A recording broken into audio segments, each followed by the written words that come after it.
Yeah, yeah, tutto smooth. If you eat it from crazy like my brother, tutto smooth.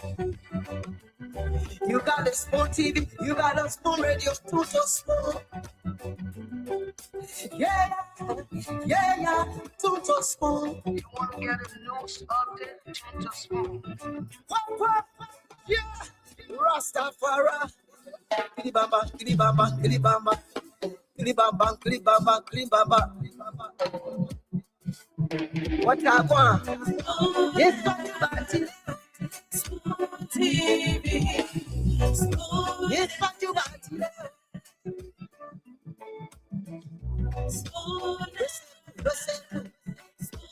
TV. Para ba de ba de ba. Skiddy da ba do.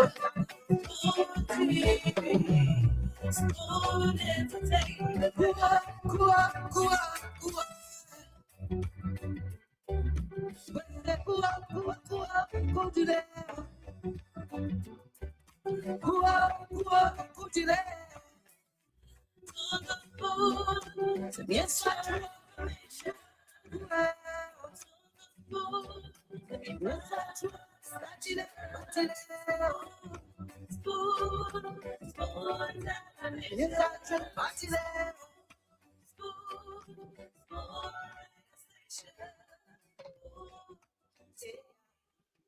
you what is happening in Morovia. Spoon gonna tell you what is happening in Africa. Just to the spoon, you just spoon you ain't know. The children crying for starvation, just to the spoon. You want to get a news update, my brother, to the spoon. You want to know what is happening in Morovia, to the spoon. Politicians want to make their decision, just to the spoon. You want to know what happening in the ministry, to the spoon. Yeah, to the spoon. Yeah, to the spoon. You from Bonjama, Maryland, to the spoon. Yeah, to the spoon.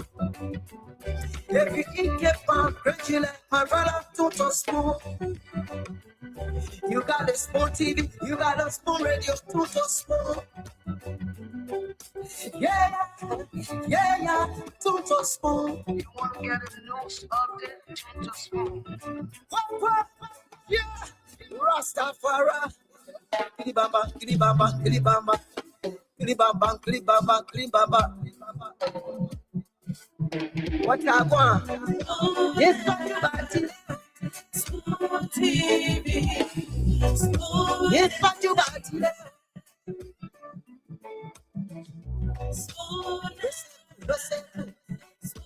TV. Para ba de ba de ba. Skiddy da ba do.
What I want? Yes, but you body. Yes, but you body.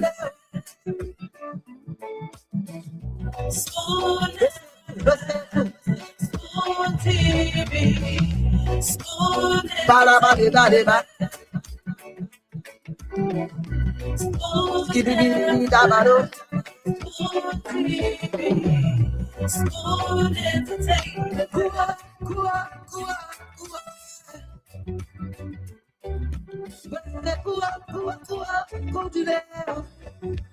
The message is clear. If you want to know what is happening in Liberia, just tune to Spoon. Welcome to your program, Spoon Talk. Happy New Year, my people. This is the second day of January 2026. We thank God for life, good health, and the fact that we can move on our two legs. Everybody has ears to listen to Spoon Talk. You have eyes to watch the show live on Spoon TV, Fabric TV, Super TV on Facebook, even on Spoon Talk on YouTube. Yep, you can catch us, and we are also live right here on 107.5, 101.1, and 95.5. This is Spoon Network, and the program is Spoon Talk. And my name is Lorena Honoree. Good evening. Today is my first edition in the year 2026. And it is the second edition of the year. So let's say welcome wherever you are, whatever you are doing. Very soon, we're going to have the CEO, Stanton Witherspoon, and the rest of the panelists on. We're also having, we're going to have a great show tonight, as always. They never disappoint. Everybody coming, analyzing, and presenting it to you. Everything making news and hair waves, making the hairlines in Liberia is going to be discussed right here on this platform tonight. So wherever you are, even if you are driving, take your time, drive safely as you listen to the program. If you're watching us, please share the show. And so many thanks to all of the partners, known and unknown. Some of you are relaying the show in your villages and towns in different counties. We appreciate you. All the shortwave stations and stations here in Monrovia that are relaying the show. We say thank you very much. We appreciate you. Thank you for relaying the show. Again, Happy New Year. Happy New Year from Spoon Coos, the studio. I tell you what, everything is just fabulous and comforting. Wow, I'm having so much fun. And we're going to have fun tonight. So please start sharing the show, okay? For all those leaving the comments already, we appreciate you. Those listening, I want to call in. We know you want to, talk about that thing that you want to talk about. Something that you have to talk about. You say, only on Spoon Talk, I want to talk about it. You have your opportunity. We provide a platform. You come here, you talk. We're going to be opening the lines very soon so that you can call and talk about it. Maybe it's something about the economy. Maybe it's something political or something social, human interest, climate change. I don't know. It rained heavily last night. Yeah. And that was the time they used to say Yanni Pepe, but no Yanni Pepe happening again. Weather has changed, climate has changed. Here in Liberia, it has changed. Leave our forest alone. Save the forest, save nature. We don't want to see rain when we should be seeing sun. All right? Dry season now, but it's still raining. And for our farmers that are planting and you're moving to the forest, you're moving deeper into the forest. Be careful now. Don't forget the land you planted on last year is still fertilized, well fertilized for you to still plant on again. I like to talk to my farmers because they are the ones feeding us. And to all the doctors spending the night at the hospitals tonight, we say we appreciate you. You seem to save lives. We say thank you, yeah. The doctors, the nurses, the health workers, our instructors and professors and teachers, making sure we get knowledge. We appreciate all of you. Motorcyclists moving up and down, taking people home 1, 2 o'clock in the morning. You are all appreciated. Well, this is Spoon Talk. Let's open the line. In between time, we're going to bring you bits and pieces of information that you need to know about Liberia and the rest of the world. The fact that you are there. I'm here. My name is Lorena Honoree. Again, good evening from Spoon Studio. We are live on Spoon 107.5 FM. We are live on Fabric 101.1. We are live on Super 95.5. We are live on Spoon TV, Fabric TV, Super TV. We are live on YouTube, and our handle is Spoon Talk. You know, you can subscribe, hit the notification button, subscribe. You know, every time we are going live, so you get notified, and then you can be a part of every broadcast as we relay, as we bring programs that you need to know about happenings in Liberia, every town, every county, and every community. Once it breaks, we unfold. So we say thank you for being there, and hey, start calling. Let's hear you. What is it you want to talk about? We already have our first caller. No wasting time. Good evening. Yeah, good evening, Lorena. Good evening, sir. What is your name? Where are you calling from? Lorena, the name remain constant, but this is the voice of Sabu Rasta. What's your name? Lorena, God, that's 2026 year, a new year. That's Sabu Rasta and woman. What is your name? Happy New Year, Lorena. Happy New Year. Happy New Year too. Yeah, and let me say Happy New Year to the Spoon FM family. Thank you. Lorena, my first name, my first name is Sabu. So, okay, let me ask you, Lorena, in Europe, they got play one name rest. And I name? That name, but I hear real name. But I'm a real name. I'm a real name, Lorena. Yeah, you both, I'm a real name. I heard that name from my parents. Oh, my okay. Name, yeah, my first name is Sabu, my last name Rasta. Oh, so okay. I thought you like my hair. SABU, my last name, STA. What is the name, Lorena? Oh, Sabu Rasta, Happy New Year.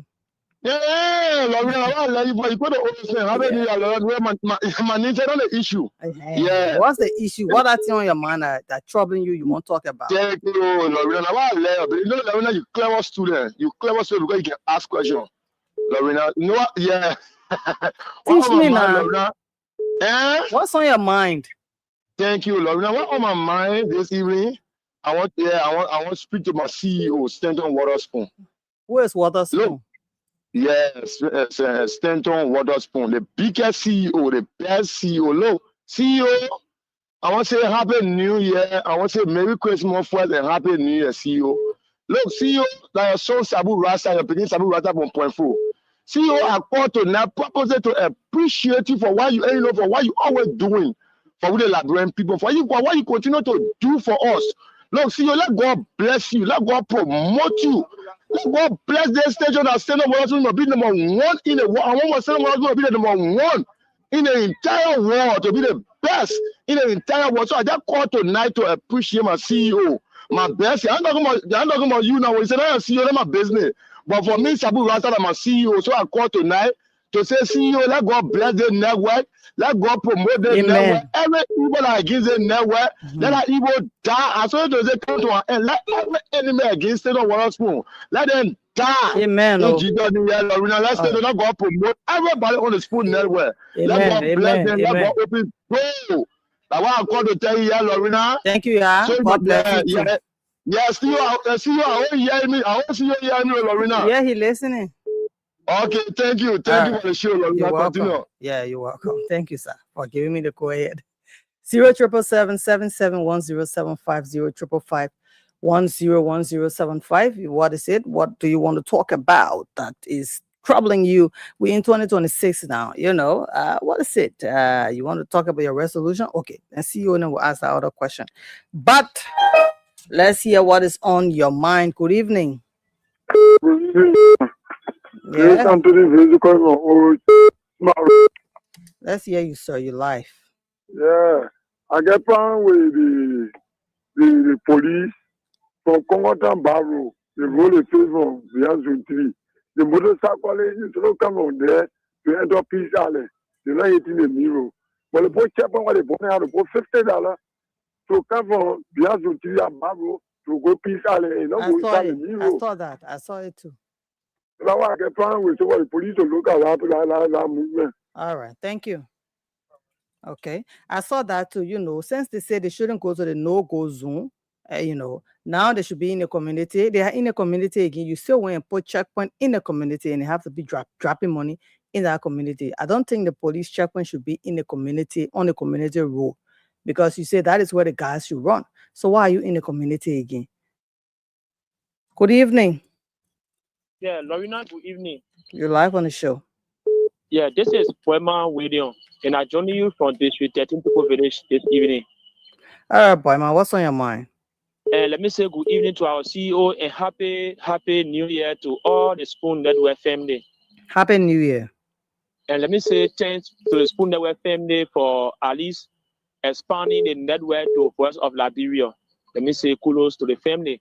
Thank What's you. on my mind this evening is concerning about our CEO and that of some of the United Party partisans within our community, our district, and our county and country at large. Please be faster. To the CEO, yesterday when the CEO was fully supporting the United Party during the campaign time, saying things, bringing out documents, bringing out storage, bringing out fights. Yesterday, everything he said on the network, the United Party guard said it was true. But today, when he bringing out documents against the United Party government, what they are doing wrong, for our country. When he bringing out documents today, they say or the CEO can lie. In fact, in Liberia, in America, he's saying lies. So let me say kudos to him for at least being on the side of Liberia, but not being on the side of the United Party. Because if you're on the side of the United Party, what is going wrong in the country, like what the government is doing today, you're not going to be saying it. But he balanced the topic and he balanced the point of argument on this platform. So that's the reason why every next month of making our duty to listen to him and to listen to the panelists. Not only him, although everybody get a different view. And let me say thanks to him for honoring everybody's view on the show. Let me say thanks to him again once more. Let me say kudos to all the family of Spoon Network. Thank you very much. You're welcome. 077771075, 05551101075. Good evening. Good evening. Hello. Yes, you're live on the show. What is your name, sir?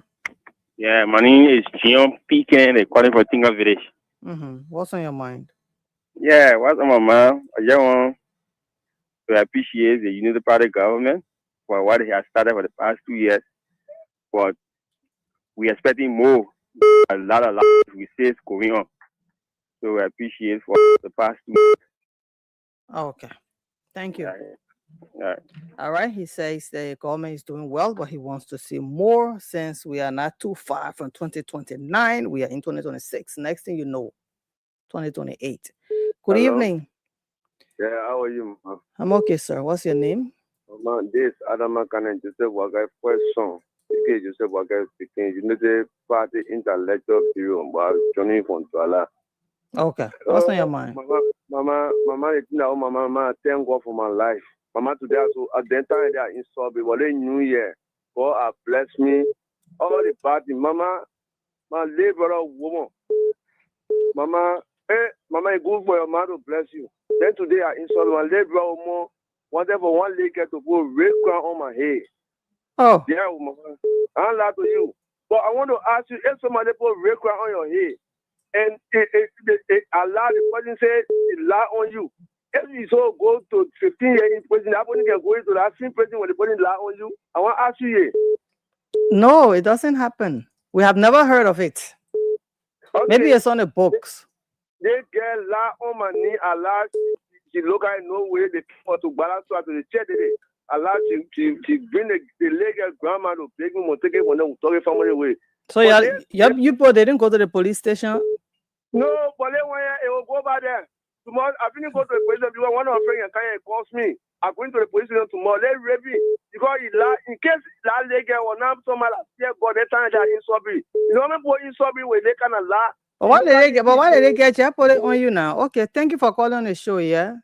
Yeah, I want for all my men there, pass through the chairman. I want them on we'll say that we saw the thing when you put raping crown on somebody when I lie.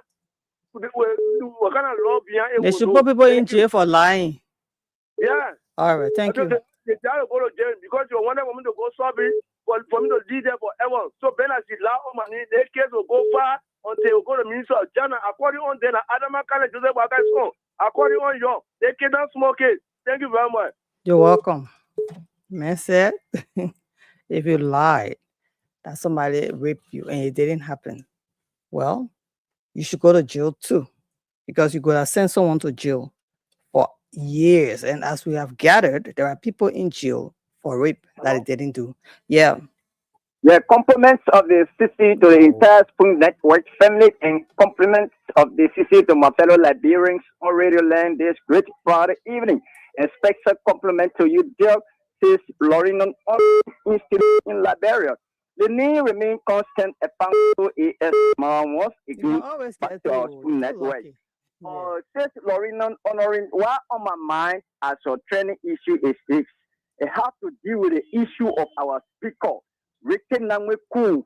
As we have entered 2026, we cross over as a Liberians.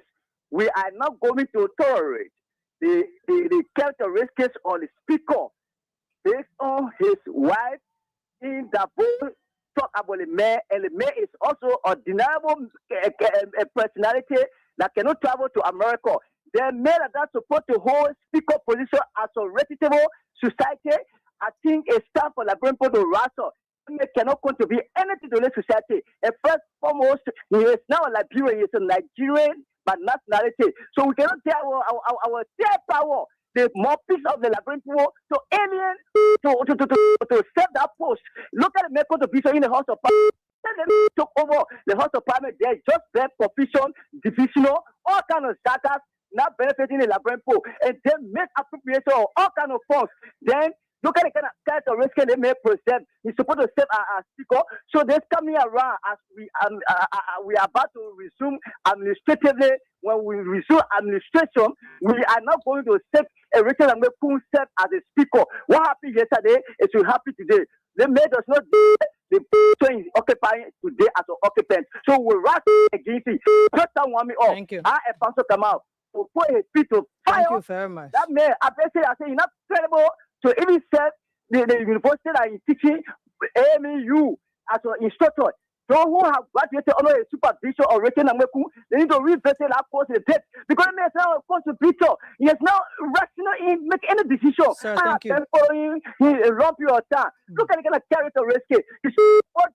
The document, you know, this is America like just left so that they are not well sophisticated.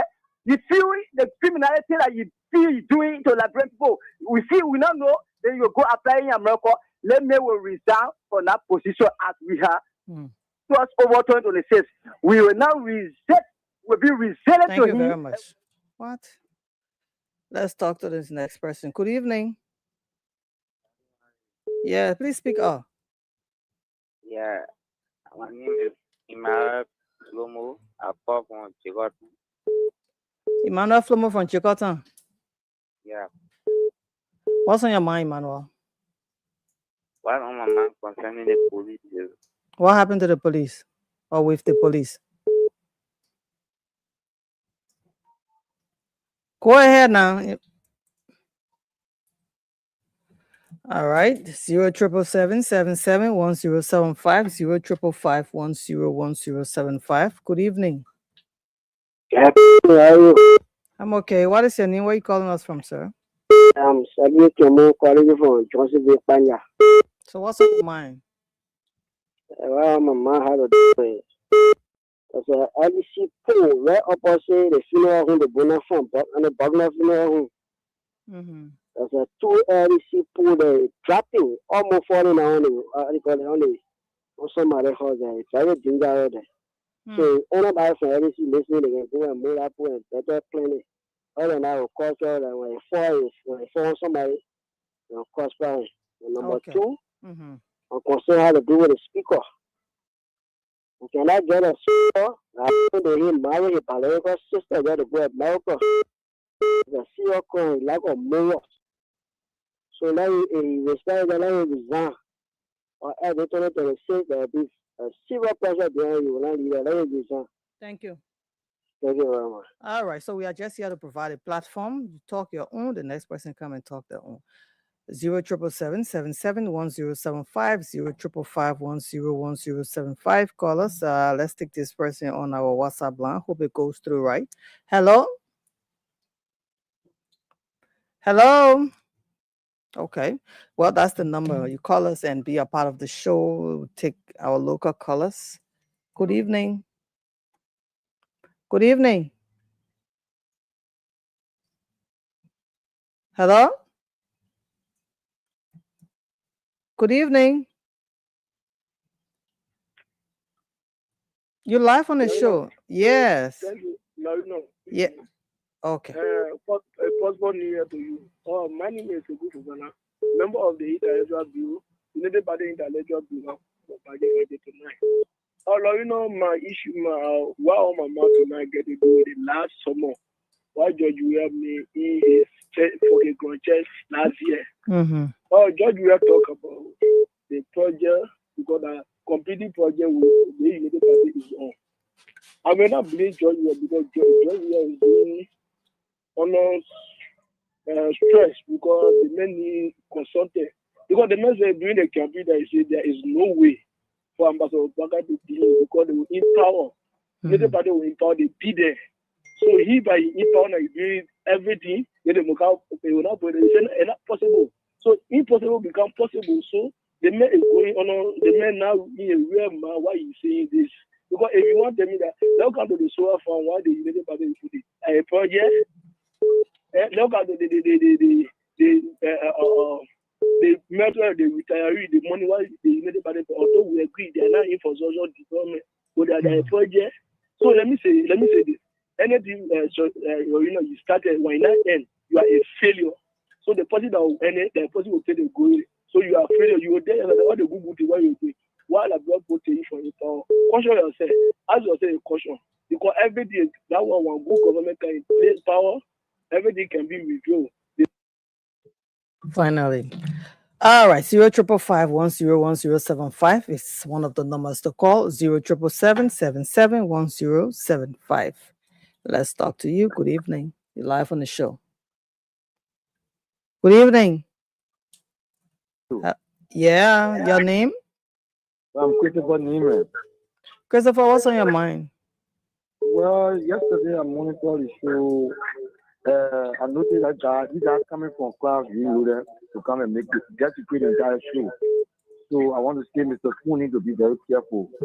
This show, we admire a lot, and we feel that every information we want it from the show. So if the guys feel that people don't listen to them on Clarksville and they're coming back to kind of just to see the important show, I think Mr. Waterspoon need to see it and look at it carefully. That's what on my mind. Okay, thank you very much. All right, let's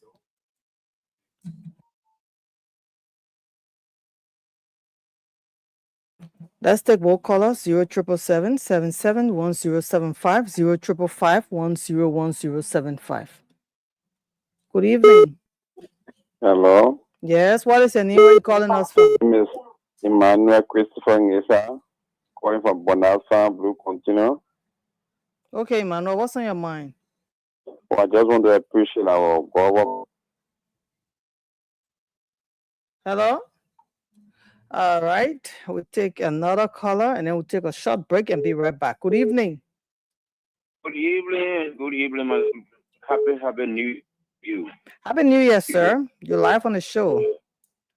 Second day of the year, 2026. I know people have written down their resolutions, and this is the time to start working. You think the January, it's still young, but don't worry. Before you know it, January is over. So what's on your mind? First tell us your name, where you calling us from. I don't know what your plans for the 2026 is or are. You know, you don't have to tell us everything, but you can just tease us a little bit and then tell us what's on your mind. People ever guess my name? I'm calling from Johnsonville resident. What is on my mind is tractors that tractors they were going to bring before the end. But now we are in January and last month,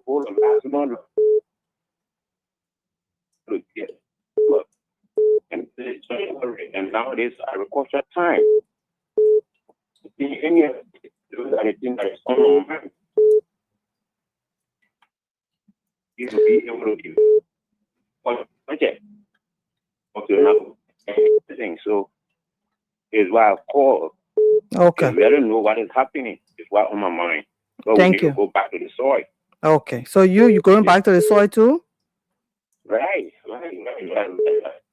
I got up to 2 acres of land.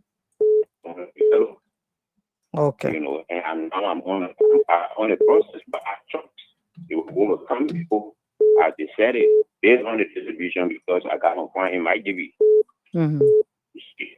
So okay. based on the distribution, we're going to see what government with my lawmaker to help me. To make your farm. Okay. All right. That's a good thing to do, especially when it comes to the new year.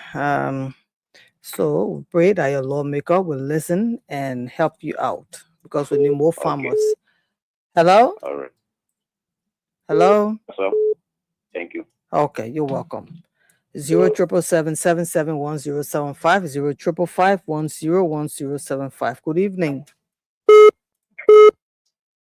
Good evening. You're live on the show. Hello? Yeah. Yeah. Good evening. What is your name, sir? I'm at home. How are you? Happy New Year. Okay. Yes, I will talk. It's coming for the bank to put the mama. For one of the ambience of the intellectual bureau of the United Party. Okay. So we know some of us will not be here, although I reckon will not benefit anything for the government, but this is our government that will come to power.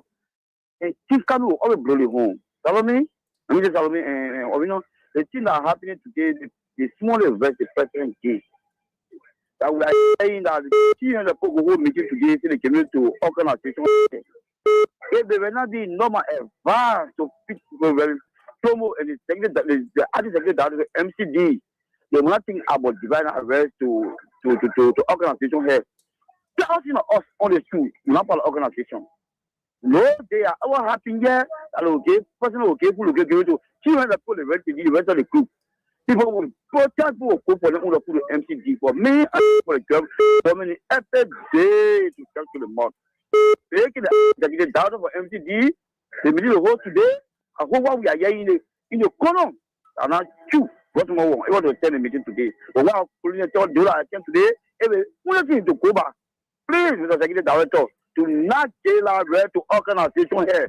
Okay. That will have that most of we are taking on the street sector. Those the all just or do she get the stable, these are material on the street. They will come there for them. Someone you have big one. No protest against in this country. Thank you very much for the opportunity. All right. We want no protest in Montserrado or any part of Liberia in this 2026. That is what he's saying. Let's take more callers. Good evening. How are you? Yeah, you're live on the show.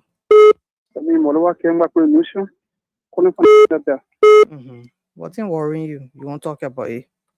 Happy New Year, everybody. Happy New Year. Yeah, what's on my mind is Jingo of me is concerned about these sicknesses that's spreading all over, like mainly this hepatitis B. My appeal to you is to kind of talk to the honorable, this Waterspoon. So at least look for somebody to really talk about this hepatitis B, which is really destroying our youth. It's easy. The hepatitis B. You so want it? So at least sometimes talk about some health issues instead of the politics is good, the social activity is good, but also on the other side, the medication side. You talk about health issues. So educational issues, climate change, education everything, issue is agriculture. okay. But also on the how to call it, to the medical side, to the medical, please. All right. To the health issue. Okay. Please talk to honorable. This can be talking about it like, the hepatitis B needed. Okay. All right. Thank you. Okay, Spoon Talk right here. So many thanks to all of you that are calling. We're gonna make sure your calls come through, but we have to take a short break, and then we'll come back and then we bring in the CEO and the rest of the I'm gonna tell you what is happening in Liberia. I'm gonna tell you what is happening in Morovia. I'm gonna tell you what is happening in Africa. Just to just spoon you know. The children crying for starvation, just spoon. You want to get a news update, my brother, don't spoon. You want to know what is happening, Moravia, don't spoon. Politicians want to make their decision, just don't spoon. You want to know what happening in the ministry, don't spoon. Yeah, don't spoon. Yeah, to spoon.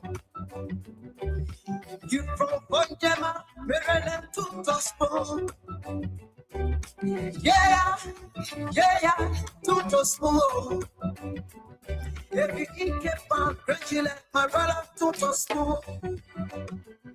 You got a spoon TV, you got a spoon radio, to spoon. Yeah, to spoon. You want to get a news update, to spoon. What? Yeah, Rastafari. Kilibamba, kilibamba, kilibamba. Kilibamba, kilibamba, kilibamba. What I want? Yes, what you got to Spoon TV. Yes, what you got to Spoon TV. Spoon TV. Spoon TV. Spoon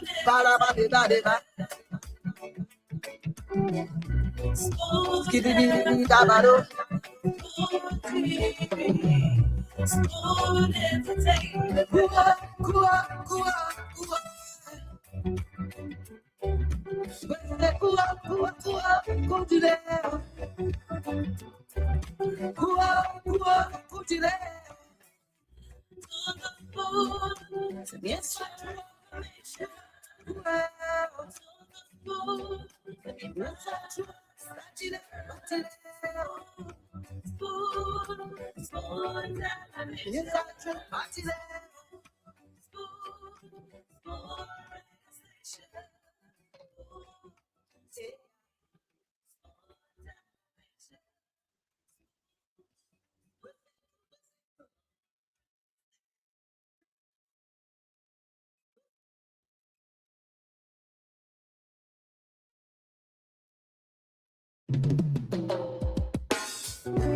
Yes, I.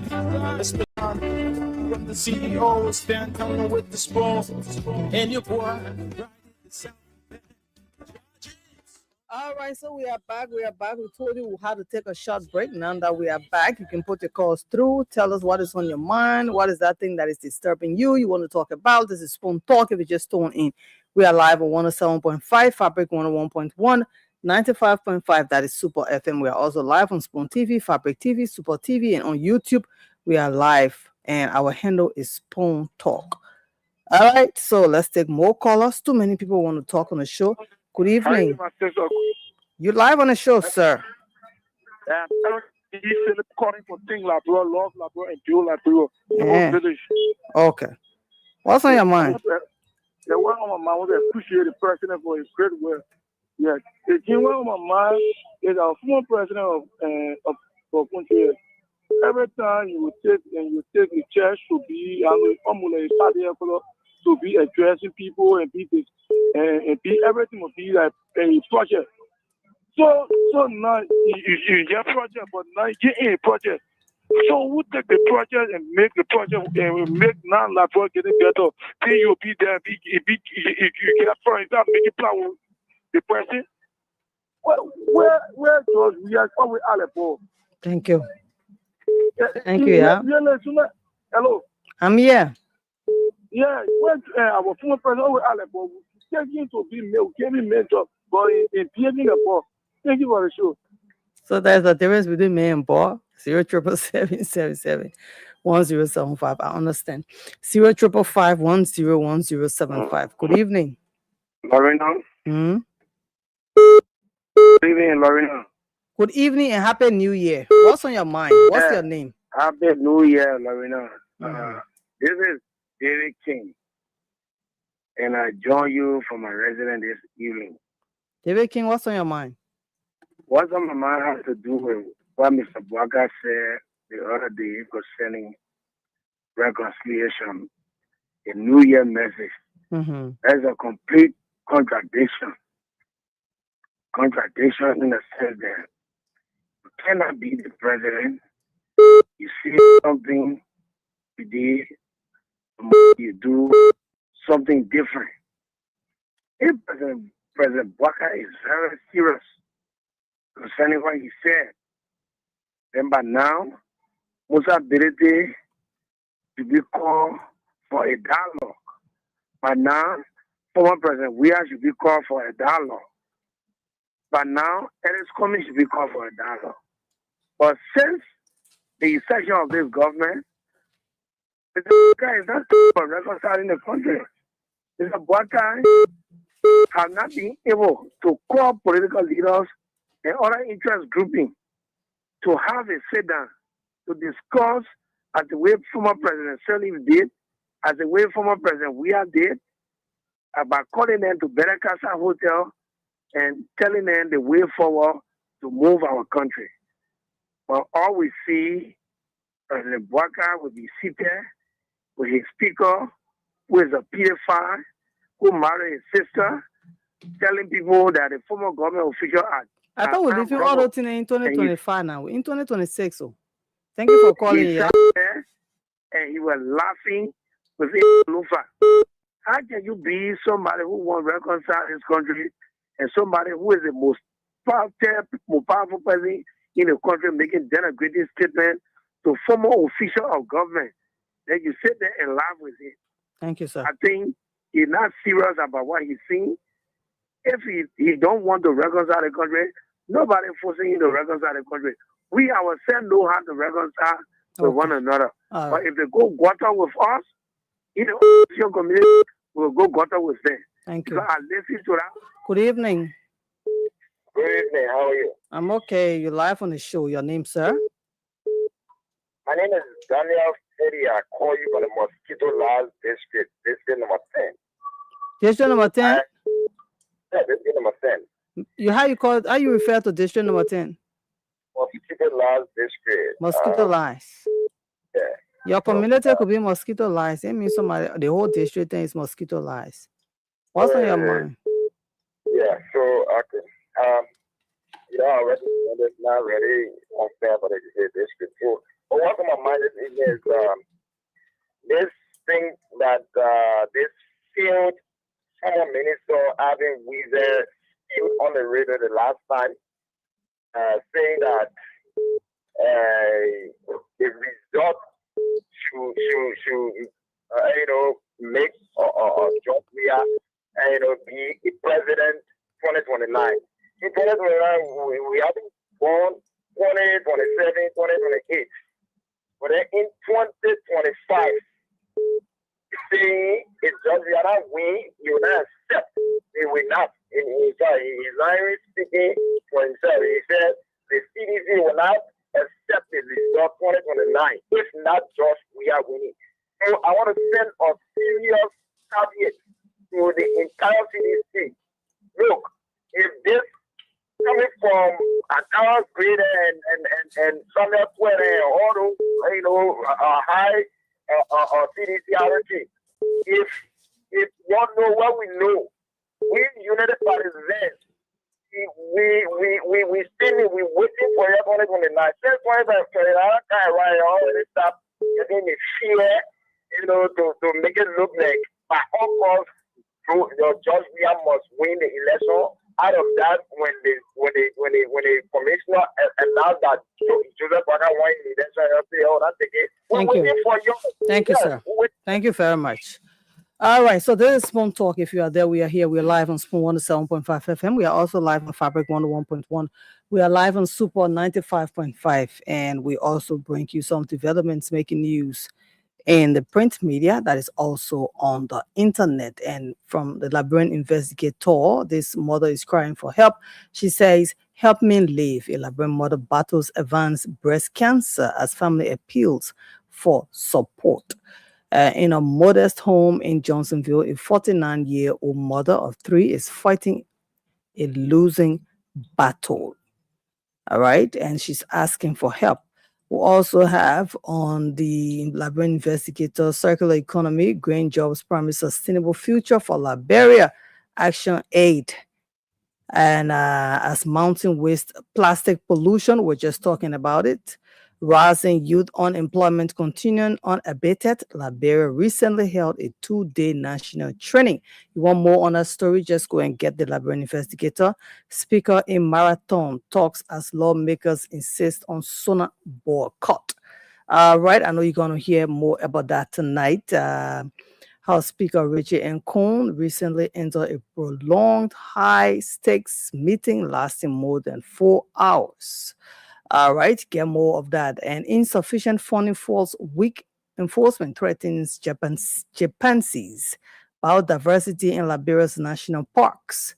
Insufficient budgetary support to conservation efforts is said to be impeding the effective protection of national parks. All right, and District 8 youth cry foul over illegal power grab, accused political forces of plot to oust DDC leadership. All right, we have more stories. We're going to break the news to you as they unfold. If you are there, we are here. The program is Spoon Talk, and very soon we're going to have the CEO and the rest of the panelists on, and we just want to be taking your calls. It is your time. Come and talk your own, and let the next person talk their own. Good evening. Yeah, hello? Yes, you're live on the show. What is your name? Yeah, first, Happy New Year. Happy New Year. To you and the entire team at Spoon FM. Thank you. Well, I'm Fasu Kuma, and I'm the national chairman of the United Party of Electoral Bureau, a civil rights think tank, Free Truth to Power. Okay, Fasu. I want to speak on the skyrocketing of basic commodity prices on the Liberian market. And I think with the Ministry of Commerce, that is one of the following the Ministry of Commerce to regulate the issue of prices of basic commodities. Okay. But some of us have observed over time that the food administrator headed by Honorable Madeline Dagose have abandoned. How you doing? When get you lost time for that quarter? Give me a show. Good evening. CEO, Happy New Year since last year. Yeah, since last year, Lorena, that man will explain plenty of things. Then he come on your show. And you get your show?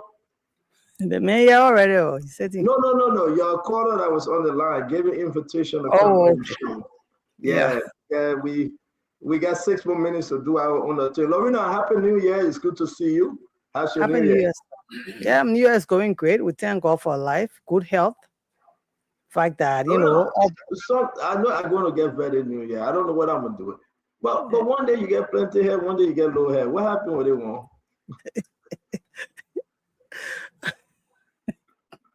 Yes, I catch up on the hair business. I don't know why. You like hair business?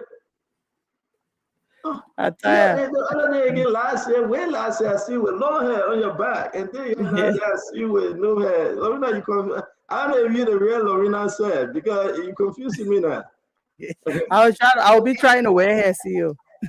No, I just ask you. I don't want to get problem with Malantitio. Because they confusing me. I rub my eyeball to see clear, and I see that. So you the real Lorena? Yeah, there's the real Lorena. Lorena, how's my voice, Lorena? How's my voice?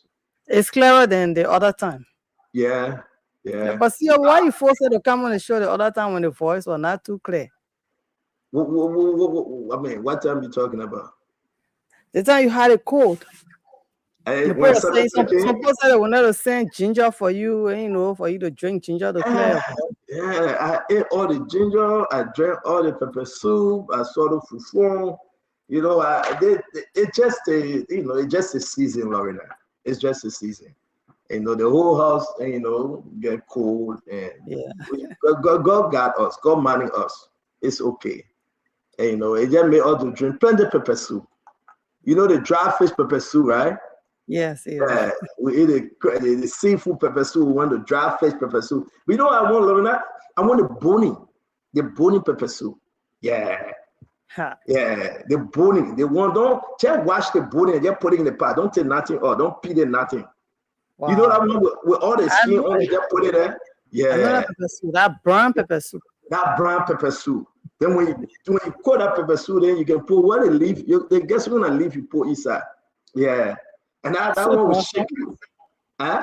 The sweet blossom. I think that you put it inside, you put enough pepper, you just take the whole bowl, put it to your mouth, you drink it, your whole head starts sweating. Baby, because I try everything, Lorena. I try everything. And listen, I cook it, my wife cook it, but we're trying. We're coming there. Yeah. I drank all the Mucinex, I drank all the NyQuil, Mucinex, Tylenol, everything. Wow. Yeah. But we coming there, you know. God manage us. Yeah, God manage us. So all those of you that want to send me ginger, send it to the radio station that will send it. Yeah, you put a whole ginger in a big bottle, you'll send it to me, I will take it. And right? the Yeah, and the dry bunny. Oh, the dry. I want a real dry bunny. They have one. The one that you finish, then you chewing it hard. Not the soft one. I don't like soft bunny. The dry bunny, yeah, see you. Yeah, but I'm for it. I'm for dry bunny. 100, $200 I can get four dry bunny. So that one we can send you. No, small one. So. No, I want a BB one. We'll look at the BB one. Now we'll go to the Fanti man into the kennel where they can dry the fish. But you know the other one you gotta get the bablé. Yeah, the bablé.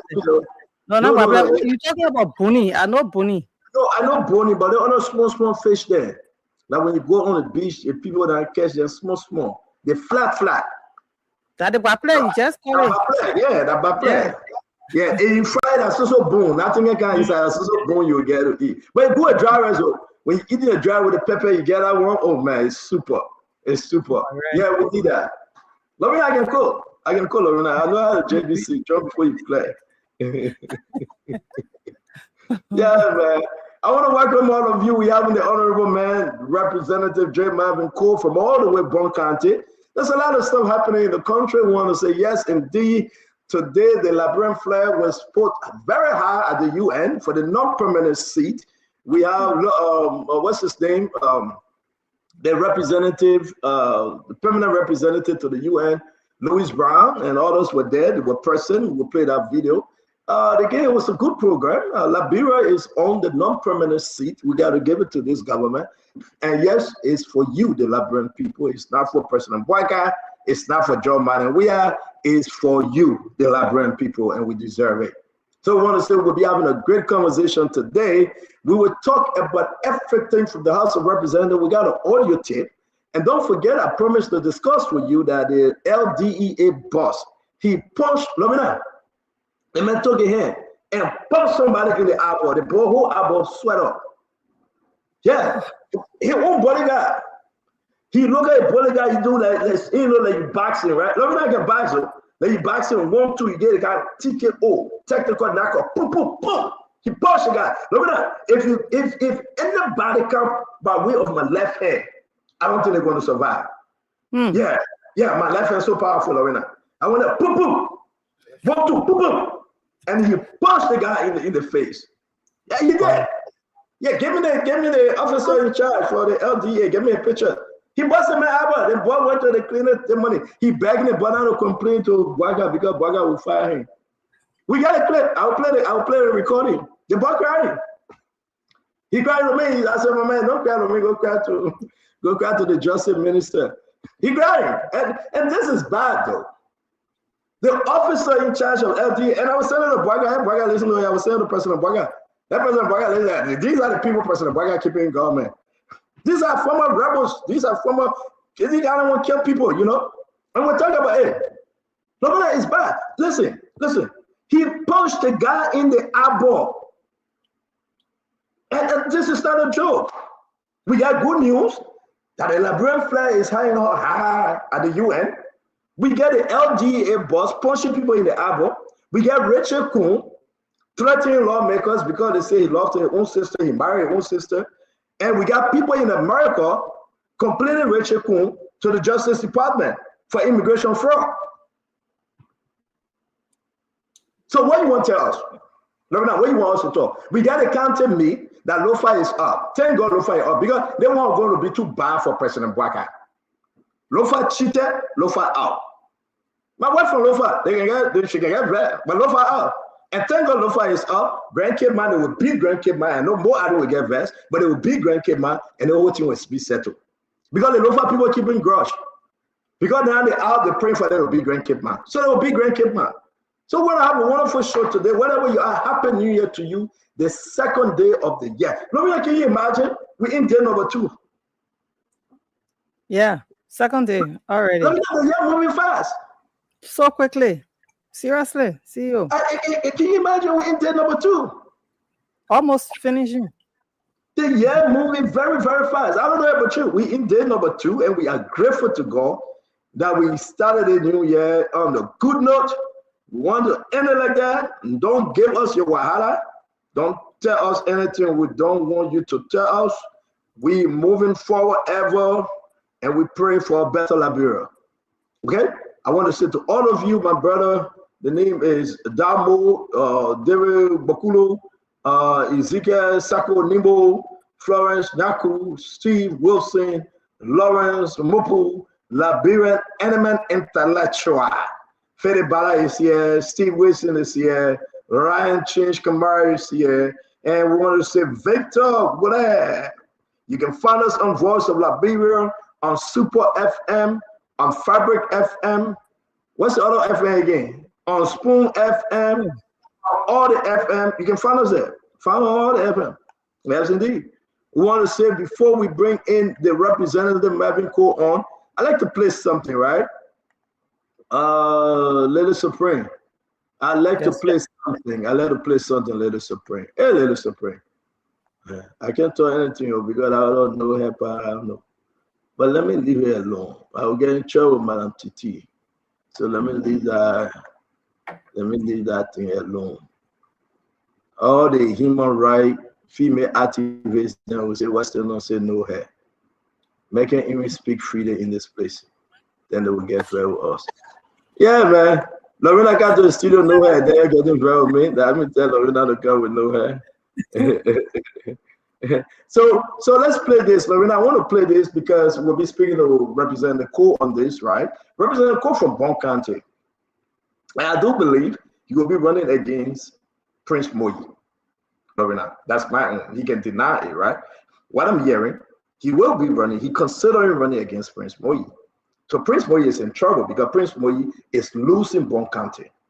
And everybody can say their own, right? And I will invite Prince Moyi on the show to come and tell his own. Because the people of Bon County think, hey man, Prince have, served as representative, senator. Maybe Kosek going to lose Bon County too. Who knows? The people are tired with them.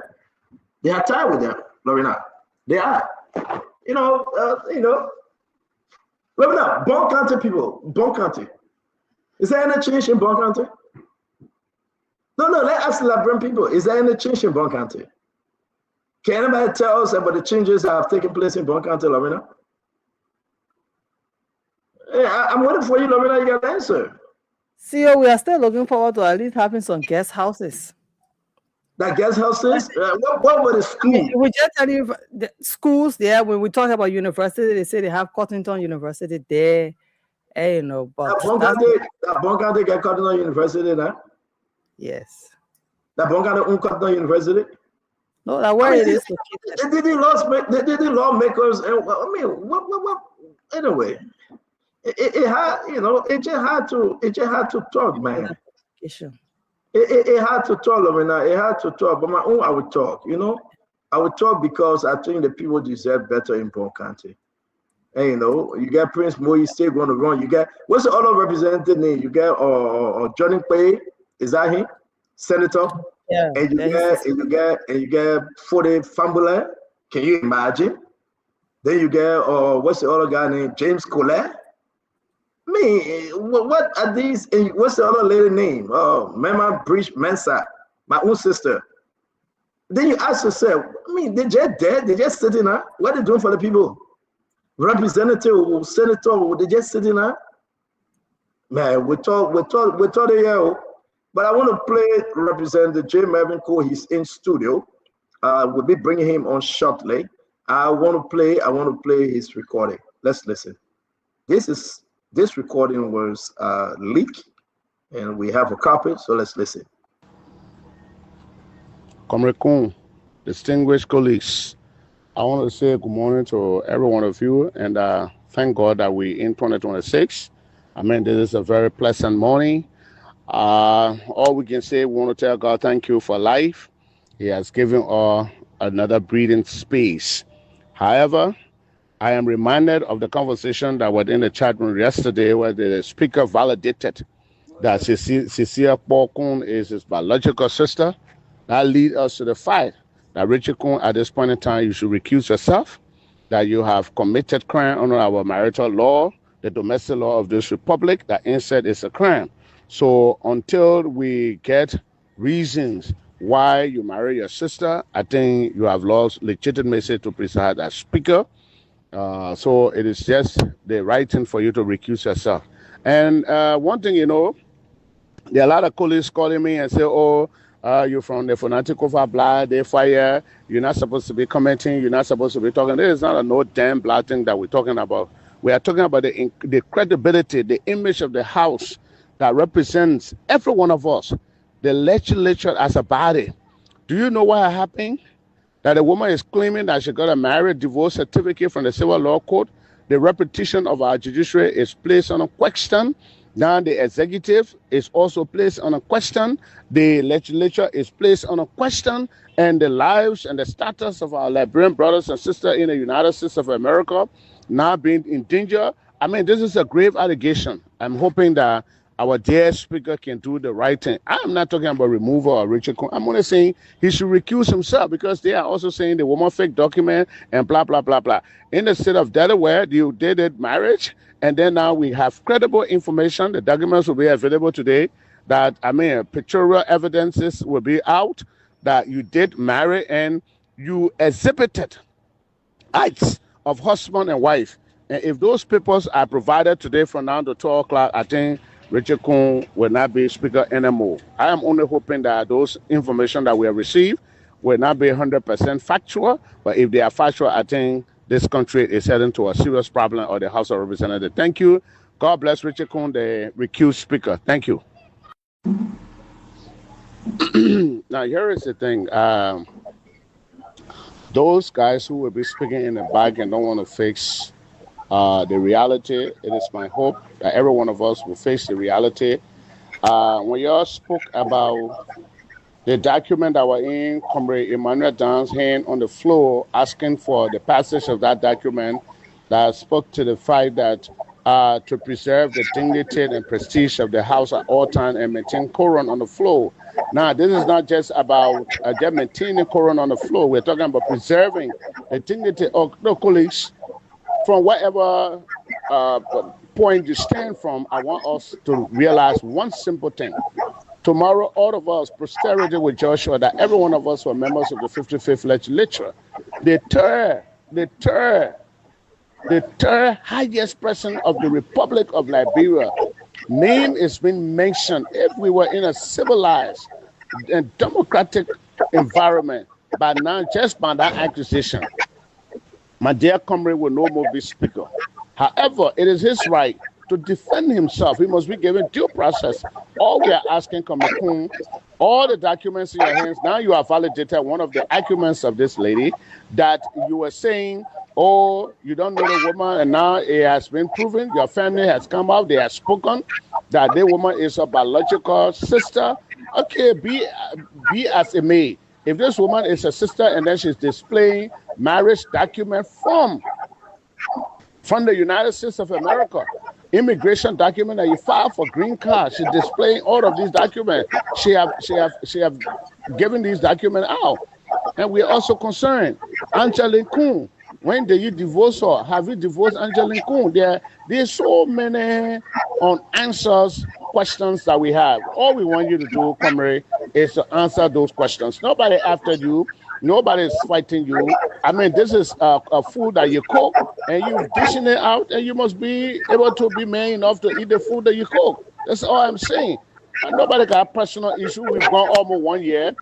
Richard Kun be speaker. Nobody has any problem, and we are moving on. Some of us were doing things in our district when money was not even paid to us. We got our own connections that we are surviving from.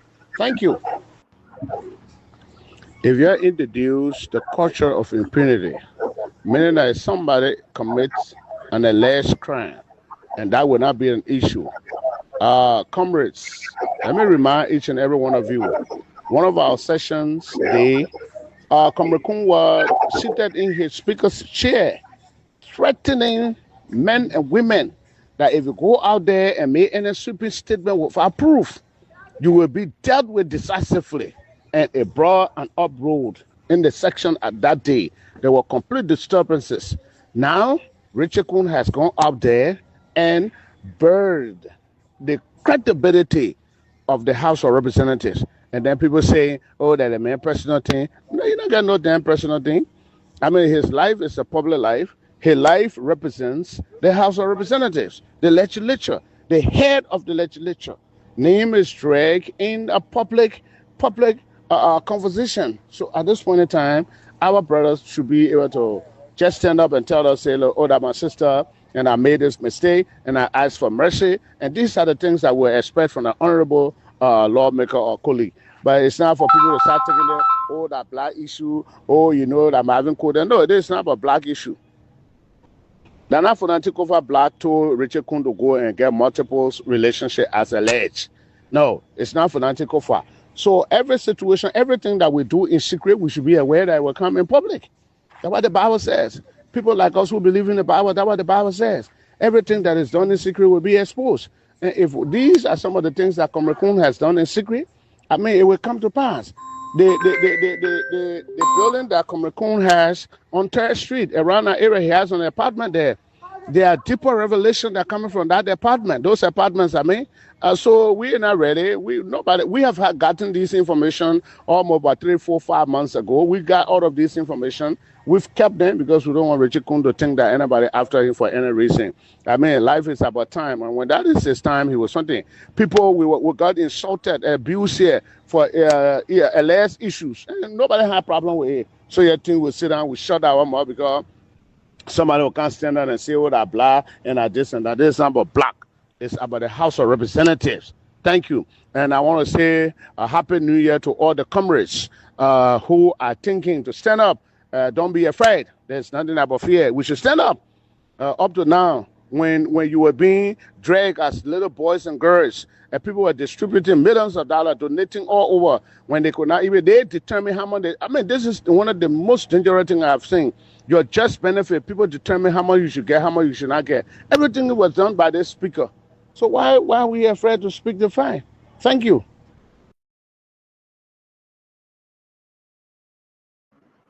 Wow, ladies and gentlemen, welcome, Russell. You're here. Well, welcome, man. This is a lot from the speaker, for the speaker, by the speaker. I mean, you can tell us.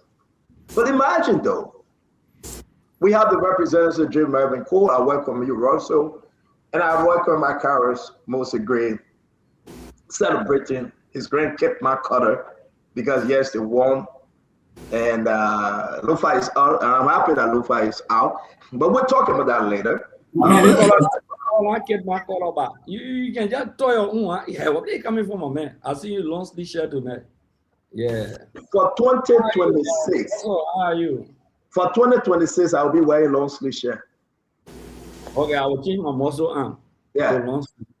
Yeah, for 2026. Yesterday I wore long sleeve. Today I wear long sleeve. I'll be wearing long sleeve for 2026. Russell, yeah, right?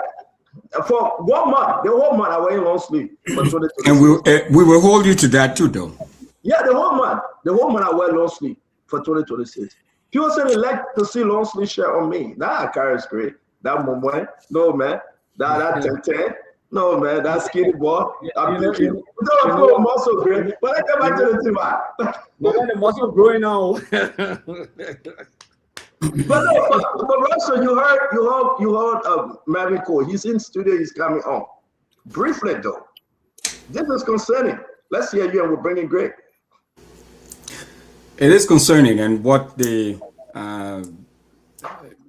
what he had to say was a damning indictment that needs to be taken seriously, and it's just something to look into. And these allegations are grave. I mean, we were on the show when Miss Cecilia came on, and I mean, she said a lot of things. I mean, since then. This story seemed to have grown a lot of legs and a lot of different moving parts and moving pieces to it. And hearing what the lawmakers just said, I mean, it's a diamond indictment, and he will have to answer. He will have to say something about them, because it doesn't look good. I mean, it's definitely not something that our speaker should be, should be engaged in. He should not indulge in these type of activities. So it would be a good thing. It would be a good thing to hear from him and to hear what he has to say. I mean, it's a good thing. Thank you. But Lorena, let me say Happy New Year to Lorena, and wishing you blessings, peace, prosperity, and happiness. And thanks for holding down the fort, for making all of us sound good and look good. So I really, really appreciate it. So the text message that you sent Lorena, that I ain't know. You gotta say openly. The text messages that you sent her, and I ain't know. It's great, man. Do somebody stupid, yeah, man. Nobody stupid, yeah, great. I knew, yeah, I will not. I knew, yeah, that's what I knew. But let's send text messages. Then you want to do it openly. I tell you, are being discreet. But I can't scream. Let's talk about it. New Year, you need to change that. No, seriously, you need to change. Yeah, you need to change. We need to go to the church and have to pray for you. Yeah, but there's a pattern of history of removal of speaker. And that pattern has to do with break time. When lawmakers go on break, usually, then sometimes the plans will come in. So but I hope they mean what they want to do. It's too early from my experience to say that they actually mean what they are saying. No, and he's not calling for removal. We'll get Jay Melvin Cole yet, but he's saying that the speaker should recuse these allegations. No, he said there's a part. He said the speaker should recuse himself. What I listened, I don't know whether you played that part, but I came on late. But I listened to part of it. He said the speaker should recuse himself. Okay, exonerate himself on the allegations. I don't know whether you played that part. I did not listen to it on air. But that's a grave thing. When you talk about recusal, you know what it means. The next thing, that removal. Okay. But on a serious note, I will not go into the personal issue of the speaker and his family. I don't want to go into personal life story. But the issue of incest that has been raised is a serious offense under the laws of Liberia. And at the same time, bigamism is a crime. Bigamism is a crime under the laws of Liberia. You can't be married and go and marry another woman again. I think start on your station, the feedback. Something like that is not too good. The feedback. Yeah. So it's also a crime under the laws of Liberia. So if Ahoy is chief of office staff or someone in the office of the PRs talking about family relationship and the family to coming out to say that family relationship. Now, it's not only perjury under the United States law, it's perjury law under that immigration violation that we're talking about. Okay. And in Liberia, incest is a crime. I guess in America, incest is also a crime to marry your family member, your sister, or whosoever. Yeah. And so, but briefly, we'll push Melvin. We'll push him to Melvin start on before my sis can come in. He said someone said he's not the proper person to lead it. According to him, that's what he said. He said because the other guys are saying from the other side. I tend to agree a little bit. And what do I agree? All right, let's keep that, and we'll have that argument on the other side because it's 8:20, 9:20 as a matter of fact, New Year with Drake Inlet. Let's welcome Dr. Francine Richardson. Dr. Richardson, Happy New Year to you. Thank you for joining us. On this note, I will bring in the Honorable Representative from Bronx County, Representative J. Melvin Cole. Representative J. Melvin Cole, it's good to have you. Thank you for joining us. The rest of the guys coming on, let me just bring them on. We recognize Fubi Harris and Councilor Kanyo Babala. Representative Cole, as always, like we say, it's so good having you. Thank you very much for taking out your time to join us today. We played over 8 minutes of different things you said in that recording, that leak audio. We play it and people listen to it. Welcome. Let's hear you. Let's get to it. Firstly, Mr. Stanton and the panelists, I want to say good morning, good afternoon to each and every one of you. A happy New Year. And my friend and brother Kanyo is here. It's going to be a very tough night, and we're going to display our intelligence, and I hope we keep the discourse as it is. And I don't know whether Stanton you ever went to watch night. I want to be grateful to the Almighty God for giving me his peace. So I'm here to provide my position on this subject matter, that is the national and international issues. I mean, it's unfortunate that our chat room not protected. Individuals decided to take information from that and put it in the public, but that is my voice. And I made those comments and I sent it in our chat room, and then people decided to take it from there and put it out. So, I mean, that's the basis of our conversation. So I'm here tonight to give you reasons and the public and the world why I made those comments that I made. As Representative Gray was saying, you know, nobody could have said it better than what I've did. And I think I have a responsibility to the people that elected me to speak when it's necessary, not to wait for people, whether it's about black, it's not about black. This is a national issue.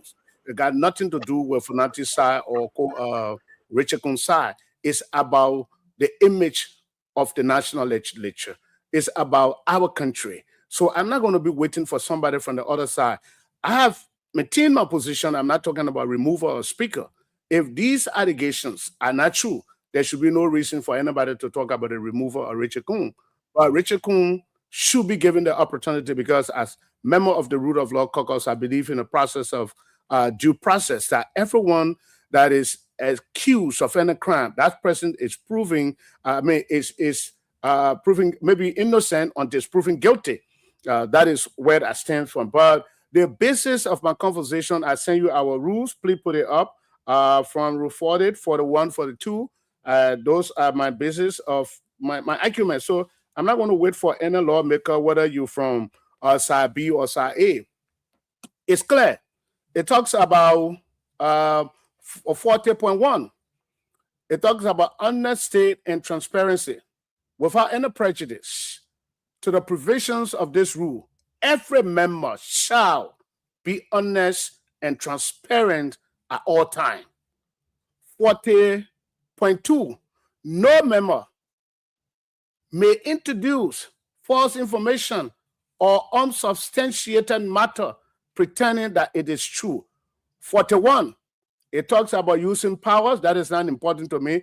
42 talks about the prestige and dignity of the House. They said 42.1 says, every member shall at any place keep the prestige and the dignity of the House and refrain from undesirable acts. Now, Stanton, somebody is telling an intellectual, responsible lawmaker like me, I sat down for almost 3 weeks. A lady is in the bailiwick of the Republic of Liberia, accusing my speaker, the leader of a branch of government, alleging that this man is her husband. Then my speaker comes in the public, he himself, and said that my sister, crime is committed. Accusation is placed in the public. The dignity and the prestige of the House is now dragged in the mud. And somebody is saying to me, oh, because you are supporting Funati Kofa and Richard Kun led a group, they remove you, so don't talk. You're not the right person to speak on this matter, because it would seem to be that you are fighting back. I did not tell Richard Kun or Cecilia Kun to come in the public and make his comments. I didn't tell him that. I mean, tell her that. I did not tell Honorable Richard Kun to come in the public and say that my sister. Okay, here is the meat of the conversation. Somebody has accused you. You have validated that, yeah, you know this woman. But the woman, that now your wife, as she's claiming, she's saying, you are saying that the woman is her sister. You come in our chat room, you issue that statement and say, call the woman that my sister. But the woman is right in Liberia. Say, no, I am not your sister. We're married. I perform my duty as a wife to a married husband. Amen. Before I end, I will be calling on the Justice Minister to invite these individuals to the police station and begin to investigate. Instead, it's a crime. Lawyers are here. So why are we waiting for? Then somebody said, no, Marvin Cole don't speak about it. When I raise the issues in the chat room, all Comrecon could do is to come back and tell me, oh, something happened. They say you are linked with Gaza and thing. We'll deal with you. You will see how Fisi can smell.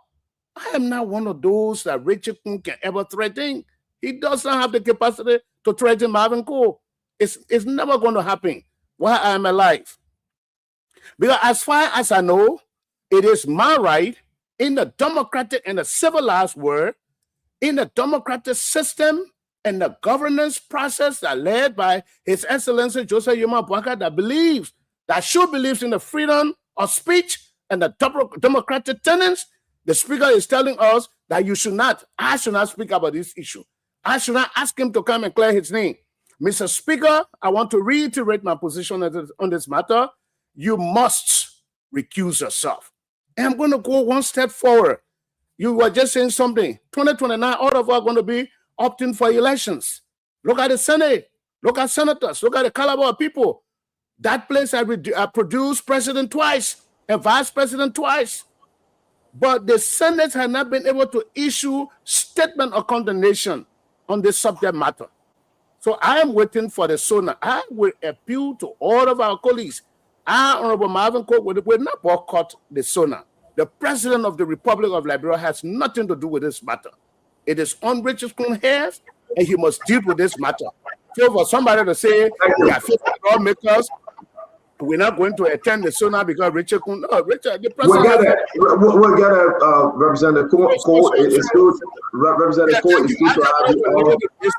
I just wanted to leave. We got you. Let's go into it. Yeah, welcome to the show. It's good to have you. We just got only 1 hour to spend with you. We hope we can use it wisely and sufficiently to get enough from all of you. We have other story coming up. The planting of the flag today at the UN, the Liberia non-permanent seat. It was a wonderful program today. We'll talk about it. And again, Liberia is represented. Her flag was planted. And again, we will discuss it. Also, we'll be discussing the LDA boss, Sucker punching his bodyguard in the eye, nearly making him blind. Today, he went to the hospital. The man who eye is bad off. And we have messages that he begging for the bodyguard not to do a foul complaint. He begged him seriously because he's saying in his text messages he want the job so bad, and this would tarnish his reputation, and Baka will not give him his job. But all of a sudden, he punched him in the eyeball. He sucker punched him, and we'll talk about that. We also want to announce on the show, yes, indeed, the mayor will be joining us, a former mayor from Matana, I believe that's it. When all goes well on Sunday, he will be talking to us concerning Liberia and the road ahead. I'd like to welcome Dr. Preston Chinua Richardson, Winfred Russell, the former representative district number 8 at Caris Gray, former political aspirant from CPP that didn't win his election in district number 9, Fubi Heron, Councilor. But he keep trying. Councilor Kanyo Bala, who know where he is, from Centrism, and the former independent aspirant running for Nimba County senatorial position, where he was massively flogged, T. Wanokai Fangalo.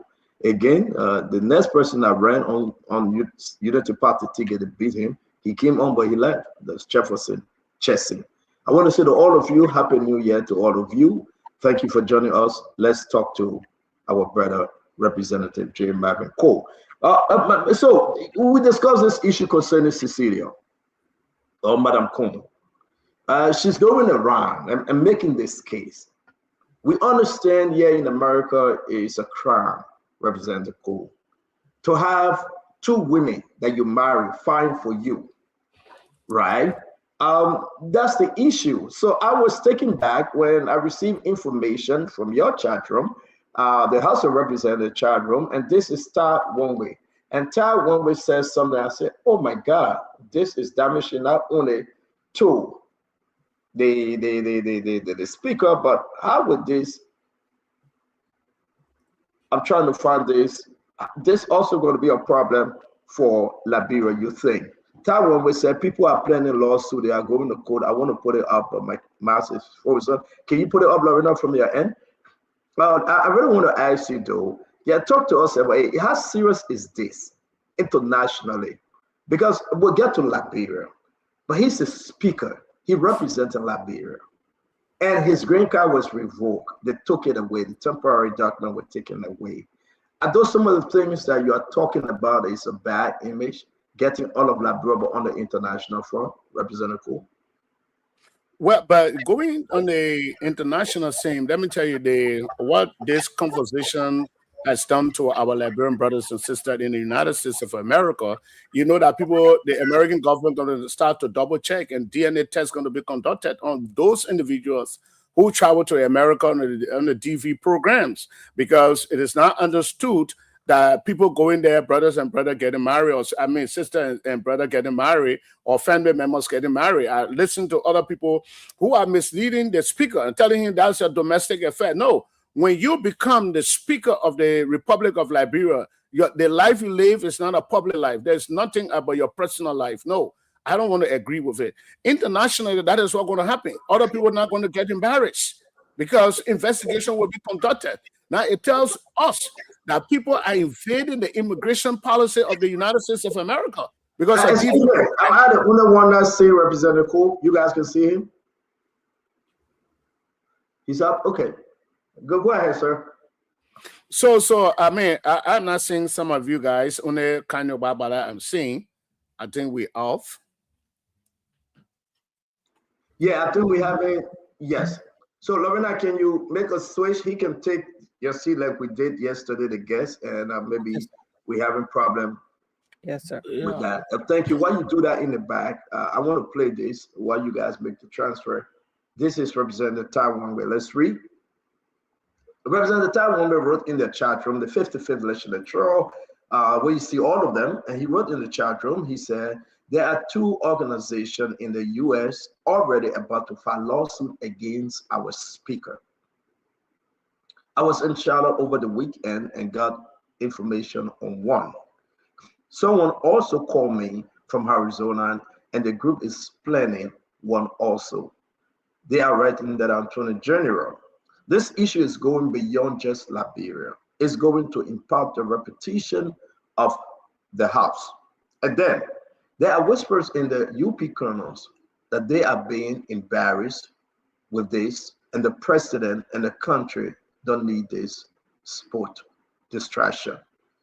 For us to sit, you think this is male domestic matter? We are joking.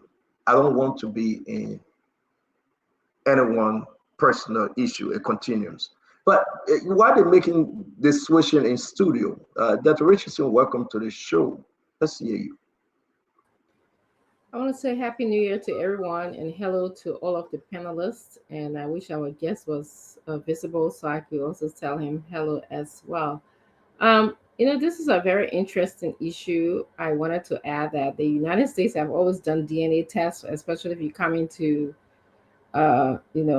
claim relationships about someone. I have had personal experience where DNA test was done. So it would give them more power to do that.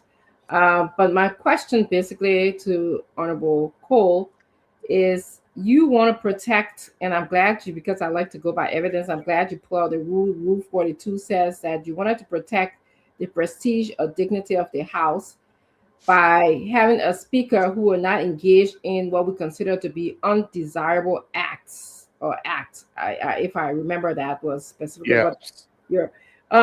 So someone might ask, why now? Why now? Someone might also, critics might also say, Mr. Honorable Marvin Cole, that, there have been people who've been engaged in undesirable acts. No, but you see, let me say this to you. When you do something in secret, and that technical thing remain in secret, nobody will come after you. When you live ordinary life, when you are ordinary person, like for me, when I was in Yesu in Unicoi district in Bon County, nobody knew me. I was just a little farmer going on the farm. What I did, if I abuse somebody, if I slap somebody, it was not going to be an issue. But when people repose confidence in you and they're saying that you are not Representative J. Marvin Cole, you represent more than 100,000 human beings. Now, you have to be careful the life you live, the things you do in private. Because when you go in private and conduct yourself, that's what our rules say, at all times, in any place. So the rules clear. Now, if this lady was not going to come in the public to denigrate, to try to deem the character and the name of our speaker, none of us are going to speak. We've been there, almost 7 to 8 months. We have done nothing. We were suspended. Our pay, salaries were taken, and people gave up bits and pieces at the time of their desire. We did not say anything. That's a democratic process. They did what they wanted to do. And later on, we compared them to go through the democratic process and they went there. All I am saying that is our speaker is so dear to us, and we are concerned that his name will not be dragged in the mud by these people. Now, this man, the doctrine of equitability, Comrade Gray was trying to say something. The speakers that have been removed, why did they remove them? What were the processes? The Global Witness case, BBOT 1, BBOT 2. Immediately that man was named, the former Speaker Ellis Tyler was named in a documentation, attack was launched. People told him to recuse himself because you cannot be the sitting speaker and then you go through investigation. People felt that it was not going to be transparent. That's what led to his removal. So all we are saying, Richard Coon, for you, the lady is in Liberia. That's the most important part. She's here and making these accusations against our speaker. The allegation is so grave. She said, no. Richard Coon said, no, you're my sister. She said, no, I am not your sister. I'm your wife. We perform all of the duty. I perform all of my duty as a wife to you. So I am not your sister. Richard Coon said, no, you are my sister. So that is a crime. Now, all we want is you cannot be the speaker when the Ministry of Justice is inviting you. I can tell you for free, court actions being organized by free thinker, good lawyers, people who went through underground school of law and the school went through the system and they acquired the legal knowledge properly. They know that they cannot sit there and allow crime to pass. Now some of those guys who the law school just passed through them, who can only see one side. But I'm talking about lawyers who got groomed, who understand the law. So I don't know what kind of this laughing. So that's what you right there. Thank you, Representative. Let me bring you one for Russell. Let's do one question around for us to move faster. Let's hear you. You know the gist of this thing. You know what's going on. Your take. Yeah, thank you. And Dr. Richardson, Happy New Year to you. I didn't get the chance to say Happy New Year to you because Stanton just intentionally tried to push you away, and so I didn't get the chance to do that. But that's what happened. You don't want to do family reunion on the Happy New Year to you too. Thank you. Mr. Cole, thanks for your presence here today, and Happy New Year again to you. Thank you. How far are you all willing to take this? Are you willing to go as far as involving the U.S. Embassy or the U.S. government to do full due diligence, around this matter? For me, my first step is I have planned as an individual because I don't know the colleagues, because some of our colleagues, maybe out of fear or whatever, they believe in the black thing, but this is not a black thing. We will contact the mansion. We will speak to the president to inform him officially that, look, this is allegation in the public about the speaker. The president might have heard it, but he needs to be briefed properly. And then from there, communication will be done through to all our international partners. And I know that we are worried. That's why people like us speaking. And maybe Richard Kunting, we are his enemy. I don't want to believe that the American ambassador will attend the President Sona when the person who is the presiding officer is accused under the American law that he invaded the immigration laws of the United States of America. I don't think so. I am worried about that. So it is a grave allegation. So I am very concerned. And we don't want this president. And I'm using this medium to appeal to the 34 or 40 colleagues who are saying that we're going to boycott the president sooner. That's what I continue to say. President Joseph Boaga has got nothing to do with this process. That the speaker, that is a branch of government, will be able to deal with it. Are you saying they're going to boycott because of Speaker Richard Coon, the allegation on him? Yeah, no, that's what they are saying. that Honorable Richard Coon because allegation on Richard Coon. The allegation is on him. Both on the issue that the woman that is claiming to be his wife is saying, and other internal issues that have to do with monetary values. Don't mess up here today. If you want Boko that your business, you want Boko that your business. Let's talk about the issue that brought you here. The woman making the issue is Stanton. Police are saying if you are accused by this lady that is in Liberia, she's going from one media institution, one community to one community. I believe that the Liberia Female Association lawyers should be able to get involved in this process. This woman deserves justice. She's asking for divorce. What to do in this case? In this matter, President Bouakai is the head of our government. And now one of the branches, a leader, is now being accused. Now, we don't want anybody to think that this is CMC, CDC, Unity Party stuff. We want to lay this into the feet of the president and demand of his wisdom and his judgment. Maybe he can prevail on the speaker to say, look, I think what your colleagues are raising, it got nothing to do with politics. You need to step aside and separate yourself. We don't want him to think that anybody fighting, because if you start to say you will boycott the president's annual message, then you make this issue political, which I, Honorable Marvin Cole, will not participate. I don't want to do that. I will attend the president sooner. Stand there 1 minute. Stand there 1 minute, please. No, listen, forget about the sauna, my man. You waste our time on that sauna. You no, that way you don't want to hear. I'm here to talk what I believe in. You have spoken yourself, say your people shouldn't boycott soda. Ladies and gentlemen, 73 lawmakers don't boycott soda. Now let's talk about the issue. What do you want President Bouakai to do in this? Because that yours also solve your own problem. You want President Bouakai to tell Richard Coon to recuse himself? No, let me tell you, we are not going to solve our own problem. I have been part of all of the conversations that brought Richard Coon to be speaker. I had opportunity to speak with the president and to the president. So I know when I speak. That's what I'm saying. We're going to go back to the president. Mr. President, we told you that this speaker will have some deficiency and see where we are. And this president was supported heavily by the government. So we want to distinguish the person of Richard Coon from the government, because we don't want to align him with the Joseph Boakai government.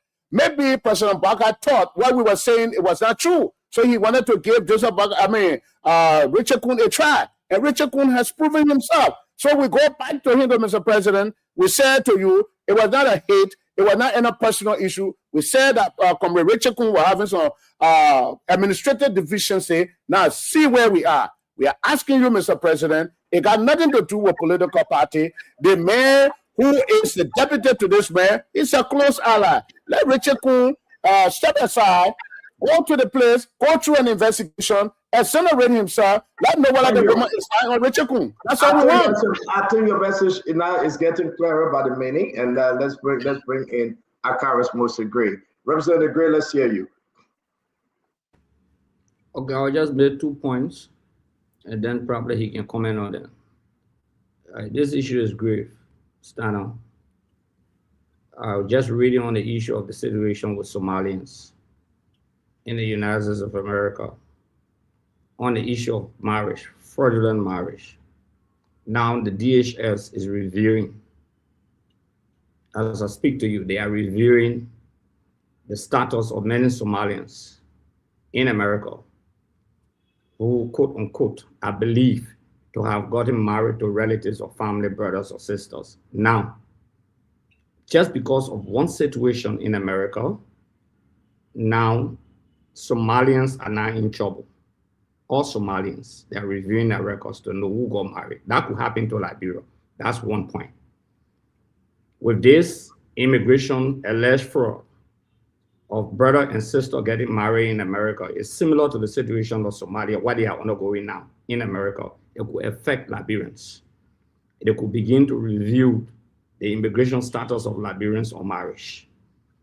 And that could denaturalize Liberians. So it's not as ordinary as we think and as we're looking at it. It's not ordinary. 2, the second point here is that Liberia, one of the factors for denial of visa, one of the factors by the United States of self-reported, has to do with Liberians going to the United States and not returning. the return rate was very low, as opposed to STEAM that are very high. So it led to huge denial. On our government, the EU issued a statement on that. And America justified why there have been denials of Liberians. So the argument has been Liberians will go there and they don't want to return. They will try to get status somehow. So that's a concern on the issue of visa, the number of visas they give to Liberians. So this government should take it very serious on those two counts. In my mind, the government of the Republic of Liberia has to take it very serious. Melvin could comment on that on two counts. It could affect Liberians, like the Somalians, now the DHS investigating marriage. I said it already.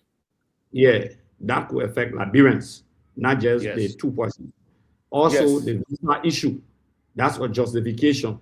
So the government has to take action because people can go to America 2015 or whatsoever, got married to two different persons.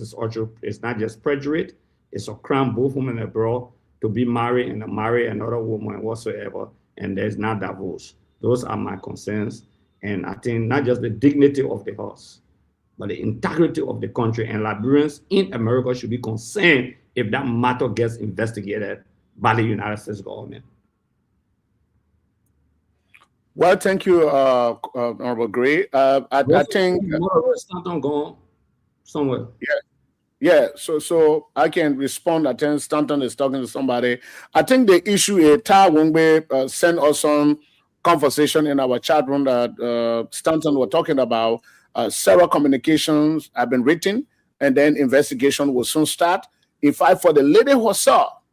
So this is the most important part.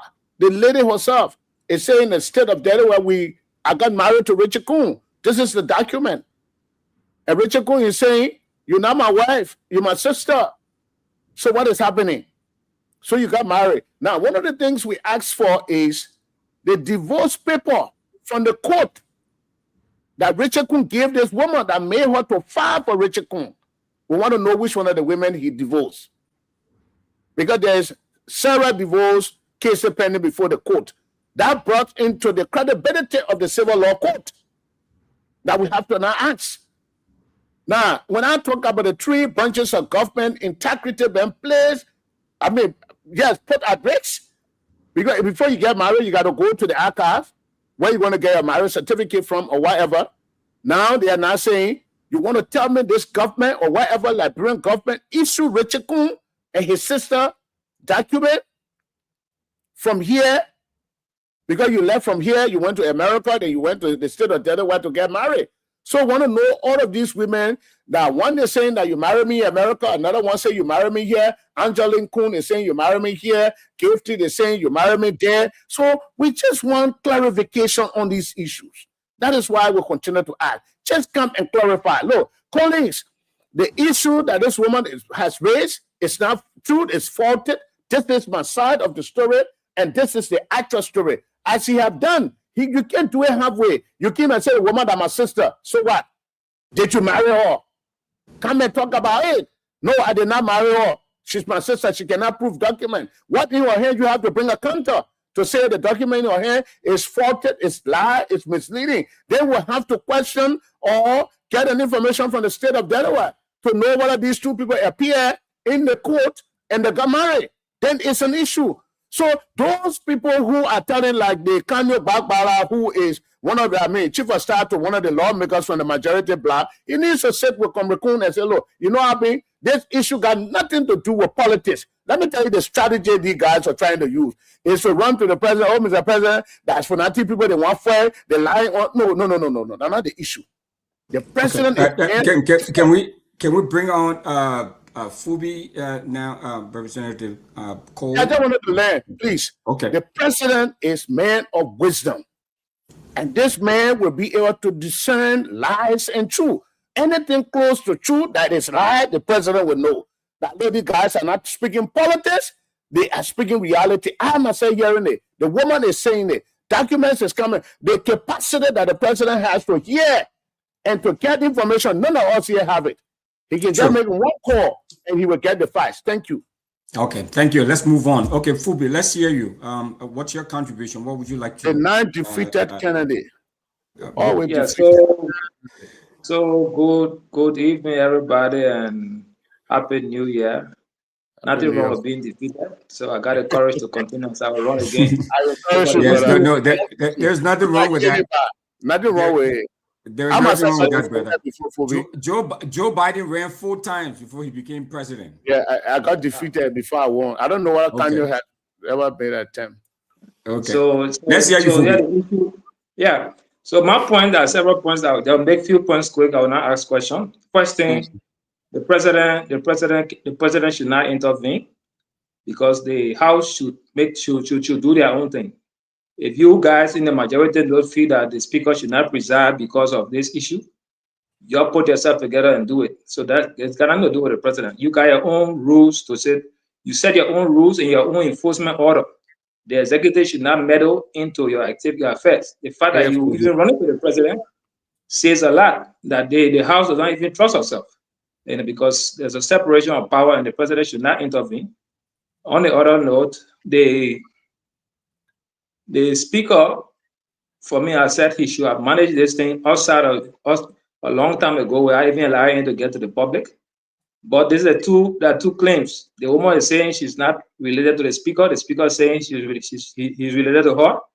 So they have to deal with that issue. And I don't think the House has the mandate to investigate this.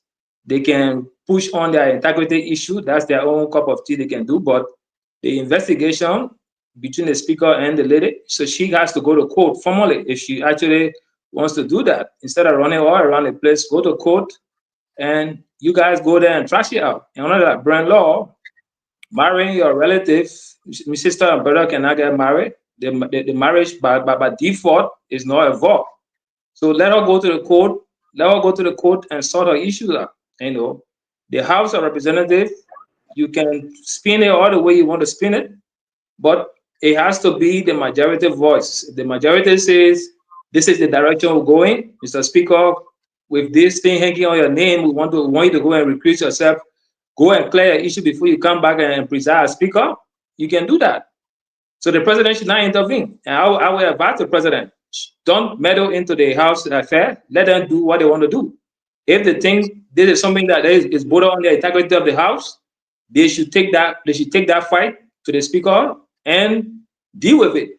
Mr. President, that's my own point. Don't intervene in the whole saga because it's the same thing. You know, they will keep using your name. And you know, the president. Don't intervene. Let the House face their issues. Information, please. For me, the reason why you see some of us speaking the way we're speaking, if this government succeeds, the president takes the credit. If anything from out of the branches of government brings dark cloud on this government, it's on the heads of the president, on the head of the president. So to advise the president that when the judiciary at war, the president should not get involved to settle that matter, or when there are matter of integrity hanging over one of the branches that the president had to go sit honor a man that a female accused. Then you're telling the president not to get involved. You want the president to go to a sauna where Richard Kung going to preside over, and the president go and sit there with his international partner in the American government, boycotting the European Union, the AU, the ECOWAS, boycotting because there's accusation on this man's head. Is that what you want to advise the president? Nobody does that in a civilized country. Then what you're going to do is to tell the president, Mr. President, you are the captain of this ship. The government of Liberia is in totality. The first branch of government, the judiciary, the executive, and then the legislative. So the president is the one that takes the credit of everything. If something good happen at the executive, I mean, you don't want a situation where the president will go there, lawmakers start making confusion there, that Richard Kung, you got to recuse yourself, you can't sit down here, and the president will not speak, and then what can happen? Nobody should put the president in that embarrassment. So this is time for the president to continue to play the leadership that he has always played. That at this point in time, it's not about politics. The issue that the woman raised got nothing to do with any of your colleagues. Your own rule says you should preserve the dignity and the prestige of the House at all times. Thank you. And Article 38 also the House's issue on the House, not the president. Article 38. Phoebe will come back to you, and then we bring in Councilor Bala. Councilor Bala, let's get your one input on your question, sir. Thank you very much, Stanton, and it's good to see my brother Marvin Cole. I don't know why he's so uneasy when I'm about to speak, just fidgeting in the chair over there. I'm here to say happy. I like the fact that Marvin is raising dignity and prestige of the House as a basis for the Speaker to step aside when he has merely been accusation that has not been proven.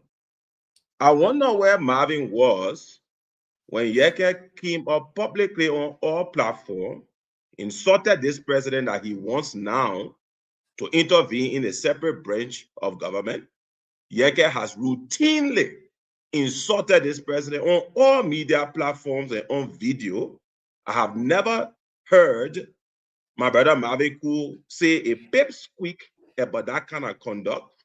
Yeke insults women routinely. He's a member of the House. I've not heard Marvin or any one of the people with him in the Rule of Law Caucus say anything to Yeke.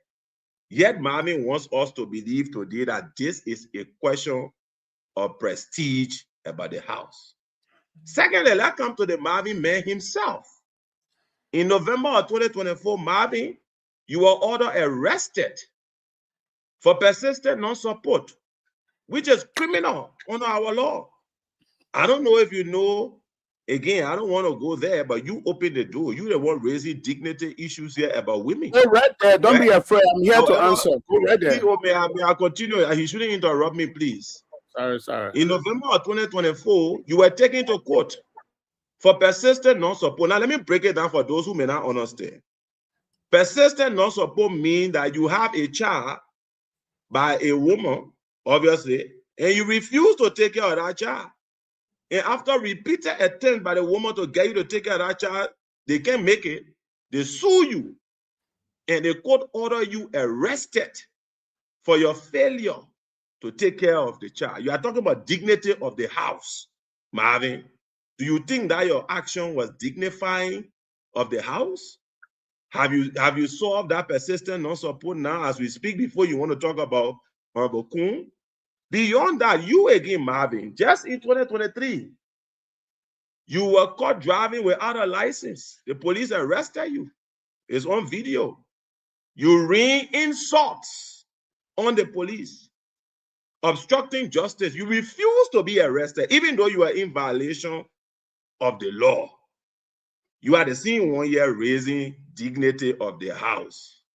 Beyond that, in Bon County, Agbonota again, police officer, you insulted the police officer and ordered the police officer to be flogged because you are a representative. Yet you are raising questions of dignity. This is so hypocritical. And it is so barefacedly hypocritical that anybody who's observing can see that you are just angry because, you, Kofa and others got booted out.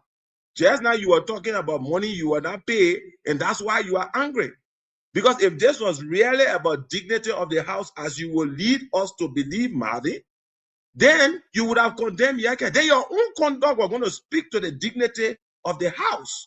You flouting the rules, insulting policemen, resisting arrest, not going to court when you are being charged with persistent non-support. Does that bring dignity to the House?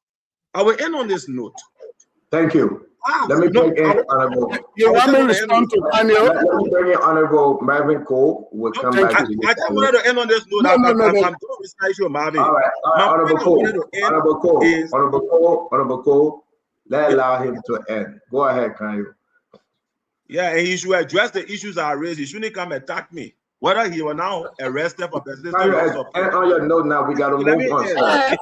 No time. Don't be scared. I can never be afraid of you, Marvin. You labor because you in the House. Let make progress here. Let's move on, please. The man interrupting me, CEO. He the guest. Yeah, but go ahead. Make your point. Yeah, I have said we are a country of laws. All right, we are a country of laws. If Madam Paul has a valid claim in law, our advice has always been go to the courts. Even the first day she was on the platform, CEO, you recall, that was my position. Nobody was being dismissive. Nobody saying that she don't have a right to raise claims, but there's a proper forum when you have these issues. Go to court. Why is she going to attend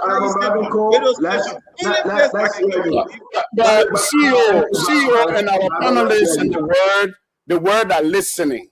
From the session made by my junior brother Kanyo, he's saying to you, even though the crime allegedly committed by Richard Kuhn, he's not disputing that nothing happened. He's agreeing with us, but Marvin Cole, you did this, so you are not the one to speak about it. So let me go to your issue. Kanyo, this is so myopic, it's so little of you. That's why when during the premise of my conversation, I said some people at the grant school passed through them, ran through them. They never absorbed at the grant school of law. So they understand things the way they understand. You were here putting around with rebels, and you call yourself a lawyer, a man who should respect the dignity of the law. Let me come to your thing. You say, I will order arrested. It's far-fetched from the truth. It's erroneous. It's baseless. It's criminal. When I am a traditional man, I have never, ever refused a woman who say, I'm pregnant for you. I have never. I'm always been a decent man.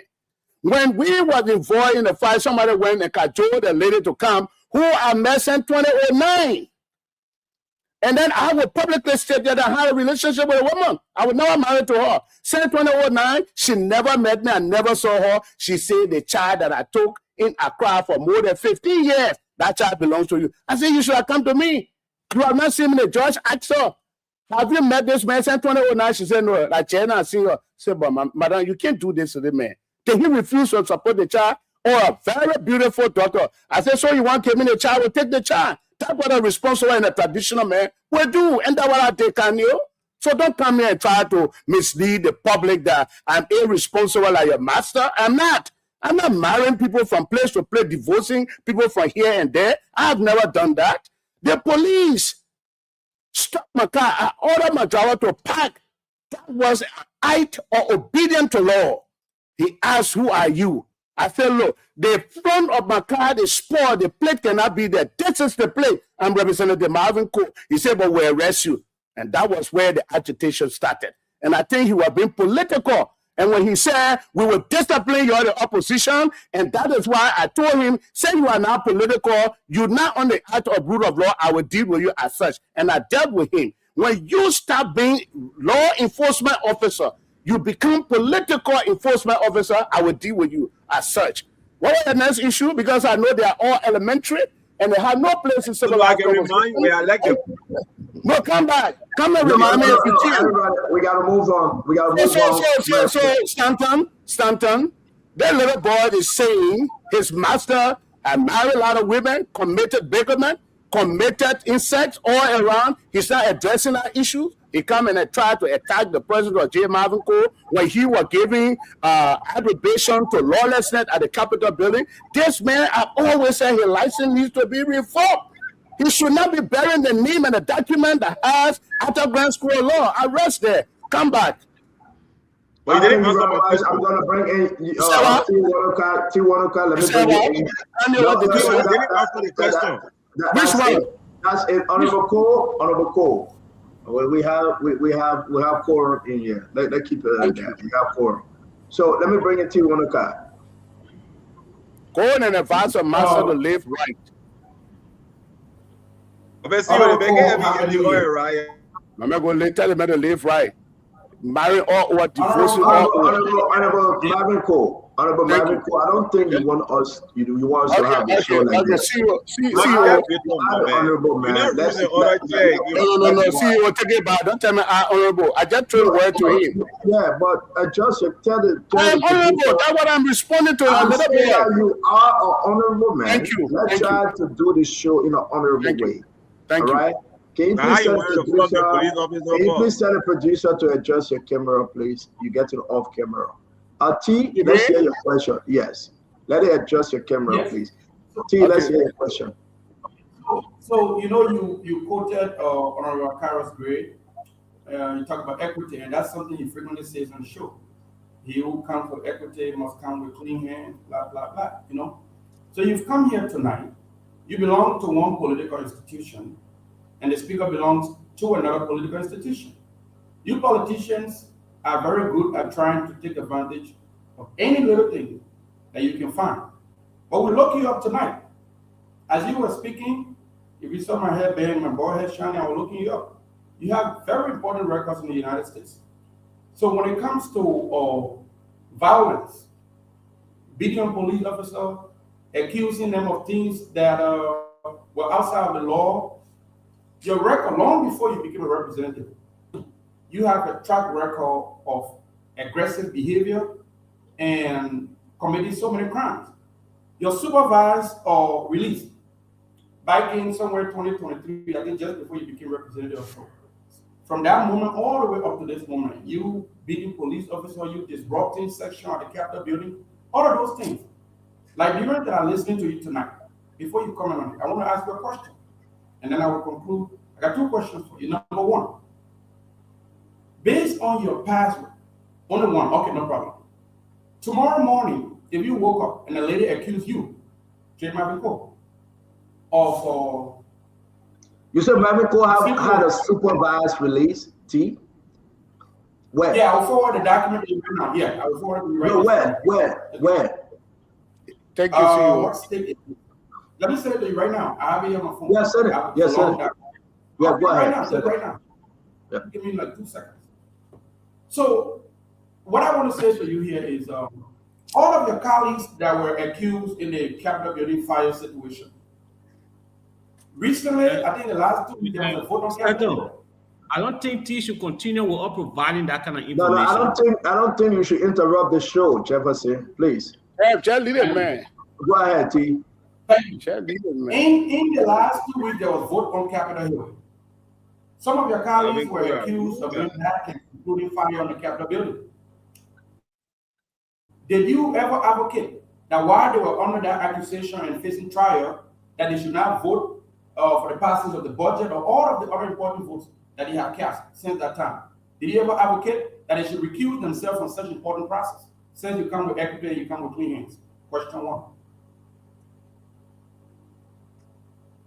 So, Stanton, the first thing, I will not respond to a liar. The document he talked about, then he send it to you, and I will respond to him. When you get petty liars come on the show and try to ting the high-earned reputation of people like us, I am not going to dignify that. Well said. If you're not, well said, Medical, well said. What we're going to do, we're going to wait for the document, then we're actually... Go to the next person. Because yes, so we'll go to the next person. You're going to do research now. Your master lied to you. So wait, Marvin, wait now. Yeah, we still got Abula Mamba in the back. Kev Hassan will be coming on. But now we're standing though. Let me bring in Fandela Patrick. It's okay. He going to send the document he had. He will not come back, stand up. No, he'll come back. You got to start. He'll come back. Melvin, you got to hold on. Right. VP. Yeah, so distinguished colleagues, it's good to be back tonight. And Happy New Year to all of you. Dr. Tansen, let me say Merry Christmas and a prosperous New Year. It's good to see you back. Same to you, Fandela. CEO, I'm taken aback with the level of inherent hypocrisy being spread on this platform. In 2024, there were several counts against former Speaker Funati Kofa that bordered on ethical values and corruption. These were the legal basis for his removal. When a sitting speaker willfully and intentionally, without fear for God and the laws of our country, engage in immigration fraud to marry his sister, and he referred to her consistently as my sister, but document proves that he did marry his sister.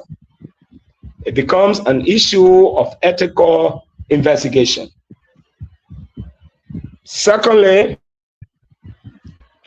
honor our laws, especially when it comes to the House of Representatives or public officials. They are supposed to operate with ethical standards. Let me make this very clear. Corruption is not only about stealing money, but when you build a system to certify something that we consider your personal aggrandizement, that is a form of corruption. In this situation, the speaker engaged in acts of corruption to manipulate deliberately and intentionally violate the American system and the Liberian laws to marry his sister. It's a fraud. It borders on ethical standard. What Mr. Cole is saying tonight is that these were the same allegations of ethical standards, violation or abuse of ethical values by Funatif Kofa, for which members of the House of Representatives initiated a process that led to his removal. This new speaker is also found in this process. Marvin Cole, with that being said, do you have the 49 members? Because everything that you have said tonight, it will come to members, or numbers. Whether he killed, he married his sister, he married a man, we know it's a fact. But do you have the numbers to initiate a process to have him recused? Because in the case of Funatif Kofa, the problem was Funatif must step aside, he should recuse himself. He said, no, he cannot. So in this situation, do you have the numbers to force the speaker to recuse himself to settle his ethical standard situation? Thank you very much, VP. Your thing is important, and I just want to tell Kanyo Barbara that Aunt Susoni's daughter that took you to the court. You know the story. I don't want to talk about it. You are talking about dignity and all that kind of thing. A lawyer, you refuse to provide support for the child, and you are taken to court. That's been very irresponsible. I hope no, a serious order. We should not. I take it back, but that is bad. You shouldn't have done that. But VP, what I want to say to you, discussing the speaker removal. VP, what I want to say. Stanton, you need to stick to the subject matter seriously. Both the panelists. Stanton, we're not getting you because great. But everybody will have the chance to respond. Let everybody. Remember, we all men and women professional people here. Don't censure anybody the way they want to go. When I bring other guests, you treat them with dignity. Okay, the guest himself pointing out on the panelists. They were addressing. Marvin Cole is not your regular guest. So let us move on. You go in the gutter with Marvin Cole, he'll go in the gutter with you. Would you be respectful? Yeah. I beg you, Gray. Let me do this. Honorable Cole, continue, please, sir. VP, when I came on the show tonight, the thing it's not about number. I was not talking about Richard Kuhn. We have resolution. You must recuse yourself. That is not what I was saying. So I will not tell you that I have a number. I don't have the number. What I have is the rules. That is they are bonus on the credibility and the dignity of the house. We are reading the rules to Richard Kuhn. The rule says you should not do this. If you did that, this is what you should do. Recuse yourself. That you don't need the 49. But when you insist to violate the rules and say that you disrespect the rule, then that is the time that the number comes in to deal with you. That the number will force you to act because the law is there. You must according to the law. That is why we came on the show to tell Richard Kuhn and his and his supporters that is saying. And the second thing I want to go piggyback on, Stanton, that little boy who tried to come out and talk about politics here, I don't know, monarchy or whatever, he can't lie to you. Mr. Cole, you don't refer to anybody as little boy. No, it's unprofessional. You don't do that, please. Okay, this man. No, you're not older than the man. When people can, when somebody lies, you see one person to control the program. I will tell you little boy because he's a liar. I will not change from that. He's a liar. let me say this. Why is it guys talk across the show let me tell you something. If you want to control the program, I will step aside, you can control it. Right? You call him a little boy, the man will come on the show and call him cold little boy. The people got to get the message from man. I'm baking your back. Let lead a religious New Year team. Let allow people to flow. I'm baking your chief and others. A member of the state council. You should treat all the guests the same way. Okay. Yeah, but no guests insulting you. Everybody talking. You were the one that we have. Representative Jim Cole, can you proceed, sir, please? Boy came and sat there, blatantly lie, and told you he got record about me from America, my supervisor relieved me. That man should be banned from this show. That's been very criminal. And when you steal, your respect can be taken away from you. That's what I referred to him a little bit. I'm not going to refrain from that. So as I was saying, the rules are clear. I'm going back to the subject matter of which I came here. Richard Kun, 42, 41, 43, transparency, honesty, keeping the dignity and the prestige of the house. Kanye was telling me, Yage was insulting all over. When you were in the then government, Yage was insulting when you were under your arm. Yeah, you were dancing and partying all around. But now you're asking me to discipline. Why you call yourself lawyer? You never told Yage to stop. What you did say? And for your information, Yage was punished. His salary was seized up to now. No salary had not been paid for disrespecting and misbehavior. Under my leadership as chairman on rules, order, and administration. You don't know. You just come here and flip-flop around and provide faulted information in the public. You think that's some novel you can't play with? Please. I know that other grants are ready. Thank you very much. Thank you very much.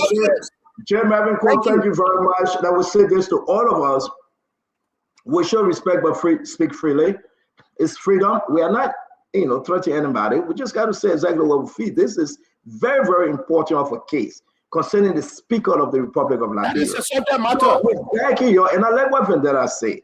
Vendetta went something about Vendetta didn't know you was having day number 2. I hope you continue. I think Vendetta have a new resolution. He went to church. I think he went to church, but man, he was very sound with his own opinion on the show.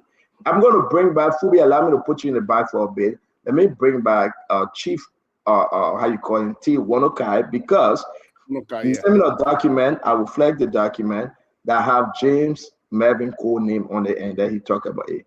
So I beg you, Fubi, 1 minute. Go ahead, brother T. Wanokai. Go ahead now. You have the floor.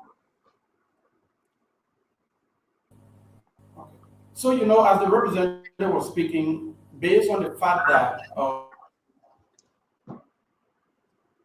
you meet her, say again? Yeah, he confused. No, go ahead. Go ahead. You fine. Don't leave it. Don't start meeting yourself. Leave it. There you go.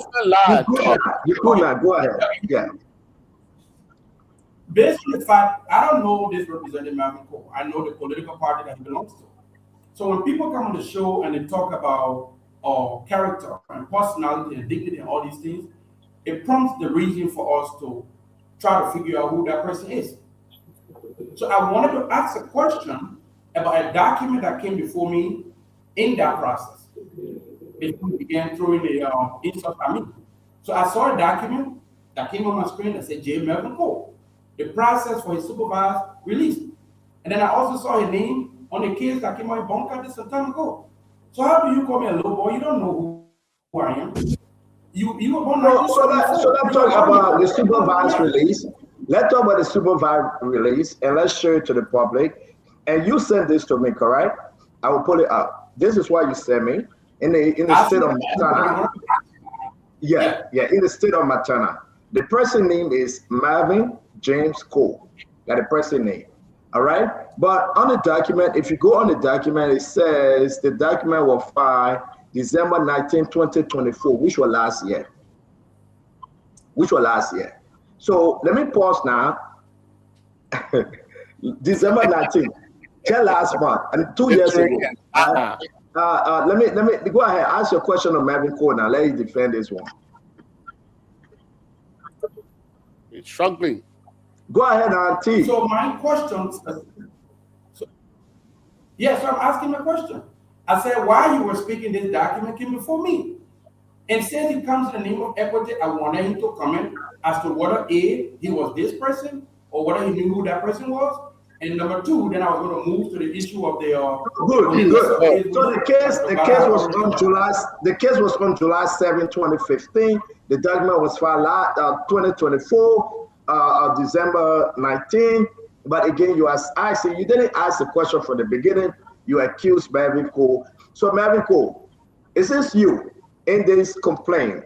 Marvin James Cole, 2015, July 7th. This is a complete diversionary tactics. He knows that it's not the person, the characterization that he's trying to place on a decent man like me. I've never had any history of such in the United States of America, neither in Liberia here. I've never. But let me tell you what he tried to do. He was trying to invade the conversation that we were holding to tell you that Marvin Cole has a bad character. And now he got exposed. Now, because he did not ask questions. He said he had a document, he has a document in his hand from a supervised release. That's what he said. He was speaking definitively. And then he comes out, he flip-flopping, he doesn't even know. The next time you come, you want to ask me, when you come in my presence, know that you are dealing with intellectual bazooka. And you got to take time how you ask me questions. So I want to rubbish that. That is far-fetched from the truth. It is elementary. It's just criminal. It intended to tend my character. And I will not bow into the likes of Kano Babala and such people. So I continue to maintain the dignity and the prestige of this house have been tinted by Richard Coon's attitude in the public. So we want Richard Coon to clear his name. He will not preside over a sooner that a decent president will go sit down there with ambassadors to listen to somebody who got a crime hanging over his head. So just to clarity concern, what's your full name? My name is Josiah Marvin Cole. That is my full name. Josiah Marvin Cole. So in Montana, there's an individual called Marvin James Cole. Right? I've never been to Montana. I don't even know where he got Montana. Yeah, he was flagged for driving under the influence of alcohol. He was flagged for driving under the influence of alcohol, and he was arrested. So again, thank you very much for that clarification. So I don't know. The guy got some kind of name that is so difficult to pronounce. I mean, you gotta go to school to learn it. Thank you very much. Let me bring in Chelsea and Ambula Mame. It's good that you clarify his concern. And he needs to apologize for bringing faulty information about me. He needs to apologize for that. And Merry Christmas and Happy New Year to all the panelists. And Honorable Cole, Happy New Year. Many happy returns. Stanton, first thing, T is a liar and a lazy intellectual. You're not intellectual. Listen. But Jefferson, T is your panelist on the show. Address the guest. Leave T alone. You're not here to defend Marvin Cole. Yeah, but you're not here to defend Marvin Cole. Throw your own to the guest. Oh, my man. No, Jefferson, we got many facts on you. We got many information on you, though. Should we discuss that now? We got a lot of information on you. I want you to go ahead to address the guest who is Marvin Cole. Yeah, but I got to lay my basis. But leave police alone. When the guests leave, we can do our crossfire. Leave the man alone. So, no, I just want to let him know that he bringing disgrace here. So, I listened to Councilor Babala here when he talked about other issues. Councilor, the more you talk like this, the more you reduce yourself. Marvin Cole laid clear allegations against the speaker. Immigration fraud, incest, and bigamy. Those are things you, as a lawyer, I expect that you have addressed. But instead, you went below the belt and being personal with the honorable man. You're disgracing yourself too much. The speaker has been accused of immigration fraud, of marrying your own sister, that is incest, and bigamy, and remaining married and married to another woman. Those are the issues that should be addressed. And you were here as a precedent case. Yake Koluba was punished for bringing disgrace to the Honorable House. In this case, the speaker now has brought disgrace not only to the House of Representatives, but to the entire country. Medical issue is that he should recuse himself as a penalty of bringing disgrace to the country, not only to himself or to the House of Representatives. So I expected that we deal directly with those allegations instead of getting personal. And Honorable Cole, the House has rules. I think we should force the Speaker to live by those rules, to recuse himself. And then you can muster up and get the numbers to compel him to remove himself if he refuses to move. And nobody should talk about Yeke insulting in the House. Kanye, you don't have that moral ground to say so. You were here, you supported Yeke insulting other people. You did not say anything. Today,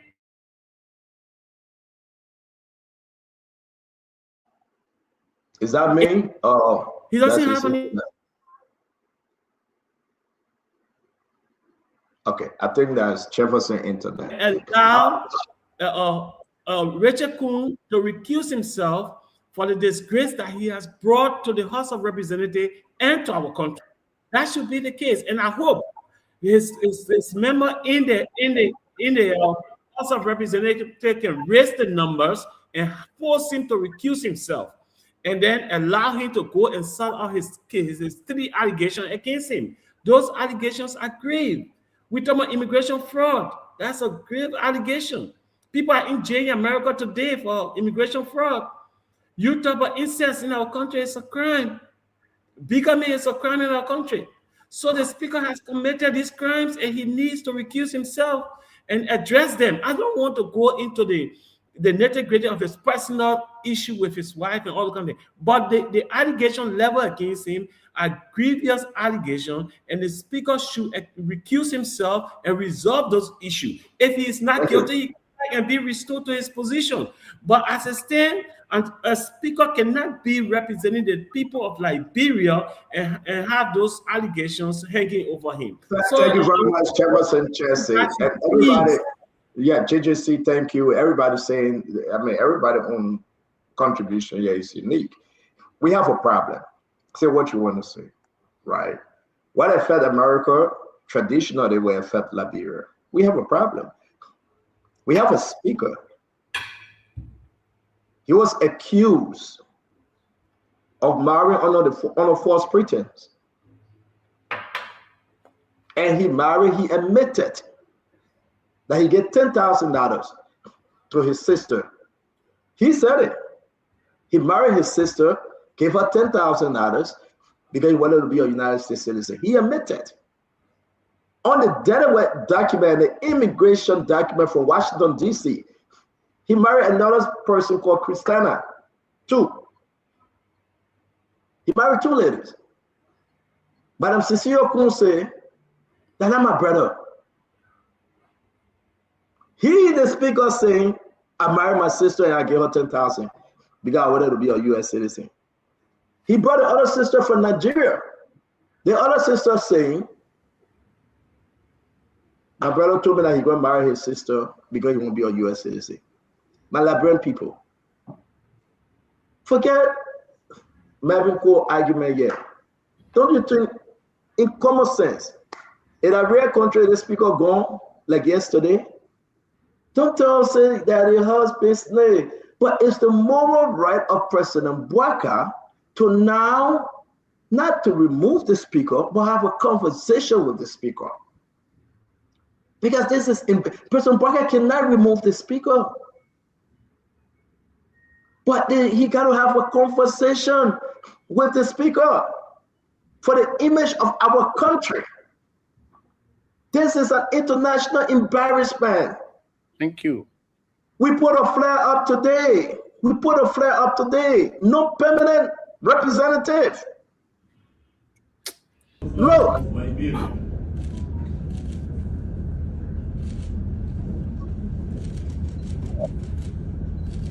A record time for our country.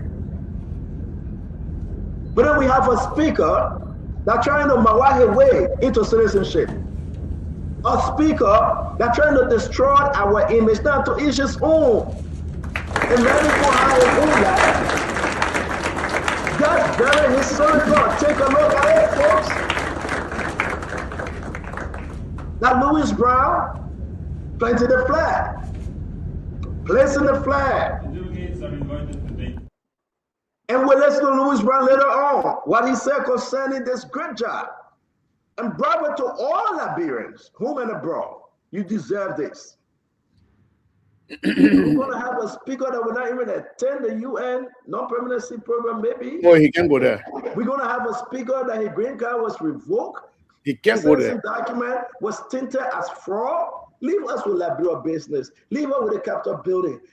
But President Mbwaga was very instrumental in bringing Richard Kun to the speakership. Be not deceived. President Mbwaga was Issa. Jeremiah Kun was Issa.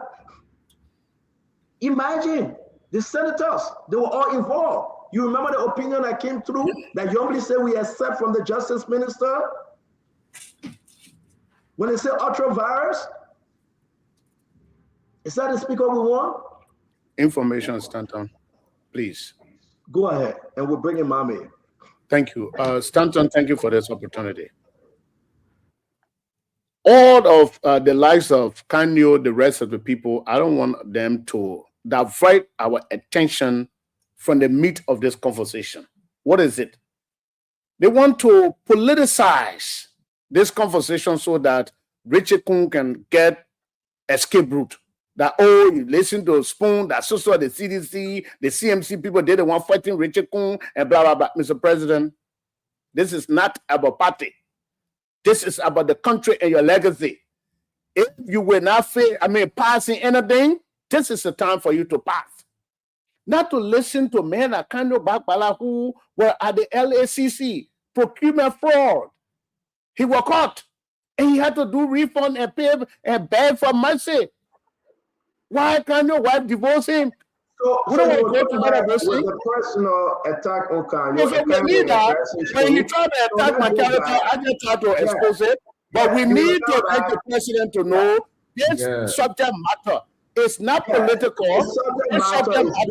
It has to do with our country. Representative, what we are discussing is bigger than you and Kanye. How many girlfriends you get? How many people might you get at your business? Let's we pass that level. Yeah, let me bring in Mami. Because before Mami speak, what we saw today, if this is not putting chill in your spine, right? That we are seeing a new day in Liberia, then what? But to have a speaker under this condition, we should be ashamed of ourselves. So I will play this one more time, and then I'll bring in Mami. Of Liberia.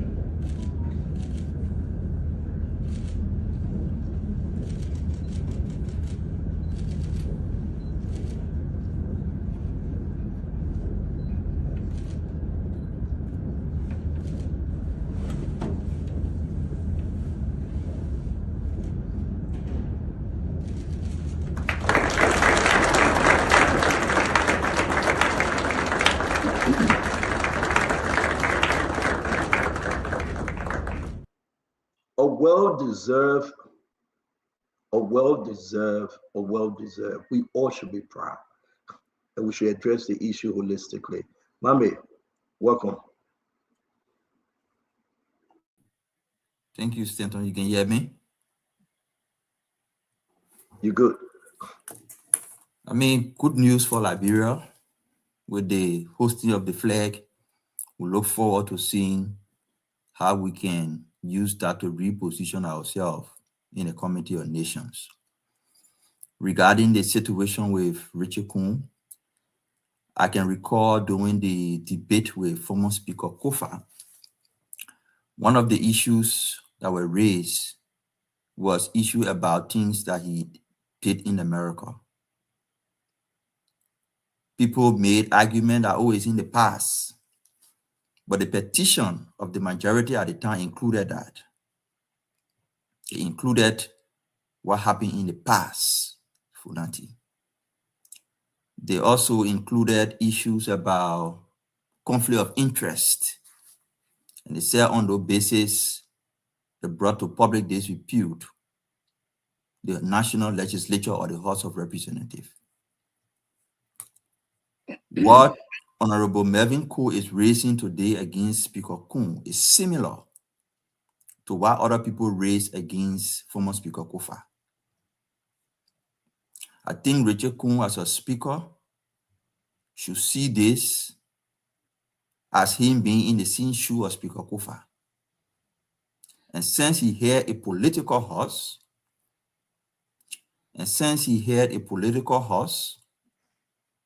work with his colleagues and see how he can resolve the issue politically or find a solution to it. But to claim and to posture that, oh, nothing has happened, I wouldn't agree to that. I think something happened. He's in the political theater, and he should work with his colleagues to find political solutions. The rest of the other issues, we can talk about it. But something has happened. His colleagues are raising it, even though they're in a minority. I mean, as per what he said, I don't know the numbers. I've not seen any number anywhere. But just from listening to Honorable Melvin Cole, he said, we don't have the majority. So we're just asking him to do it. That's a political theater. I think he should engage politically. When it was happening to Speaker Kofa, he did not want to engage politically, or whether he engaged was unsuccessful, and thought that coming on the radio and using social media would have saved him. That was not successful. Social media did not save him. All the radio analysts did not save him. His colleagues took him out. So I think Richard Kun should begin to engage his colleagues and engage them more responsibly. The way he has been engaging in the past, at least from what I saw 2 different times, I don't see those engagements to be a responsible engagement. Threats to lawmakers, threats to journalists, the way he addressed his colleagues in a dictatorial tone is not representative of a speaker. So I think he should see reason to readjust the mood. In 2026, he should readjust his mood of engaging his colleagues. He just first among equal. They elected him as speaker. He's not God. He should engage them politically. Readjust the mood. Readjust your temperature. Readjust your tone. Something happened. Talk to your colleagues. You'll find a way out. That would be my comment. No, thank you. A very good one. We're going to do first time, let me clap for you, Mami. Excellent. Ali, but can you call yourself a lawyer? Learn from Mami. So we're gonna do a quick round. We're bringing Dr. Richardson. We'll flip directly to Kanye, bring our Kyrie Spirit, Winfred Russell, and then we'll go to the guys that just joined us: Kev Hassan, Emmanuel, George, and that of Fubi Harry. It's going to be a great show. We got a lot to talk about. We'll be talking about the Austin case. The jury was disbanded. The jury today. They say all of them won't cancel them. The UN. For big news for Liberia, ladies and gentlemen, of big news. We like to talk about it. The LDA sucker punching his bodyguard in the eye, causing him to go nearly blind. Again, we'll talk about that. A good thing happening to our country, ladies and gentlemen. And this is why we come here every day. CDC, Unity Party, CMC, in position, no position, to talk our own. This, again, will continue for the year 2026 by the grace of God. Now, the Richardson, a quick second round. I've been hearing people say that Honorable Marvin Cole is not the right messenger, but I'd like to add that just because something was done or somebody did something, that doesn't mean that they can bring out an issue, okay? And especially in our country, when would be the right time to bring up this unethical or desirable act, as Honorable Cole is citing, by the rule of the house. That's what's important to me here.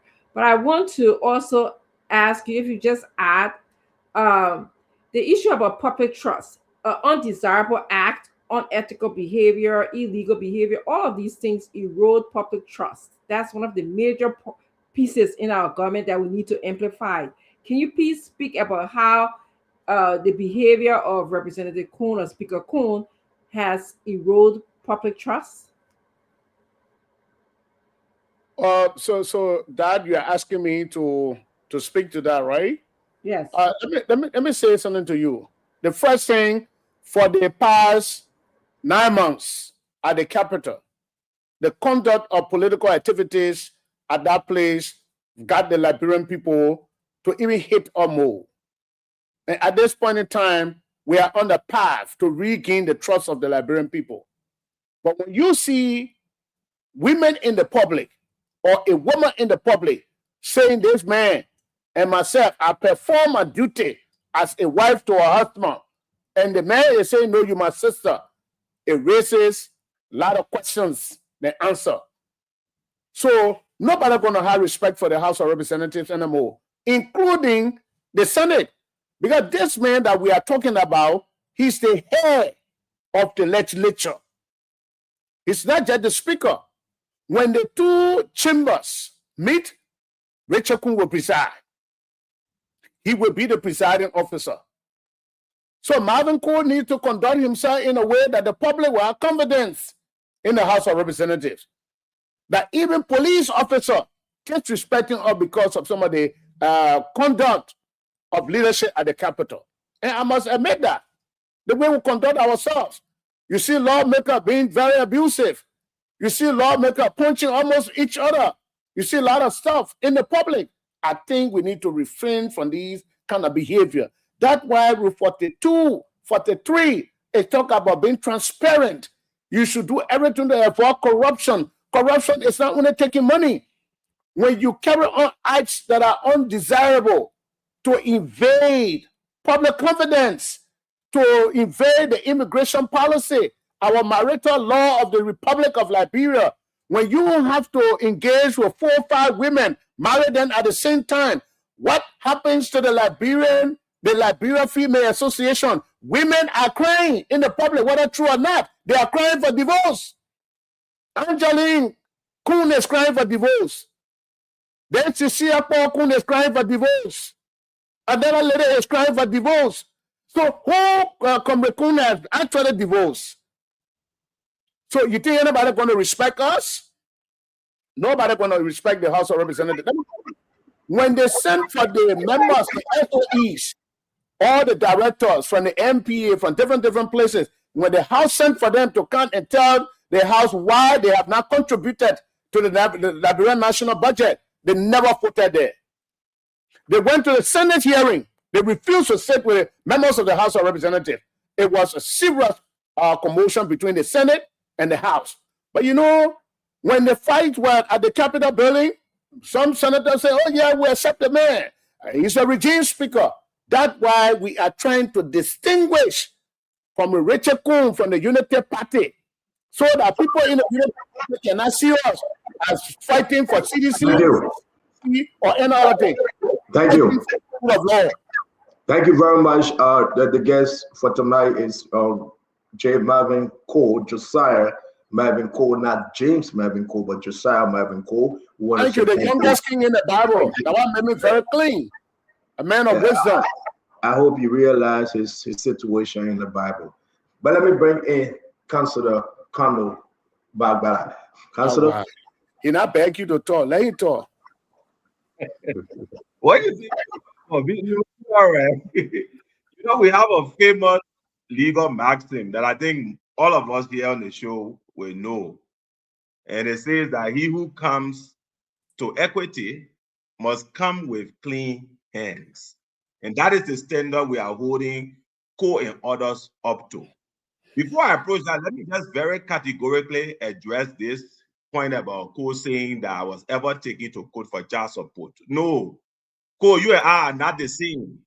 Oh, I have 5 children. And from the time each of them were born up LACC, to now, address the LACC issue. Rub me, my man. CEO, please put the main order. 5 children. I'm a proud biological father of 5 children. One is graduating from high school next year. And from the time each of them were born up to now, I've looked after them. Nobody chased me to look after my children, unlike you. You were dragged to court for child support. and that matter was surreptitiously handled, and you're looking for female lawyers, those are the matters that female lawyers should be addressing. Currently, Dagonti Local Law has your 4-year-old son that you have refused to support. We need to report that matter to AFL again, because you have a pattern of not supporting your children. It's not one instance. You've continuously violated law. You say I was at LACC. I challenge you to produce anything that shows I was ever involved with my officers. You have been charged and taken to court. So let's come to the issue at hand. The real issue here, though, all the lazy scare tactics, you think my reputation, it won't fly because I'm a white chicken. It can't fly around me. Now, what is the issue here? I have said that if this woman sincerely has an issue against the speaker, as you people who are better from your booting out of the leadership of the House would have the public to see or want the public to think, there is a forum. When you did not support your child, Madam Asibu went to the court and sued you for persistent child support until you accepted the child and you started to support your child, Marvin. Dagonti Local Law is going to go to court again to sue you to get the redress. Why is it that Madam Paul can go to court and she claims she has a legitimate issue, whereas she at the Atai Center to CEO? She's on Spoon FM. She's on all the major radio stations that cannot give her relief. But the only place that can give her relief is a place she refuses to go. So the only thing that is left is that we know you, Kofa, and others are the one bankrolling her. We know you brought her into the country. We know you have been paying to CEO and all the platforms for her to appear. And that is not equity. If you really are concerned about the reduction in respect for the House, then you will tailor your own conduct. You will not be beating police officers. You will not be arguing with them and say, I will put them in a place when they simply ask you, why are you traveling with other licenses? You don't care about President Boakai and his success, so don't act like this whole conversation is about President Boakai succeeding. It's about you getting even with Rachel Kuhn. So if you want to adopt a political process, then find the numbers and go and remove Speaker Kuhn. But if it is an issue regarding something that this woman say he has done, then we say, go to court. Let the court be the one that determines whether something was violated or not. Not you. In fact, your conduct, just even quite recently, you attacked Deputy Speaker Ofala on video, insulted him mercilessly on video. Do you think that action of yours, Marvin, inspire confidence in the legislature? And you can't sit here, you think you will have the moral grounds to raise respect for the legislature? You don't have it, Marvin. You do not.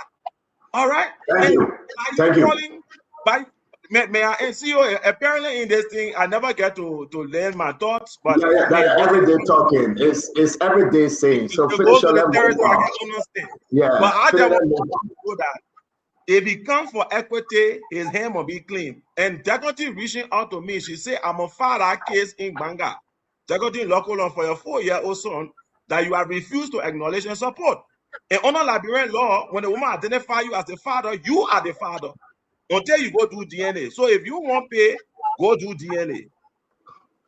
Thank you. Carlo, let me ask you a question before we give Honorable Marvin Cole the time to respond. I beg you, Carlo. And again, like everyone else, we love having you guys on the show.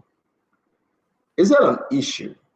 All the documents you have seen, you have read concerning Speaker Richard Kuhn, different situation here in America, marrying to Christiana Tu from Massachusetts, marrying to Cecile Kuhn from Delaware. They revoke his temporary status and not permanently revoke him even having a citizenship from Washington, D.C. when he applied the 2 different applications. Is it a concern for our country, Liberia? I'm not talking about the lawmaker and argument here, but internationally, though, what would you think? Well, thank you. That's a good question. And I would have loved for us to focus on the issue and leave these petty gutter things. But when people like Marvin want to go there, then we'll follow him there. If they want to stay on the issue, we will stay on the issue.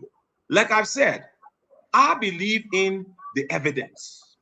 All right? If you claim there is wrongdoing, I'm not a court. There is a forum that is empowered to interpret these things and to give legitimacy to them.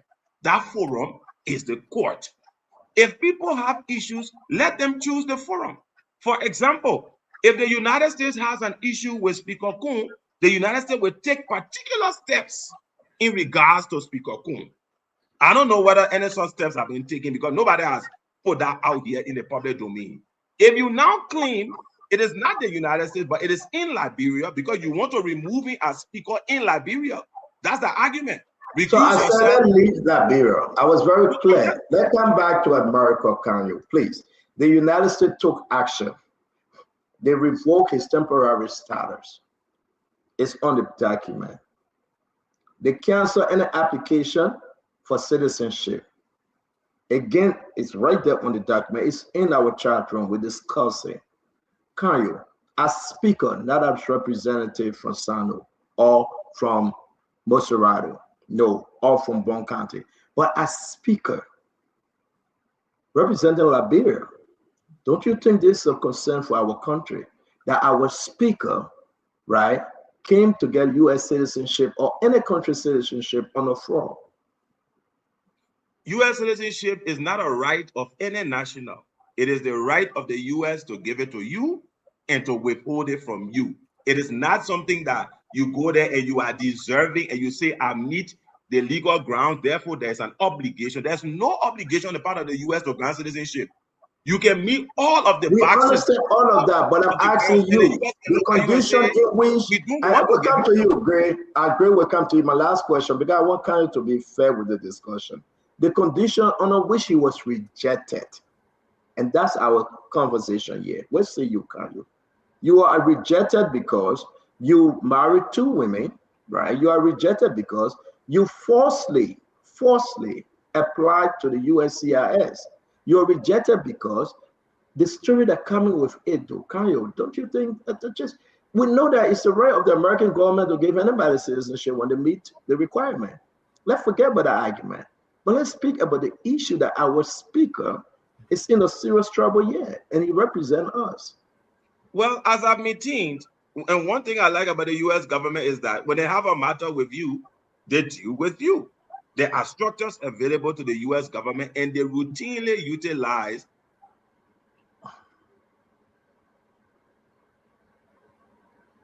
All right, I think I'll better get into that problem.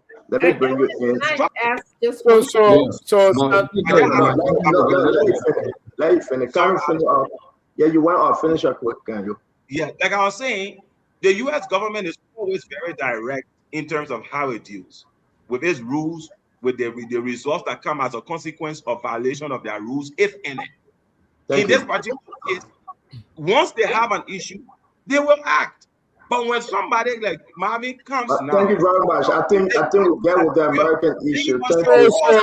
Thank you. Yeah, Honorable Gray, Honorable Cole, 1 minute. Let me bring you a Kara Gray, then you can do Let me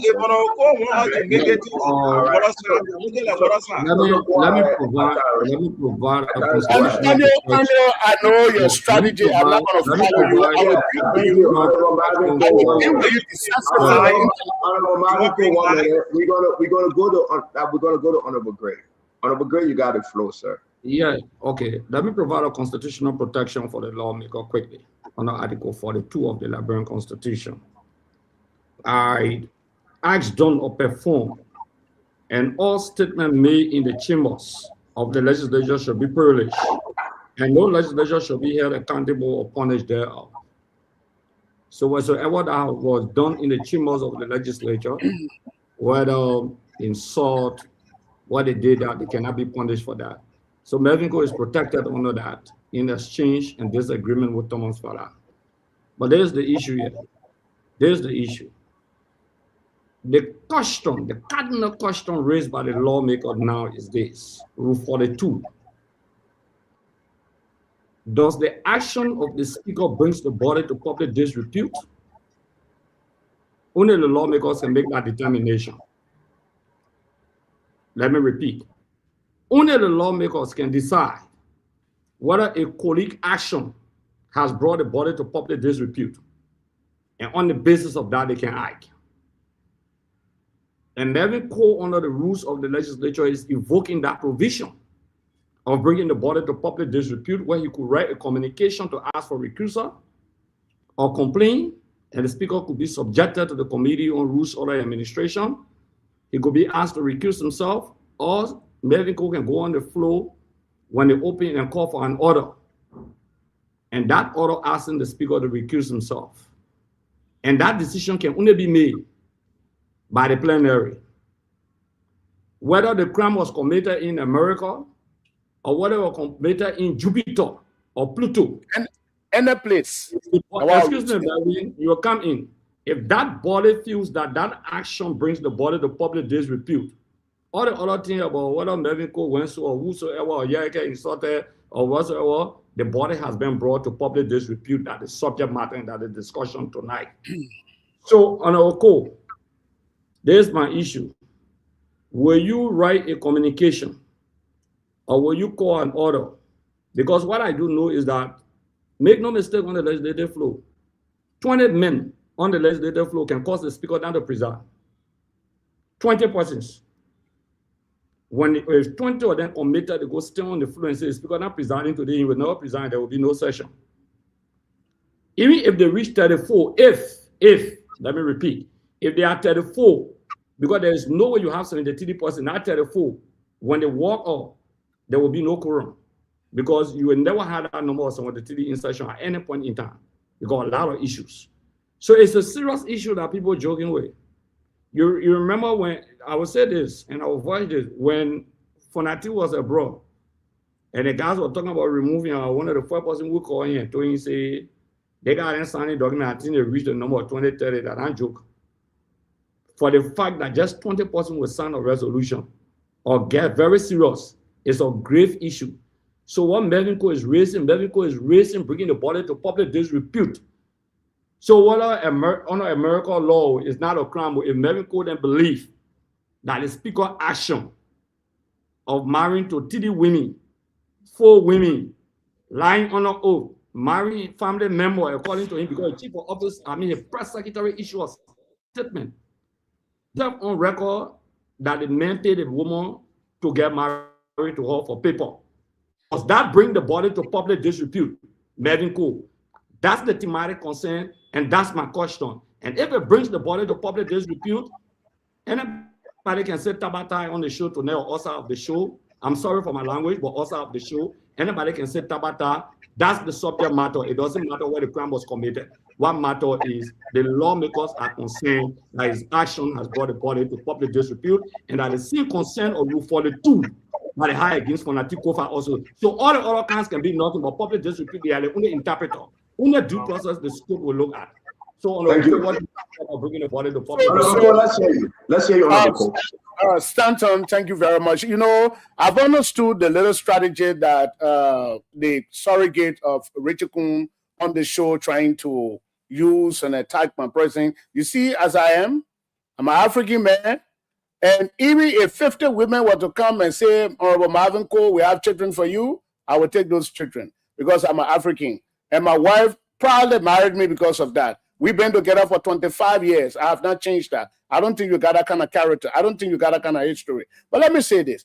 I am very, very concerned, and I will remain focused. Rule 42 is clear.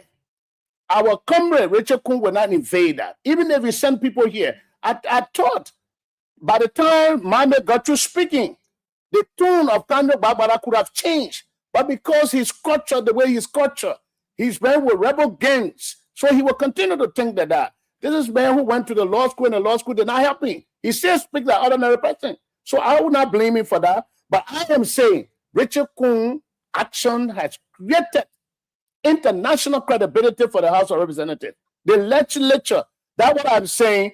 At the SONA, I am still waiting to call on the credible senators in our building that I don't want to believe that they will be willing to sit on a Richard Kun gavel to preside over the joint section for the president to deliver his annual message. Then he said to me, oh, you know, you don't want the president to succeed. I mean, I'm not like you.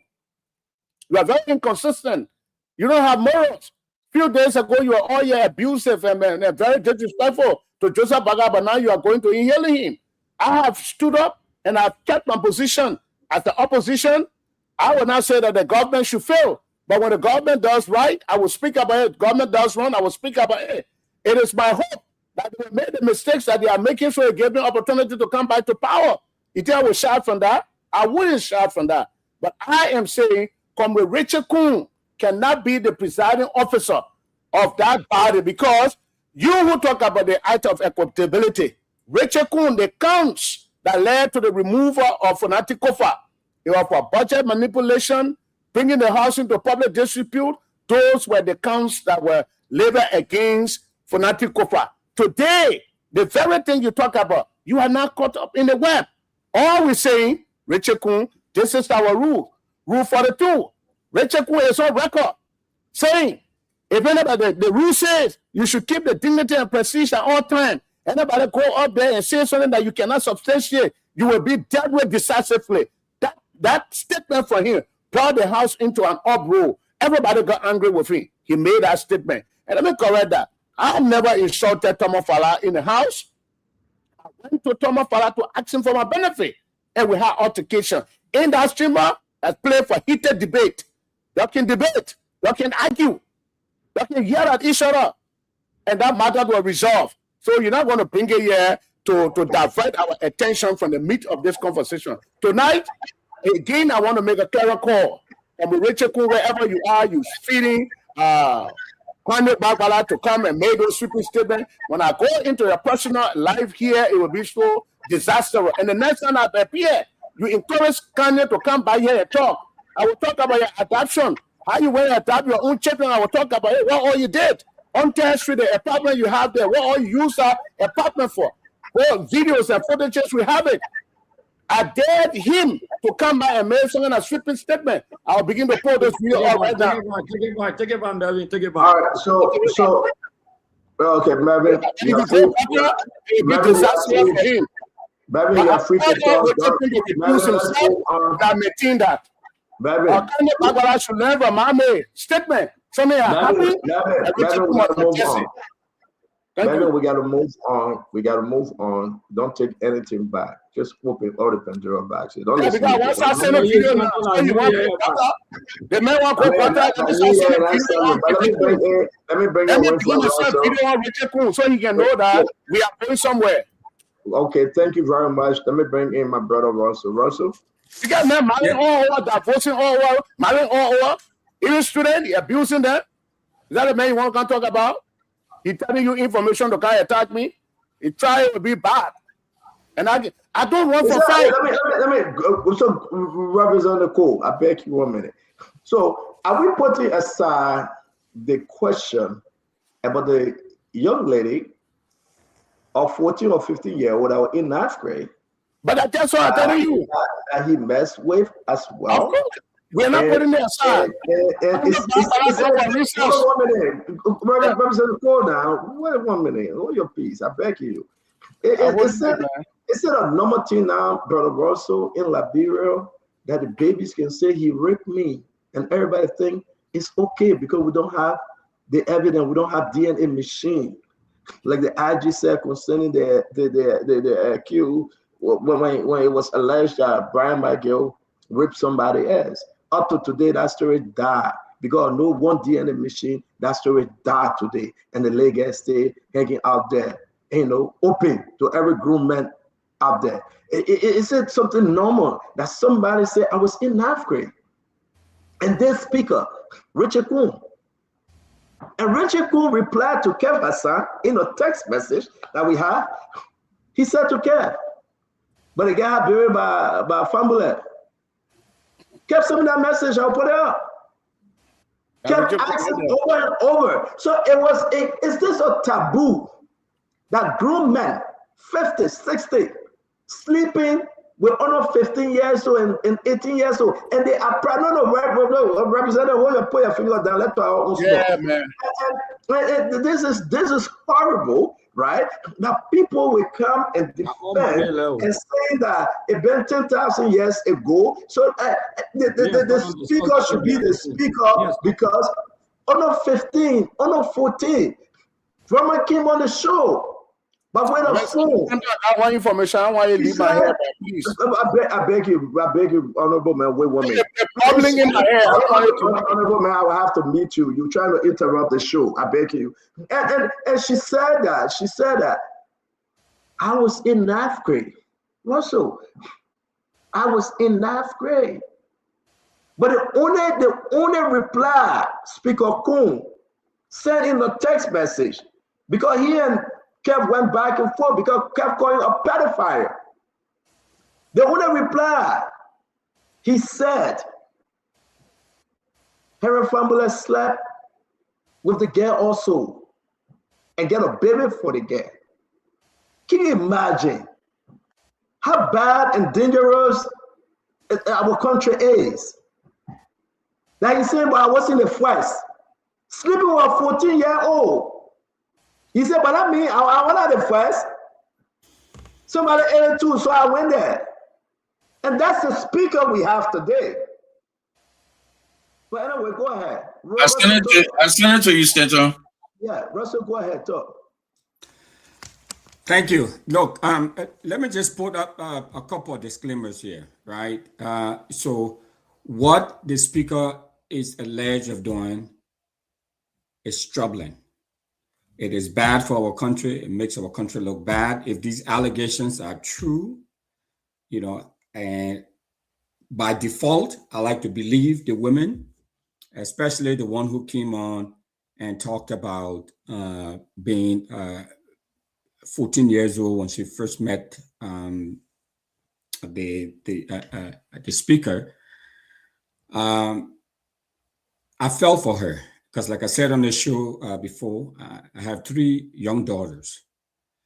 And, and just knowing that one of their teachers are there trying to get with them romantically and all of that, that's very troubling. That's bad for our country. It's bad for the image and all of that. So there's no justification, and the speaker needs to come up and talk about these things and speak about them. So I do applaud and agree with those who are going, after him, or the colleagues who are going after him and trying to encourage him to come forward and talk about these very allegations that have the potential of making our country look really, really bad.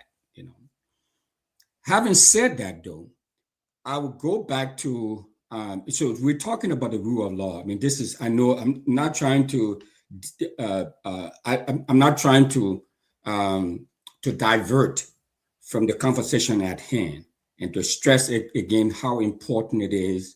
And I'm glad that we're having this conversation, and we need to get the speaker to come forward to talk about these very troubling allegations. But there are some things that were said here before by the speaker. I just spoke to the police officer, folks.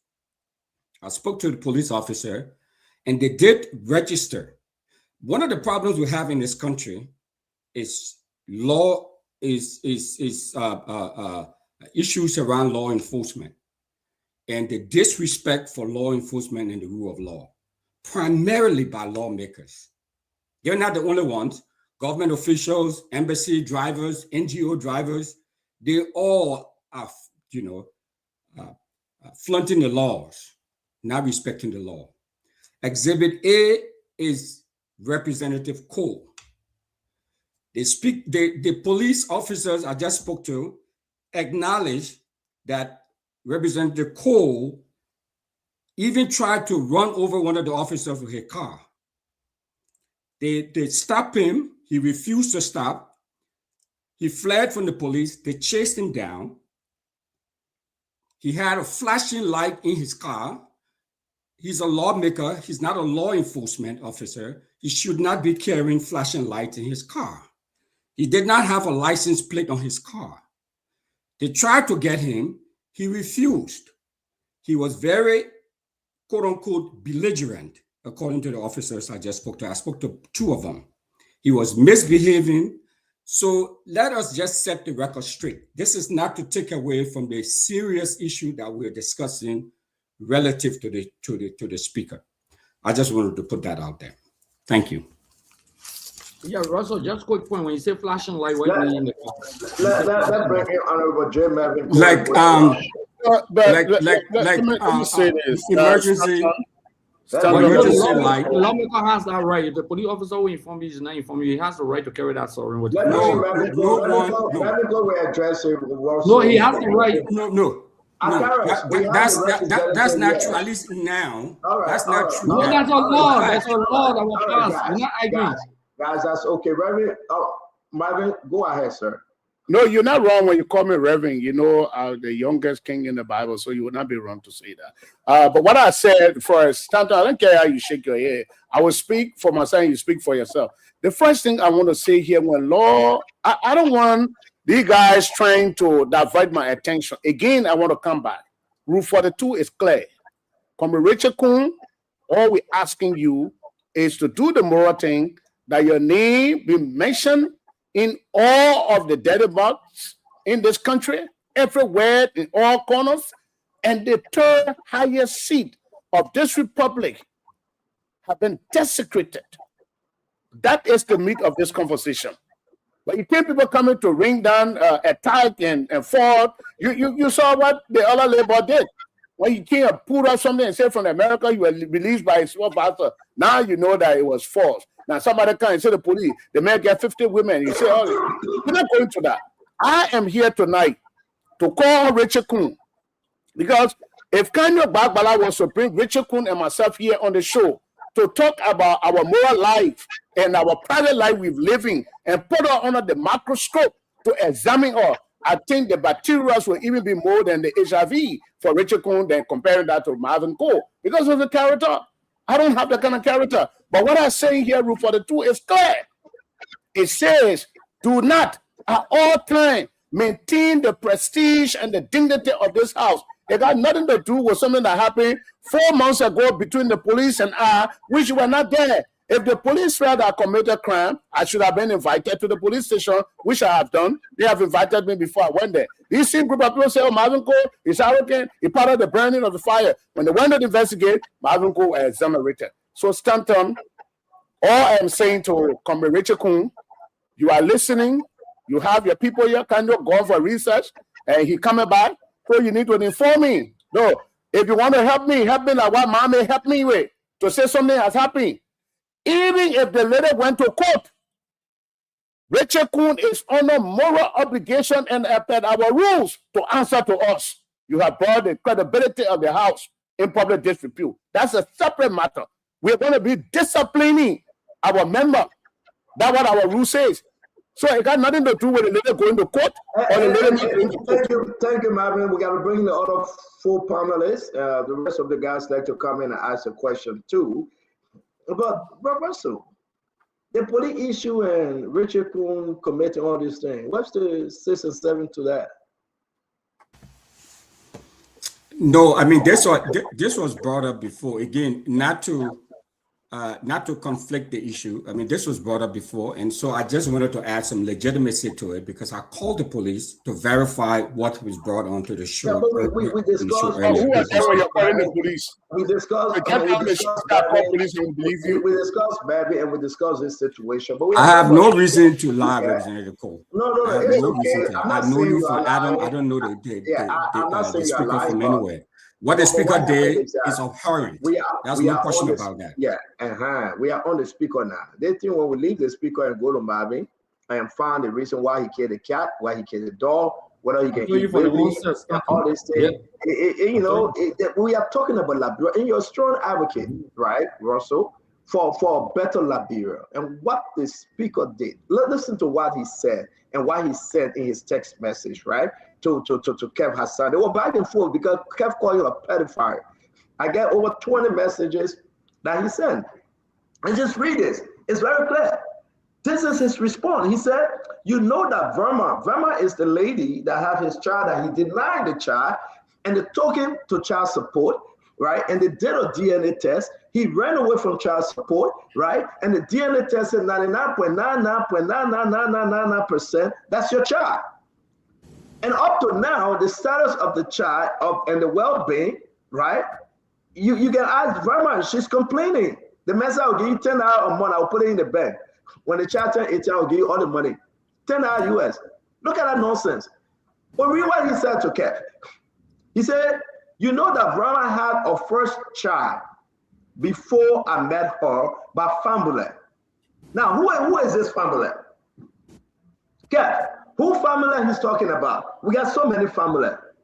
He's talking about Henry Fambulette, and I think he's an ambassador now. And who is Henry Fambulette? They may have not incriminated Henry Fambulette, right? And we asked Verma, we said, who the Henry Fambulette? And Verma explained. Okay, what did she say when we asked her? Yeah, she explained that, and what he's saying is a lie. She never had a child by and Henry and Fambulette. She said he always talked about Henry Fambulette at foreign ministry at that time. Everything he would blame it on him, and she said that's a lie. She said she was young at that time. She was young, 9th grade. Oh, okay. So the argument is that this is so bad for our country. And I hope people in government listen. The women ain't got to listen. Right? He is saying that Henry Fambulette slept with a minor. And when Henry Fambulette left, he slept with the same minor. Then we hear him Marvin Cole and traffic ticket business. Seriously? They are talking about the man have no moral right to even be a speaker. And people, this is bad for our country. This is his reply. I met her by Fambulette, and now she has her third that 5 years old. If you don't find out from Verma and retract it publicly, I will sue you. You say you will sue Kev. But yeah, there you go, sue Kev, basically, right? But again, I will say this to everyone. This is your Speaker Richard Coon justifying why he's sleeping with a 9 grade, 14, 15-year-old. I mean, let me bring the other guys, man. Listen, don't tell me about Marvin Cole eating baby. Don't tell me about Marvin Cole looking for Lindsay. Don't tell me about Marvin Cole. Tell me about the issue on this speaker. Let's address it, my people. And this is bad for our country. Yeah, go ahead. I got to bring in Phoebe. Yeah, to just conclude on my conversation. No united partisan under the sound of my voice who even helped to make Richard Coon speaker. If you have to ask 99.9% of them, they can never tell you they are proud of his speakership for the past 9 months. It's an embarrassment. The man threatened the press. He threatened everybody. He bust into car. He did all kinds of things, and he displayed. Look, when I started to raise the issue, sorry for my elemental word because thousands of people listening. He said, Marvin Cole will be where you will see how people can smell. That was the exact message in the chat room. Until colleagues got angry, some people call in to say, my man, delete that third message. How you address a colleague like that? Because the man raised issue. The issues the man raised, address them. You cannot be threatening him. You cannot. He has the statement in there. Tell what? Okay, we are waiting the ROA report of blah, blah, blah. He said for the gasoline and the attack on the deputy speaker on the second Tuesday as we resume. He had a part there where he said, you will see how people can smell until everybody got angry with him when he sent the third message there. So I am saying there are credible unity partisans, including the president of this republic, that I know he's not proud about the conduct of Richard Coon in the public. All we are saying to him, that you're bring the man. Just speak to him and say, look, there were the accusation in the public or allegations against you. Please step aside. Answer these questions. When you are a senator, come and preside. We're not behind you for me. I'm not telling you, come move from here or come and remove you. The only thing I can do, which I have already talked to my lawyer, they are doing. After this, my lawyer is going to do a detailed communication. I will send to the United States government. I will send to all our international partners. I'm hoping that if Richard Coon does not take steps that will be important to exonerate himself, I mean, they should not be able to deal with him as such, because it is bordering on the integrity of the House of Representatives and the legislature. Thank you. Stanton, 30 seconds, please. No, there's your time to speak. From there, we'll bring in the other guys. You have not spoken. Go ahead. Let me say this. Honorable Gray, I wish you can come back, because I'm reading the live feed. Some people say it's a fake page. He actually called Gray and confirmed everything to Gray. He called. Yeah, but leave that, Kev. Let's discuss the issue. We know that something is a truth. Yeah, and he actually texted me on my regular number also. You know, he got a 301 number. This man, because I spoke with the wife of his child, right? He got his son is about 11 years old right now. There's no such thing as 5 years old. She was in 9th grade at that time, young. Matter of fact, when we asked her on the show, she said, I prefer not to say, because she was really, really, you know, and feeling ashamed to talk about that. But she told us, right? She talked to me. I spoke with her, and you know, she actually in my same state. She's not too far away from me, you know. So she came out and she explained, and she said something. And she said he always does that. He always go out and attack people, send messages and attack.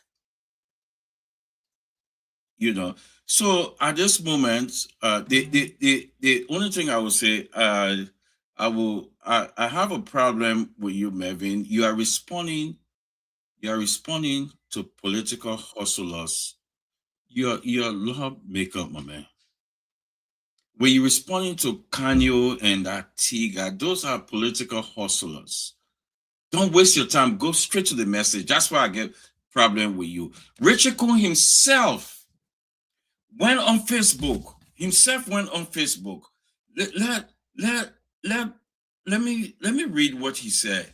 He said, I urge my sister Cecilia Kuhn and all others who think they have a legitimate claim against me to use the court for redress.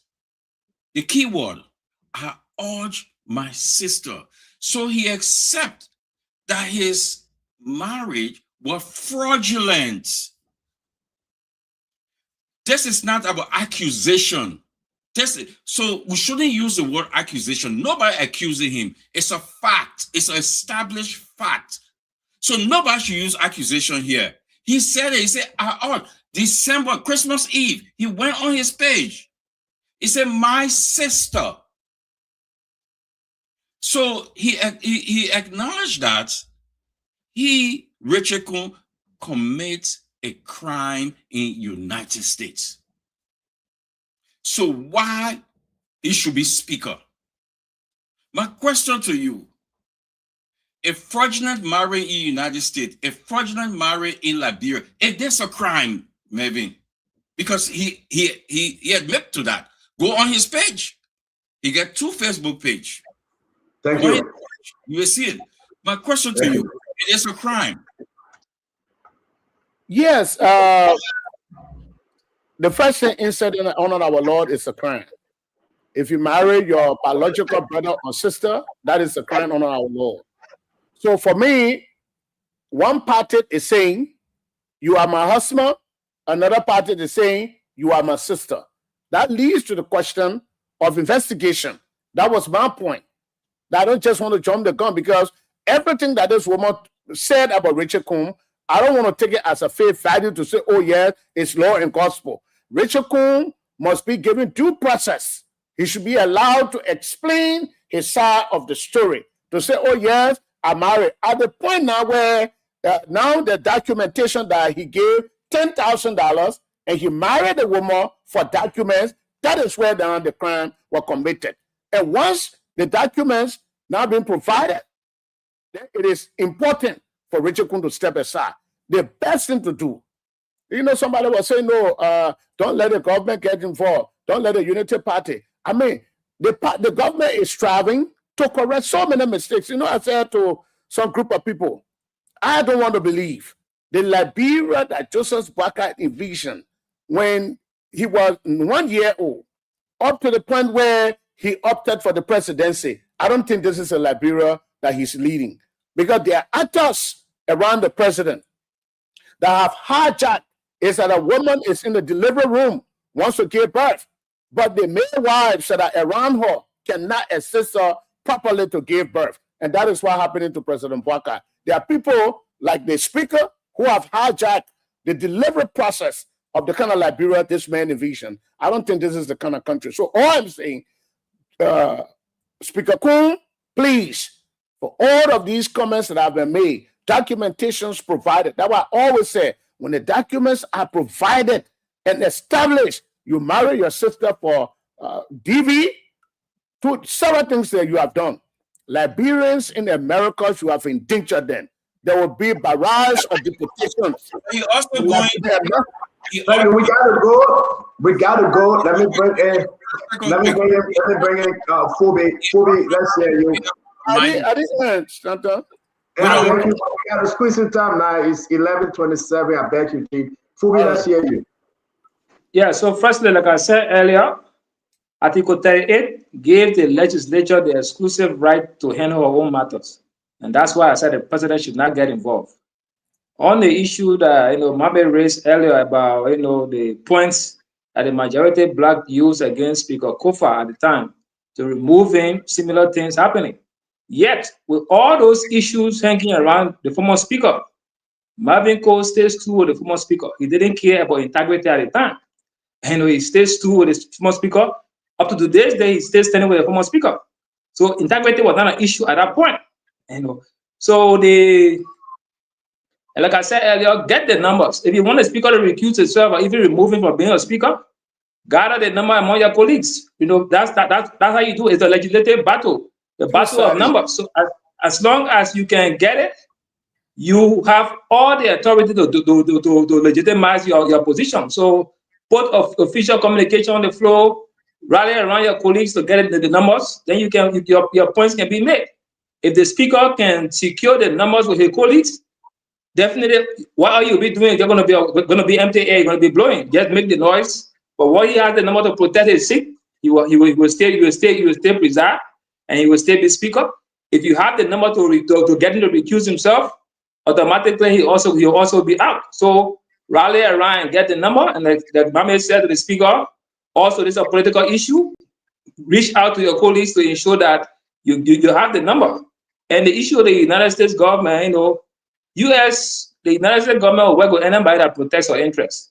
You can have dangerous criminals around the world with doing different things. Once you protect and stand with America, you back our interests, they can work with you. They got their own issue. So I would not want to dwell too much on that.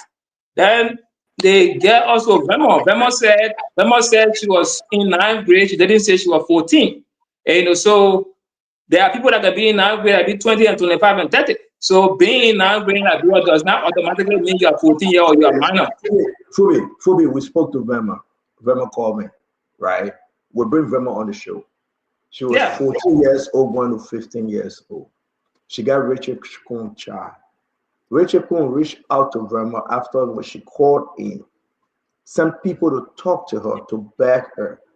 Verma uncle, you may know him, Emmerich, right? We had a 3-way conversation with Emmerich. You see her in America too. Richard Kuhn flashing around talking, but backing the women in the back. So yes, indeed, she was 14 going to 15 for me. And we'll bring her on the show, she will tell her story. Lastly,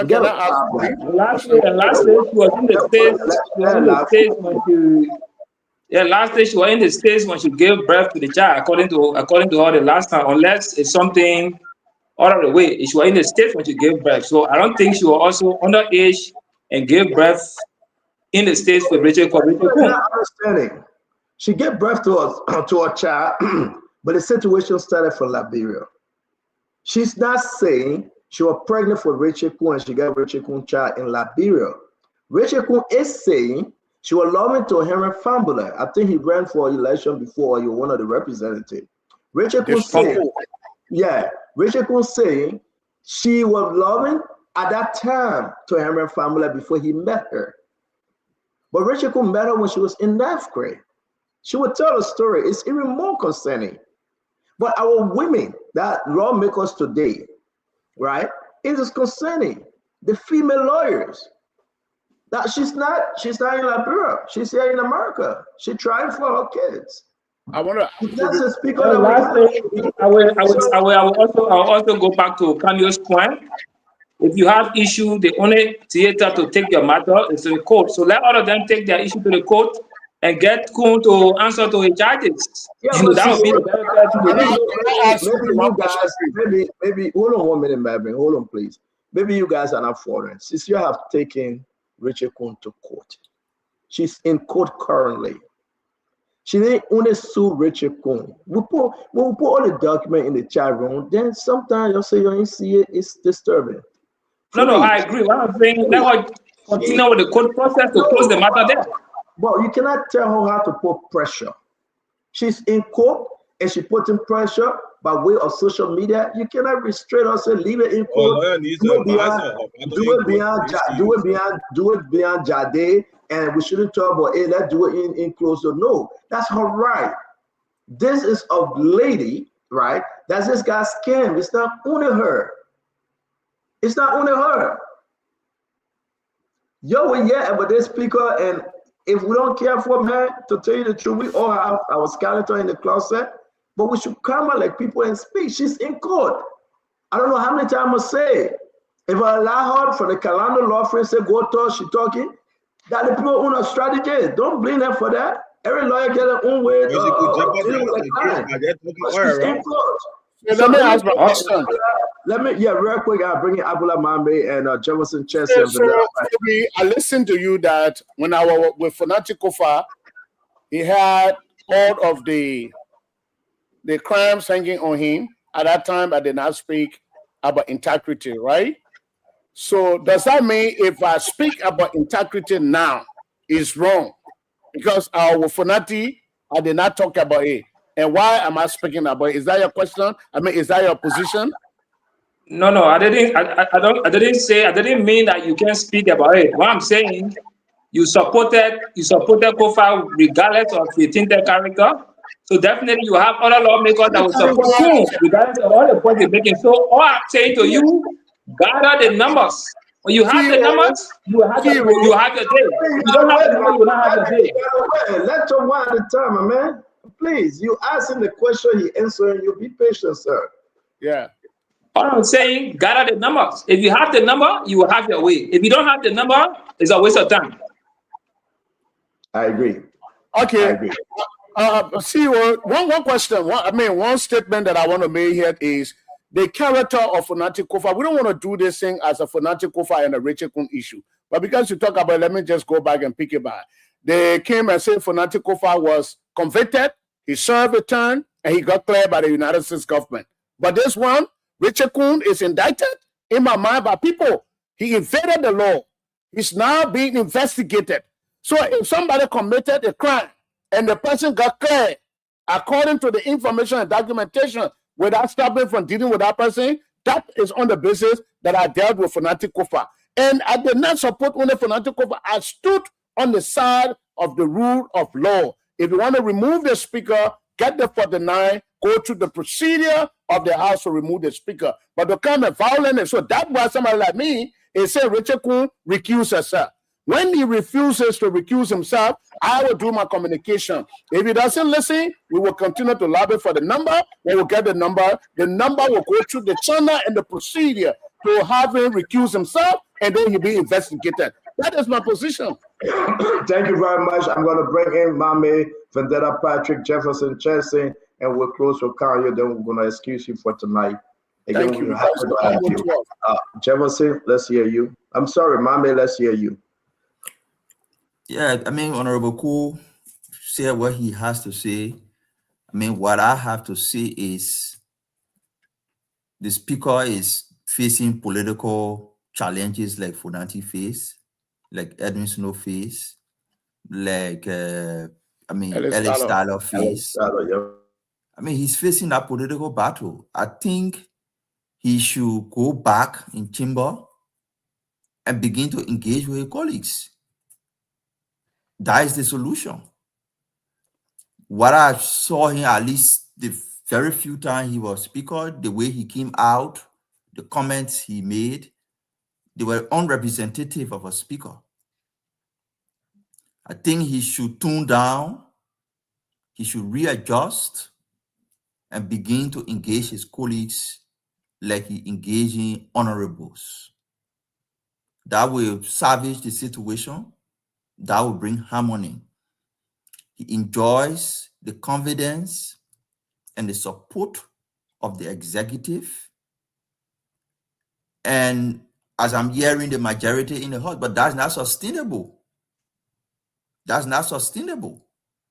Support from the executive for a speaker is not sustainable. What is sustainable is the support of the overwhelming majority. A thin majority for a political speaker in Liberia is not sustainable. The issue raised, I just saw somebody post a video in the chat room of Speaker Kuhn talking about somebody bringing the legislature to public review and defining it in your own tune. Somebody too bringing it or and defining it in their own tune. Let me play. Defense lawyers perform. I'm sorry, that's not. If you don't have any form of criminal facts or evidence, and you castigate his house, you will face the wrath of 73 men.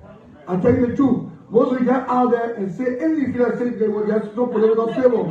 And we urge you, say what you want to say in this place, say what you want to say in this place, and not out there. And then urging you, without complaint, from so many of you guys, and we try to behave, we try to have fun, that's what you throw in this house.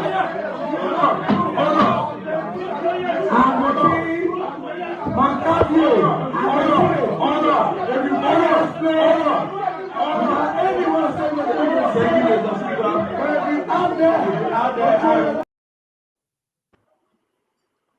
Go ahead, my man. I think the speaker need to engage more. Thank you.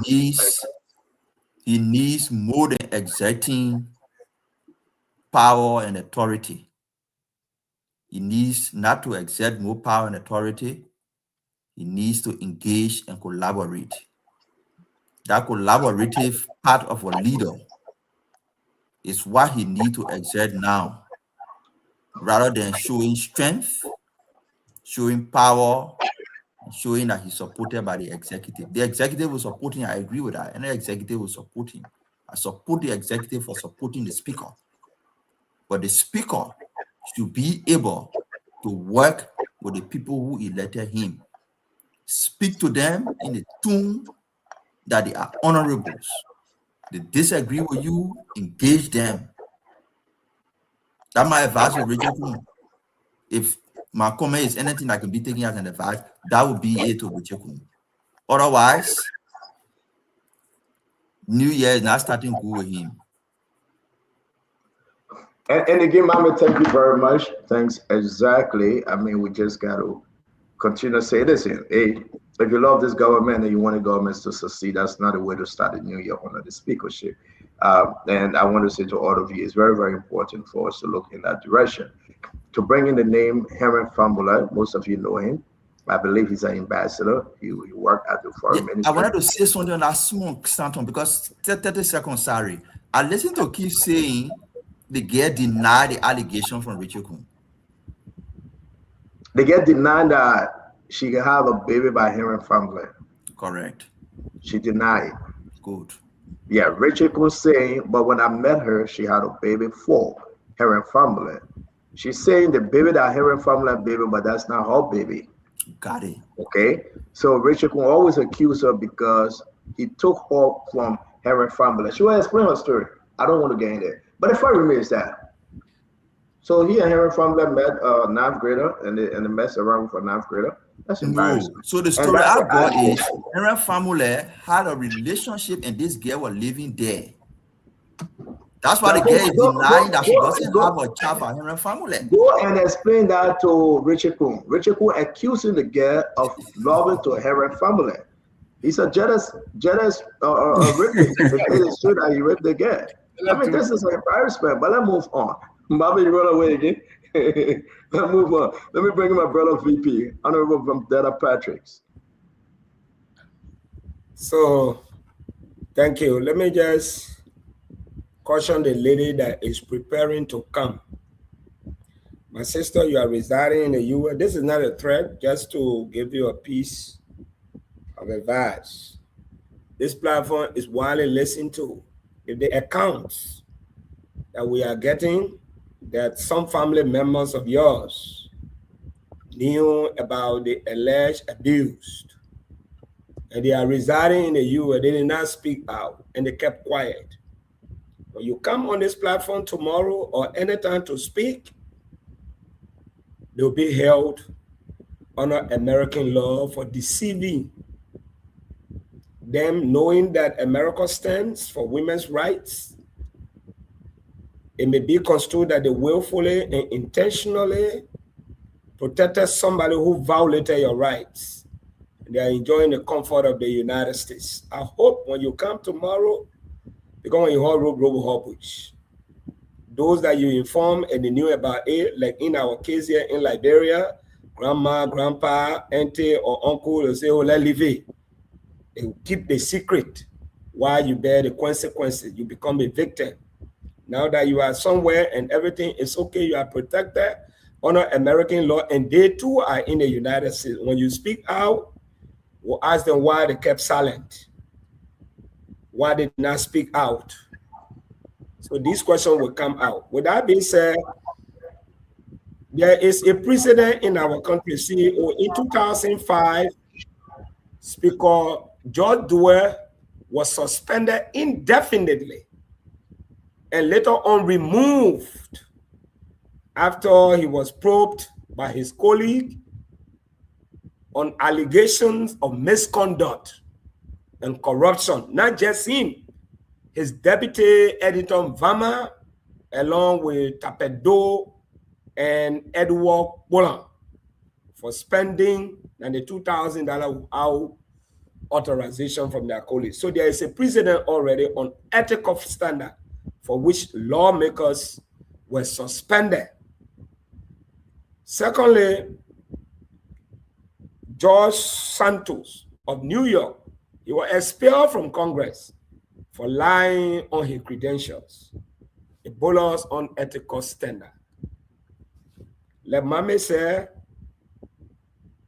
just few years ago, we said the allegations leveled against Speaker Kofa, whether they are legit or not, he should be given due process. Our argument, personally, was not on any other thing as to whether the allegations were illegitimate.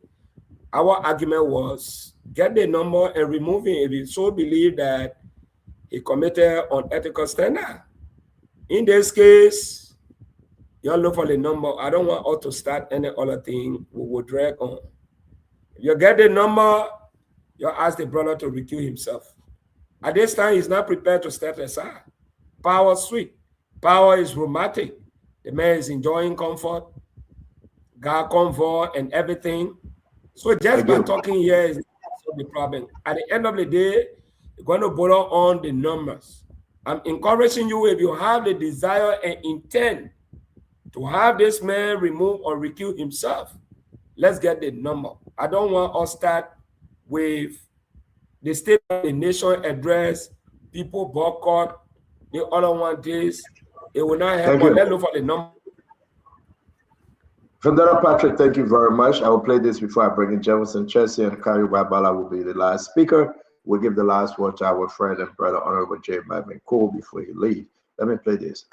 This is the official statement from the Cone family as it relates to the response for claims made by the elder sister, Cecilia Cone Ball. And that statement will be read by Dr. Besser. Dr. Besser? Dr. Shimmer, sorry. So before we do the statement, can we know who all Yeah, so we can start from here. Yeah, okay, I'm Samuel Kun Jr. Elder brother to both of them. Who is the one? Cecilia Kun and Richard Kun. I'm Stanton and Bracewell, husband to the sister, the younger sister. Okay. Okay, so we'll start from here. I'm Emmanuel T. Kun Sr., brother to Honorable Speaker Richard Namu Kun and Cecilia Kun Bo. I'm Pastor Sideon Bestman, a cousin to Richard and Cecilia. My name is Elizabeth P. Kun, sister to Honorable Richard Kun and Cecilia Kun. My name is Lawrence M. Sherman. I'm cousin to both the Honorable Richard Kun and Cecilia Kun. So I proceed with the statement.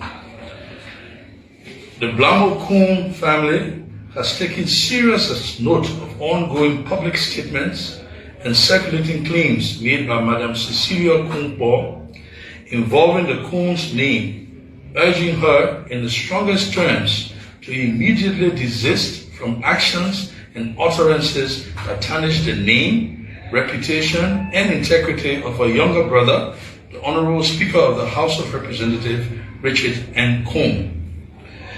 The Blamo Kun family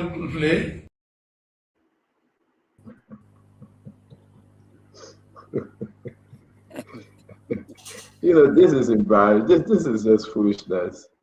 So the pastor, the sister, the brother, saying they are sister and brother, but Richard Kun go marry his sister. They are confirming that they are family members, but the man on Facebook writing say he get $10,000 to marry her own sister.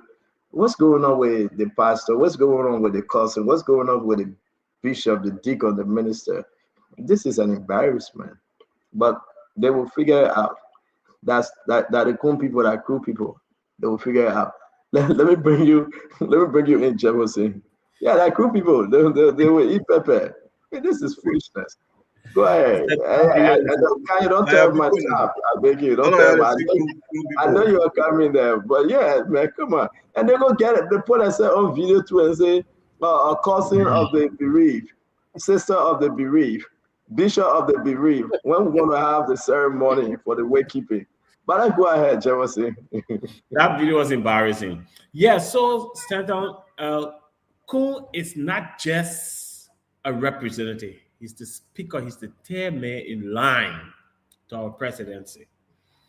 If I will not even wait for the numbers, I will recuse myself, give the deputy speaker the chance to preside until I'm cleared of all these allegations. They are grievous allegations. And nobody should say Melvin Cole supported the former speaker, and so he doesn't have the moral ground. He does.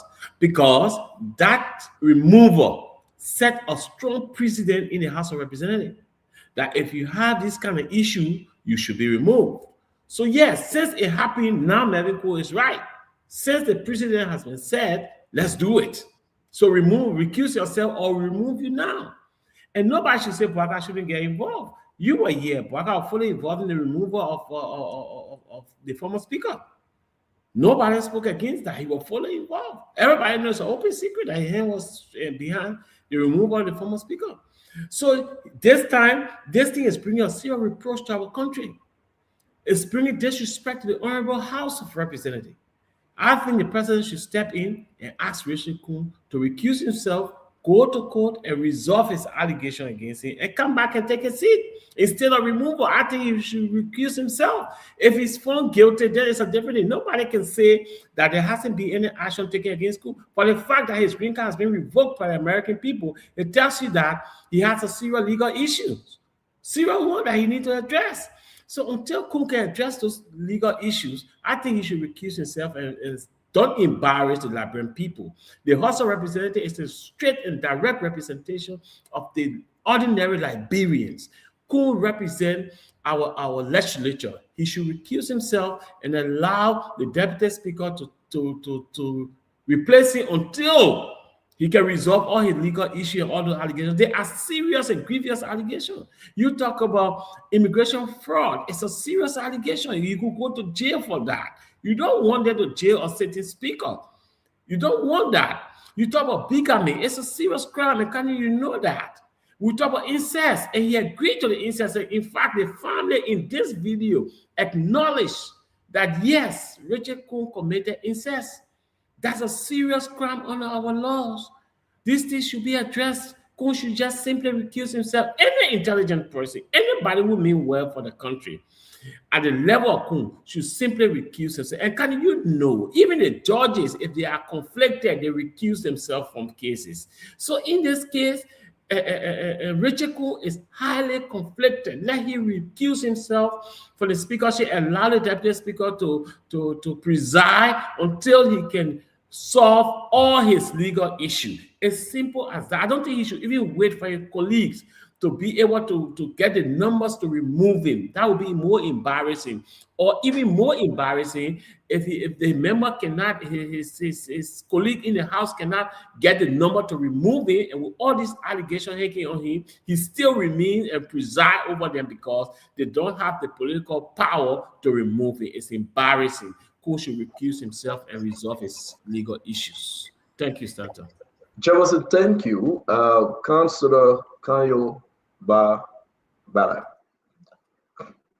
Well, thank you, Stanton. I think my closing statement, I will just pivot from Jeff's point. I like the fact on this that topic, right? On this topic. Yes, on this topic. I like the fact that he's raising legality amongst other things. But I just like to remind Jeff about Article 20 of the Liberian Constitution, which is very clear. And it says that no person shall be deprived of life, liberty, property, or any privilege whatsoever unless subject to the outcome of a hearing and by due process of law. Simply because Speaker Coon is Speaker does not eradicate his right to due process when he is accused. Jeff, you've been accused before. You were accused of rape before. So are you saying because they accuse you of rape, Jeff, automatically whatever rights you have, they are extinguished? That you shouldn't have gone through the process you went through to clear your name, Jeff? Because you were accused of rape? And that's a living example of how accusation can be damaging. You were accused of rape, and you had to go through the process of clearing your name. Yet, when it comes to Speaker Coon, you want to embark on a double standard. Remember, lose a privilege and a right he acquired democratically because he is accused. But when you were accused of rape, you were saying, oh, let me clear my name. Let me go through the court first. Let me have an opportunity to confront my accuser, which is the right way it ought to be. You can't have that kind of double standard, Jeff. No, that's not why we learn the law for. We learn it to apply equitably irrespective of who is involved, what position they hold, what title they hold. Let the same rules apply. If Marvin and others believe that there is a transgression, there is a proper forum. Let them go to the proper forum. Let Madam Paul, because now I'm confused now, say which one comes first, which one comes second, go to the courts and make her case there. I'm happy CEO says she's in court right now. So let the court case go on and let the matter come out consistent with law. But to leave that, and for Marvin and others who clearly are still bitter after their bruising put out from the speakership, to say just because of allegation he should recuse himself, find the numbers. It's a game of politics. And as I am aware, 2 days ago, the majority black reaffirmed resoundingly their support of Speaker Coon's leadership of the House. So if Marvin realized you by now, he should have written, put it on the agenda, let it be read, entertained, and follow the proper break. Daniel, you know, we're on break. Hey, man, CEO, I'm being interrupted again. Sorry. Yeah, my man. I'm not attacking you. I'm not saying nothing about you. I just tried to interrupt me again. Okay, so go ahead. Yeah.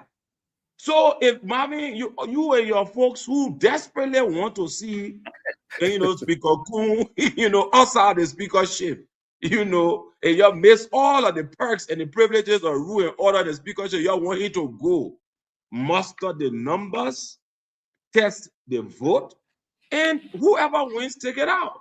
But until then, these are accusations. Anybody can be accused. Like I tell you, Jeff, you were accused of rape. So because they accuse you now, all we get together, we say, Jeff, you guilty of rape. Is that what we do? So look, I believe honestly that I like the fact we're having this conversation about what is right, what is proper, but always, like I always say, I advise, there is a proper way to follow through with law. Let us go through that form and manner. And until Speaker Kun is found wanting per judicial process, you can't take away his rights, because that will be dictatorial and anti-democratic. So let him enjoy his rights until at such point in time, a wrong judicially has been identified against him. And that will be my position on the matter. Thank you. So, Standard, just 1 minute. Let me clarify something. We'll come back to you. I thank you, Jeff. We'll come back to you. We got 3 minutes to 12 a.m. The guests got to go home. Let's hear from T. Jeff, we'll come back to you. Let's hear from T. Wanokai, and the last one will be with Honorable Kun, please. T. Okay, thank you, Stan. Again, Honorable Representative, it's very good to have you on the show. The issue about whether the representative, the speaker, should recuse himself, I don't even know what is on the floor. For me to talk about recusal, there has to be an ongoing activity. If it is in the case of court, you ask the judge to recuse himself from a particular trial process because maybe he's conflicted. I don't know why the representative sitting here is asking the speaker to recuse himself, and you just admitted to the councilor here that you're on break. If you are on a break, that means nothing is going on the floor. What are you out here asking this man to recuse himself from? But that's beside the point. The issue of double standard that we have seen here repeatedly. The gender persons from CDC, they were asking questions. What is good for John should be good for Paul. When Fernando Kofa was a speaker not too long ago, he was accused of doing some things that were wrong or that conflicted with the laws or the rules of the House. This Representative Melvin Cole and others, they said, if you want to remove this man, find the numbers. If you don't find the number, this man is our speaker. Yeka was insulting everybody around. I stand with this man, that's our speaker, that's our speaker. Until at one point when they appeared like his colleagues were about to get the number. When people smoke more and everybody started leaving his side, he said, they were about to get the number, yeah, let me step down. He resigned from the speakership. Some people say he was paid a handsome amount of money. But the issue here is that when it comes to the operations of the House, you have to get the number, whether you like it or not. And the reason why earlier, or Honorable Cole, or Melvin, or Cole, I said that you don't appear to be the right messenger is this. Consistency is good. When you go to people and you give a message, and you say, I'm standing on ethical principles, and I've come to speak about the integrity of the House. But when we attempt to dig in your closet, there's so many occasions on which you have not stood on the side of what is right. And just to clarify and conclude here, I did not say that in the United States that you were accused of something. I said when your name came up, when you started accusing other people, I said, let us look and see who this man is. And then I saw a person named Melvin Cole, and I decided to ask you a question about it. And even then you said, what was the basis of my question? I should produce evidence. You sat on this show and you accused this noble councillor, Kanye Barbara, of going to court for child support and other issues. He asked you to produce evidence. It's been almost an hour since he asked you, where is the evidence? You can't just keep throwing insult and disrespect at people, and then because you are the guest on the show and the CEO decides to give you extra respect or accommodation, so you just scream at everybody who disagree with you. So back to the issue concerning the speaker, he don't have a very good public strategy. I think the people that are going out there in the name of the speaker and representing him, they're doing him more harm than good. If I was advising the speaker, I would ask him to speak less. All the guys that are on camera, I don't know, he's sending them, saying that the pastor is his bishop, the sister is the auntie, all of these people, and he's saying that the accuser is his sister, is not good for him. He needs to chill out, talk to his lawyer, and find what is right for him to do. The less he speaks on the issue, the stronger position his lawyers or whoever will be defending him will be in to defend him. But on moral grounds, on ethical grounds, I would say that if the vote ever comes on the floor, the speaker should not prevent it. He should not use the authority of the speaker to prevent a vote from getting on the floor. That's when recusal comes in, Honorable Melvin Poole. You don't recuse when there's nothing on the floor. Thank you. Stanton, thank you very much for this opportunity and the panelists. It was good for you people to afford me this opportunity. I mean, I wonder somebody who is not a legislator, then he wants to teach experienced legislator. We are on break, but the leadership of the House is operating. And as such, you can ask the speaker at any point in time, and you can use the leadership to ask the speaker to recuse himself, or you send any communication, and that's the process. He was telling me go on the floor. I was telling him we can't go on the floor because we are on break, but you can go to the leadership. So let me make that very clear. And then you said that I accused Kanyo and I did not provide evidence. I was telling Stanton that I sent you information he needed to pull out from the LACC when Kanyo Bagbala were there, but that is not the issue. What we continue to say here is this.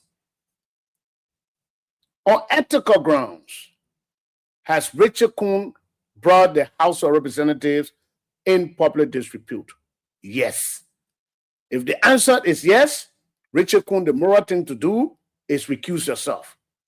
Step aside and say, look, I cannot be speaker and be going to the court. I cannot be speaker and be presiding over my colleagues when I got 5 women accusing me of the same crime at the same time. But the likes of my brother Kanyo and other people saying, no, you enjoy your rights and your privileges. Lawyer that went to Arthur Grant School of Law saying you should be speaker, preside over your colleagues, even though your rules saying that at all times you should preserve the dignity and the prestige of the House at all times. But that man is in court. They got over 5 women in the court asking for divorce. Angeline, the lawyer that Mariah answer, Angeline is begging for divorce. The matter is in court. Just the fact that matter, the divorce matter is in court. For marital unfaithfulness, Richard Coon should not be presiding, can you? Because the matter is in court. The reason the women are not getting due processes and justice, because the mayor is going to the judges as speaker. And one other woman is saying, please give my divorce, free my life. I want to be a free woman. You see what we're talking about? Now, the flip side of it is, let's regard the issue of the court. Speaker Coon has a moral obligation to the House of Representatives that he has. When you go in the public, you listen to the video. When you go in the public and do things that will not represent the House, you will be disciplined by the 73 members. There are 2 ways you can discipline them. Actions and inactions. That is why people are all coming out to speak. You have brought this House in public disrepute. Please, Mr. Speaker, step aside, answer to the questions, whether they're true or not, answer, and then you come up.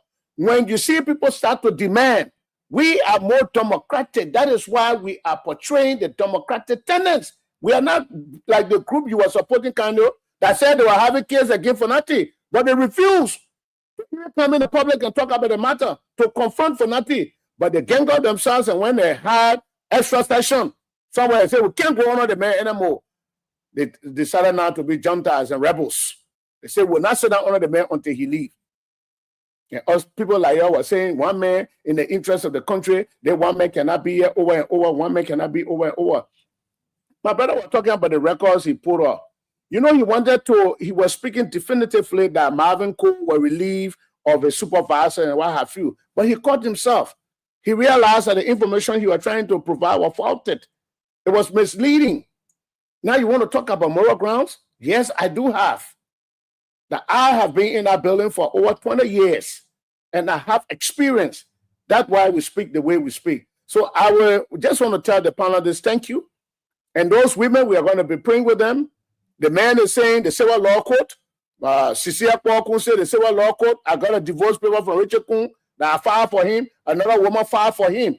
Hey, man, Kanyo, a lawyer from Arthur Grant School of Law, the premier law school of Liberia, is telling the people, even though Richard Coon his green card was revoked, he was denied on criminal grounds. He should still be speaker. God bless Liberia. God bless his own family. Thank you for this opportunity. Thank you. The Honorable Jeb Abiko, have a good night. Be safe. Thank you very much for coming. May I want to say to all of you, a great time to close the show. But in passing, Dr. Richardson, thank you very much for hanging on. My brother Winfred Russell, I see that at Kairos having some serious internet issue. Everybody will have the chance to close. Let's run over a couple of things that we didn't get to today. One, a beautiful day that Liberia is represented. Let me put this up again. Non-permanent seat at the UN. Of Liberia.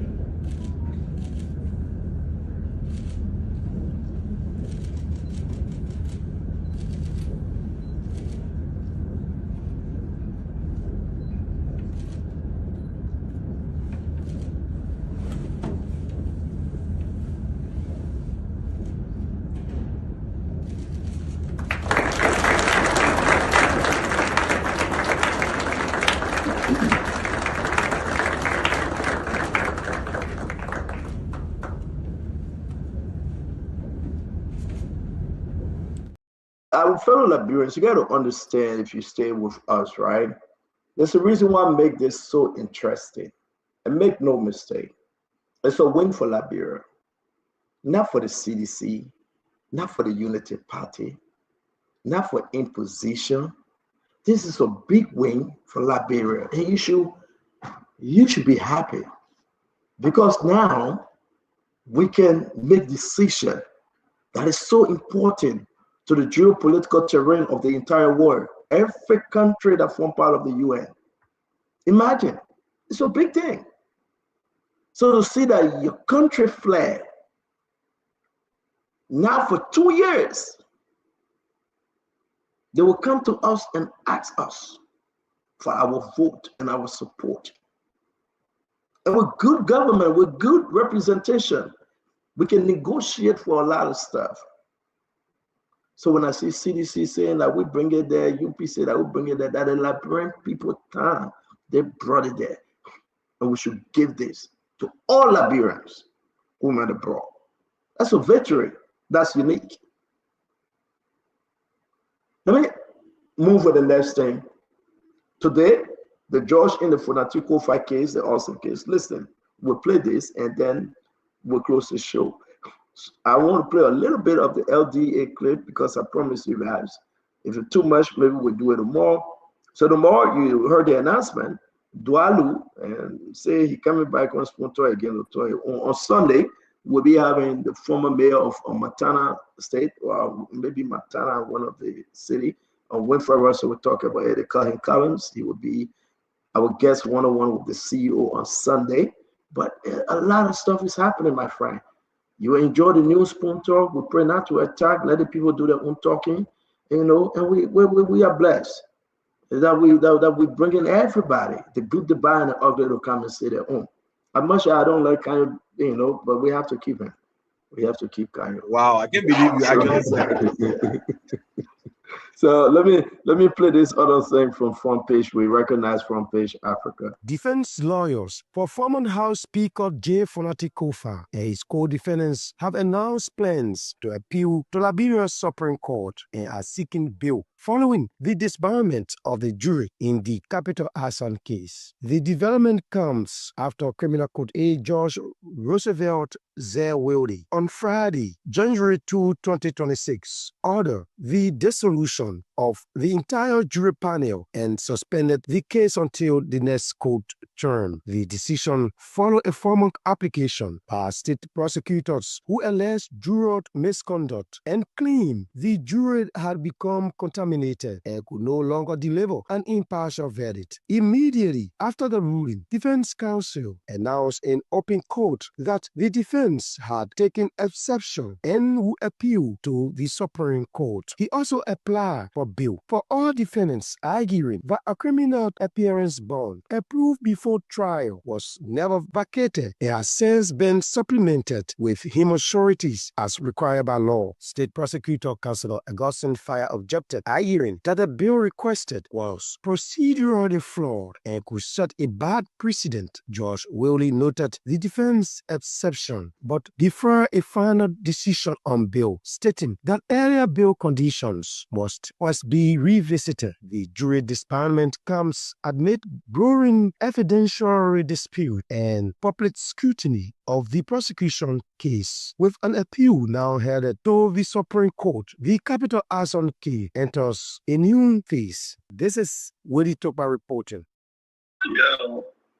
Thank you very much. Again, that's it. I don't know. The other day we discussed this when we had Councilor Gu on. Maybe we'll talk more about it tomorrow. My question in my closing, worry if they bring the new group and then Funati team say we don't want them because they took part in the election. Then what? With the St. George, will they go ahead and say you'll go back home? So let's close the show. They have set this case in another motion. We are not saying it is illegal. Don't get me wrong. That's not what we are saying. But realize that everybody have the political interest in Liberia. So when the people come by now and say, we get new group on the bench, then Funati and people say, no. The two parties voted for President Baga, they voted for this. Then what happened? We'll do the closure of the show because yes, indeed, you know, my young man is here. I'm going to take me off the show. But I want to say, God bless you, God keep you, Dr. Richardson. Let's go around the table and we'll continue the ball. Bradford Russell, my brother Vendetta Patrick, Jefferson, Chifubi Kanyo, and T. Wonokai will do us the honorable thing to take us on. Dr. Richardson. So I want to start by talking about the topic we started speaking about first, the one with Honorable Marvin Cole. My concerns are the violation of the House rule, especially the House Rule 42, as he stated, which asks for maintaining the prestige and dignity of the House. It is evidence over the past couple of weeks that the Speaker engaged in an undesirable, unethical, to some extent, not yet. We're still waiting for, the legal process to go through, an illegal act. And usually when you do that, you sort of erode public trust. And this is another primary concern that I have. We at this point in our country don't want to be decreasing public trust. We want to increase public trust. Recently, we saw that the Afrobarometer did a survey. It's a group in Liberia that does a survey, and they said that people tend not to trust the police and politicians. And so when we increase public trust, we'll be empowering the public to understand what is happening in our country. And that's what we want to do. That's where we want to come from. People are saying that, just because, this person had a bad record, so they shouldn't speak on ethics or issues in our country right now. I don't hold that belief, okay? There has to be a time in Liberia that things just got to get on the right path. If we say because Ellen Johnson government or bad, CDC government or bad, so the United Party government should continue doing exactly what those previous government did, when are we going to change? When are things going to be different in our country? So I actually believe that it is now when we see wrong, we should call it out. And of course, hold people for their wrongdoing. I believe that the president should get involved because, one, this is an ethical issues involving members of the executive branch. It involves persistent inequality relating to women. If he wants to speak about inclusiveness, this is an issue that he needs to address. We know that women are facing a lot of challenges in Liberia right now, and this is why he needs to address it. Maternal issue, women are facing problems with that. Gender inequality, women are facing problems with that. We also know, domestic violence, women are facing problems with that. There's also discrimination with the court system. If you look at the statistic regarding the population regarding women make up at least 50% of Liberia, and we can't keep on looking at things from a patriarchal way. Okay, relating to us getting a non-permanent seat at the UN, I think it's a great thing. I like that. I'm happy for our country. My hope is that as non-permanent member of the UN, we engage in topics and advocate for Africa and global affairs when it comes to economic stability, when it comes to peace building, and when it comes to sustainable development, especially for our country that is far behind many of the countries in the regions. And I think that's basically, as far as the court system was, I'll wait to talk about that because there's a lot to unpack with what's happening. I think, Stanton, you are right in terms of the jury system and how the judge is asking for us to dissolve the jury system because of affiliation or because one voted a particular way. Yes, what will happen if, the defendant decides to do the same thing in this case? So I'll wait. We'll have a better discussion. So thank you for allowing me to be on the panel. It was great seeing you guys. I look forward to seeing you again. Thank you, Stanton. No, thank you, Dr. Richardson. And it's very important. Folks want me to play this. Let me play just a little bit, but I will put this in the chat room and you can listen to them the more we talk about it because it's late, right? The LDA officer sucker punched this guy and he's back. Where are you? At the office? No, I'm not bust my heart. I almost bust my heart. Trust me, I'm going to hospital tomorrow. No. In the matter, I'm going to bust my heart. Mr. Peter. No, the director punched me in my heart. What? Yeah, trust me. Hey, man. I got punched in my eye to go over tomorrow. They say I'm out there, people. You were fighting me if you went to there or what? No, you're not pointing me intentionally. If I do have to say you shoot, they give me sorry. You're not pointing me intentionally. Shit, I get to that shit. You're not pointing me intentionally. So let me stop it. Tomorrow we'll play the full video, right? But this is so disturbing, and this guy probably he's gonna lose his vision. He's losing it, by the way. He went, our country don't have good, optometrician, and this is so bad for our country. And this thing is happening rapidly. The director punched him in the eye, and he need help. He's saying that, and the director sending text messages, my man, the president so hire me, and I beg you don't do this, calling people to beg him. But hey, we'll get the whole video out tomorrow, and I'm sending the video to those in charge of the national security that they can really take heed. But again, thanks to all of you. Mr. Russell, let's hear your closing. Yeah, thank you, man. It was just a segue from that video that Stanton just played. I think, not to belabor the point, but I think we just like to clarify. And former Representative Gray stated here that lawmakers are allowed to use flashing lights and siren. That is not true. That's a lie. It's against the law and it's illegal. So I would just leave it at that. And no one, and I agree with you, Dr. Richardson, and many others too as well. I'm not saying that Representative Cole is not, in a position to talk about what Speaker Coon is alleged to have done, so I'm not saying that, but I just wanted to back up what I think was Connie or someone else had brought that up, and he dismissed that, and so I just brought it up to to back them up, to chase the facts, found the facts, and presented it to our listeners, but it was not to take away from the critical issues that we were talking about, or that he was bringing, or he was talking about with respect to these really, really damning indictment and really troubling allegations that he's accused of. So I just wanted to make that clear. So I'll use my closing to just say, want to thank the government and the president for establishing the National Tourism Authority. I think that's a great thing, and we all need to come around and support that entity. It is one of the means that they were they're going to be using to create jobs in the country, which we desperately need.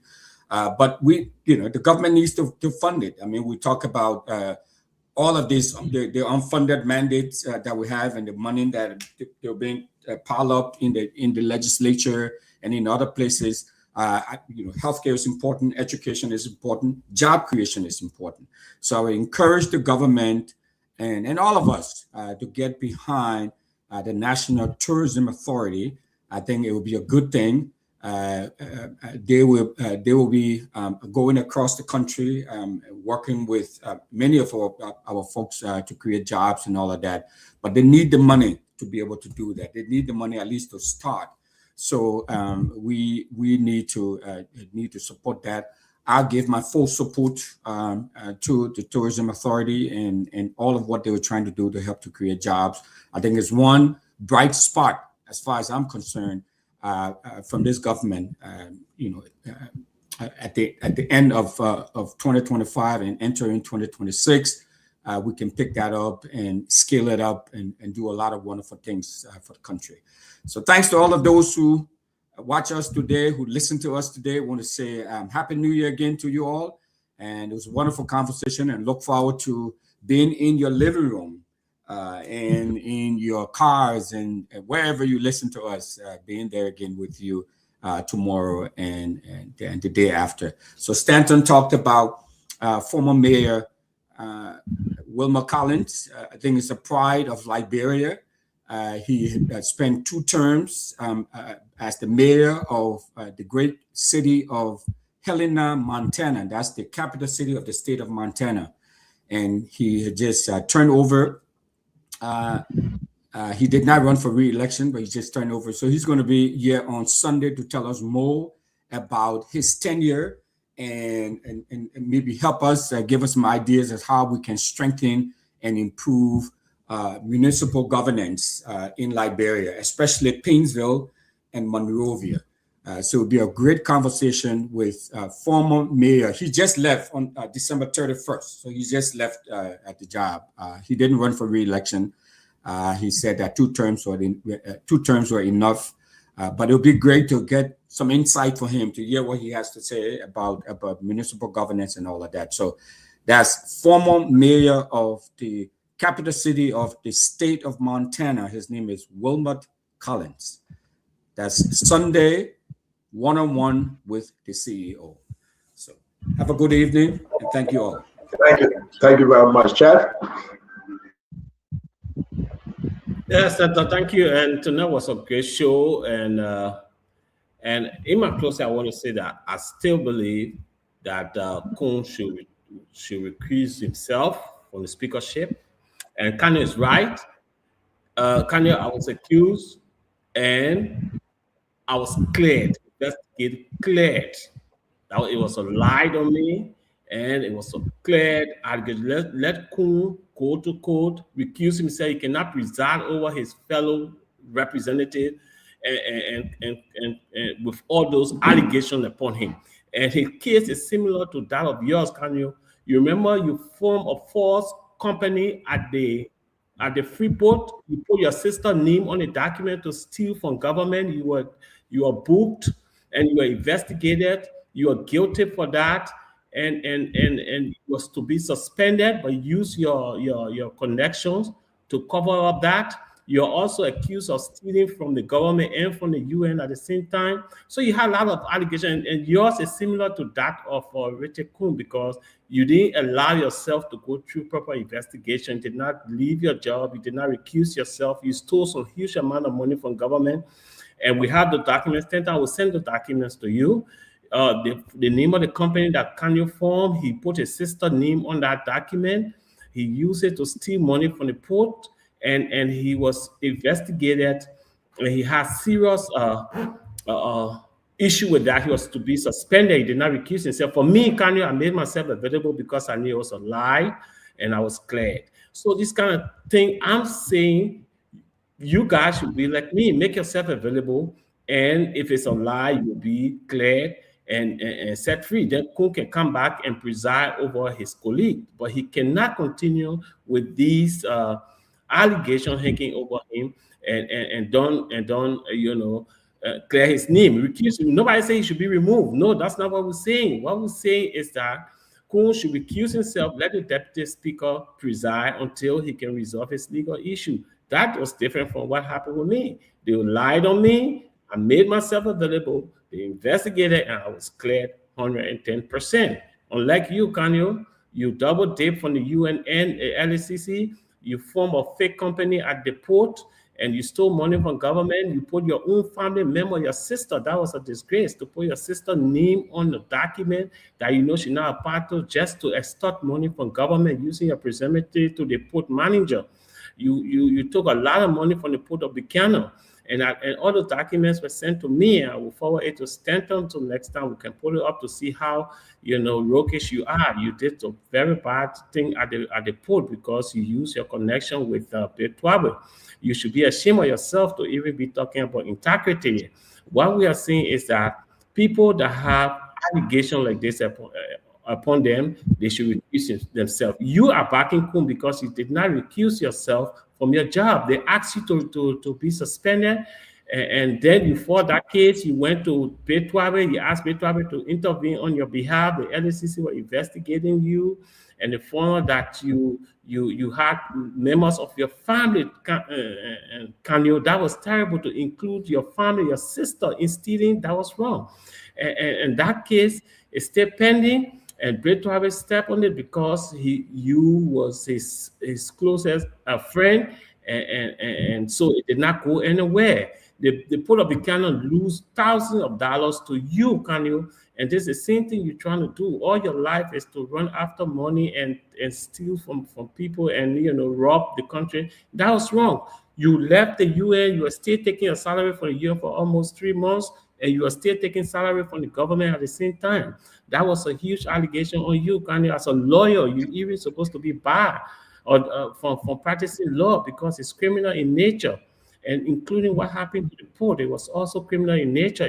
It's bearing on your practice as a lawyer. Kanyo, you cannot be having criminal, investigation hanging over you, and you stay practicing law. It's a problem, and I think the Bar Association need to look into that allegation and make sure that you are clear from that. I'm not saying it's true, Kanyo, but the investigation went on with you. We got a document with your sister name on it, on your company, and you stole money from the Port of Buchanan on that. So you need to look into that and make sure that the Labrador Bar Association investigate that case. And if you are guilty, then they should, stop you from practicing law, because you cannot have a kind of criminal record on you and stay practicing law. If I were you, I would recuse myself from the practice of law and make sure I'm exonerated from no kind of huge allegation like I'm advising Kun to do. Thank you, Stanton. Thank you very much, Chef. Fubi?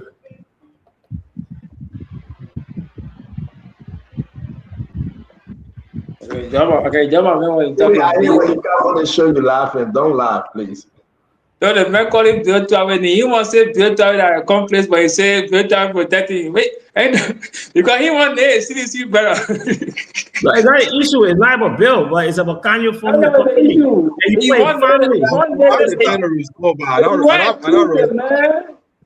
Because that case that came up, Bill Twabe was linked to it. So if you want to accuse the man, then don't protect one party and the other party.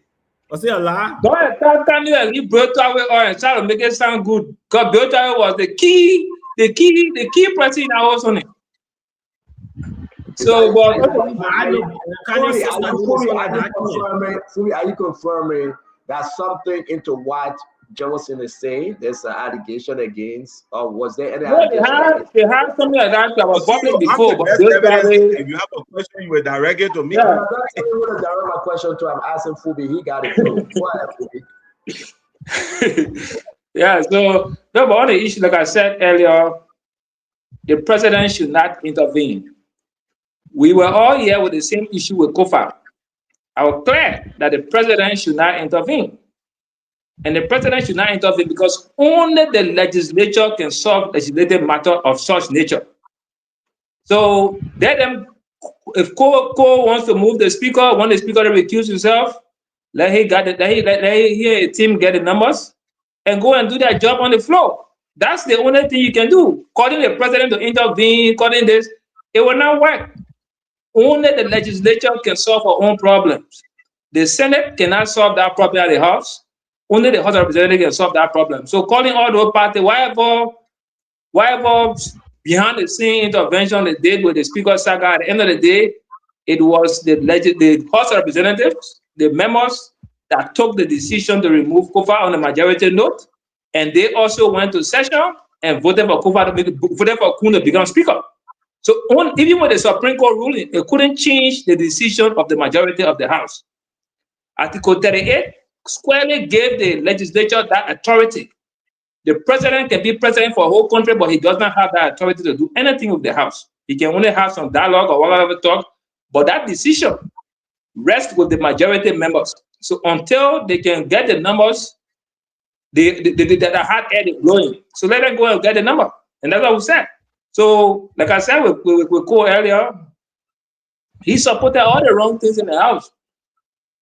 He locked the door and prevented a guy from going to session. All of those things were things that brought the legislature to public disrespect. But it was not bad for him because at that point, his interest was being threatened. So now that he's out, so he's fighting. I understand that politics. I don't have a problem with that. But all I'm saying, let them get the numbers. Until then, all the things making a noise. Cecilia Kun go to court, fire battle in court. And the Labrien law also, there are a few things under the Labrien law. If you talk about brother and sister marriage, the law automatically nullifies that it's not a marriage in the first place. If Kun was previously married and they didn't divorce and he got married to her, that also is also nullified. He's not married by default, because you cannot be married and statutorily and get married again. So by default, that marriage does not hold. But let them go to the court to clear that out. And I think that's a good place to push. I hope that they can exert all their energy at the Supreme Court, the civil law court, and take it on. And at the end of the day, whatever the issues, the final verdict would be, and we can move on as a country. But there are a lot of things that also, Africa and many third world countries face all of this kind of immigration, greener pasture. Everybody won't go to America. So all kind of things people have done to go to America. Unfortunately, we blame our government for not creating the enabling environment so that people will not want to do dubious stuff to go because they want resettle in America. And also we blame our society also for some of these things. But we hope that they can go and fix it in the courthouse and clear that stuff and move on. But it's a political issue when you want to tell the speaker, because you can be a legislator and you can be sued by a private citizen that is not a legislator. And you don't necessarily have to recuse yourself because you are in court. So that's something that they also got to know. And that private citizen can have issue with a legislator and take them to court. You don't have to recuse yourself or suspend yourself from going to session because you are in court. You have to go to court and deal with issues. When it gets so grave to the point that you cannot be preserved, you put in jail, and you got other stuff. On the issue of the Security Council seat, I think it's a good news for the country. And let's see how well we perform with the 2 years that will be there. What boost good we can take to the war and help to bring some regional peace around the world, and how we can support our talents. What talent that Bureau will take to the rest of the world by being on that seat. That's something that I think is good for the country. And the issue of the courthouse, disbanding the jurors yesterday. Yeah, so that's a legal procedure. The defendant opted for appeal to the Supreme Court. Fair for them. When they come back, if they have a they have made new set of jurors, and the defendants think that they don't want them, they can also pull the same. Like the CEO was saying, what will happen if the defendants say they don't want the other set of jurors? They go through the same process. At the end of the day, they will have to settle at some point. But I think let them go through the case. We hope that we are all interested in knowing who burned the Capitol building. And if there were people put place on the juror bench fraudulently or to manipulate the process, it's good that they get them out, because that's something that happens. I've experienced that. We had a juror that was planted among jurors. One of the cases I sat as key witness, and at the end of the day, we had a hung verdict. And at that point we saw the girl hawking or cussing. Her sister Our sister husband was one of the defendants, but she was part of the jury. You know, so those things happen. You know, so we want to see some of these things happen. Let them go through the process. We have accepted the legal process. So whatever modalities or method that they have to use to clear their issue is good. Let's see it and we'll see the end of it. It was a good show. Happy New Year to all of us around the world on the panel and those that are watching, the Liberians. We wish you a prosperous 2026. And I saw a video today. I said, let God allow your people to get your enemies from behind you. And so you saw the hippopotamus and the tiger. See, you need to play that video.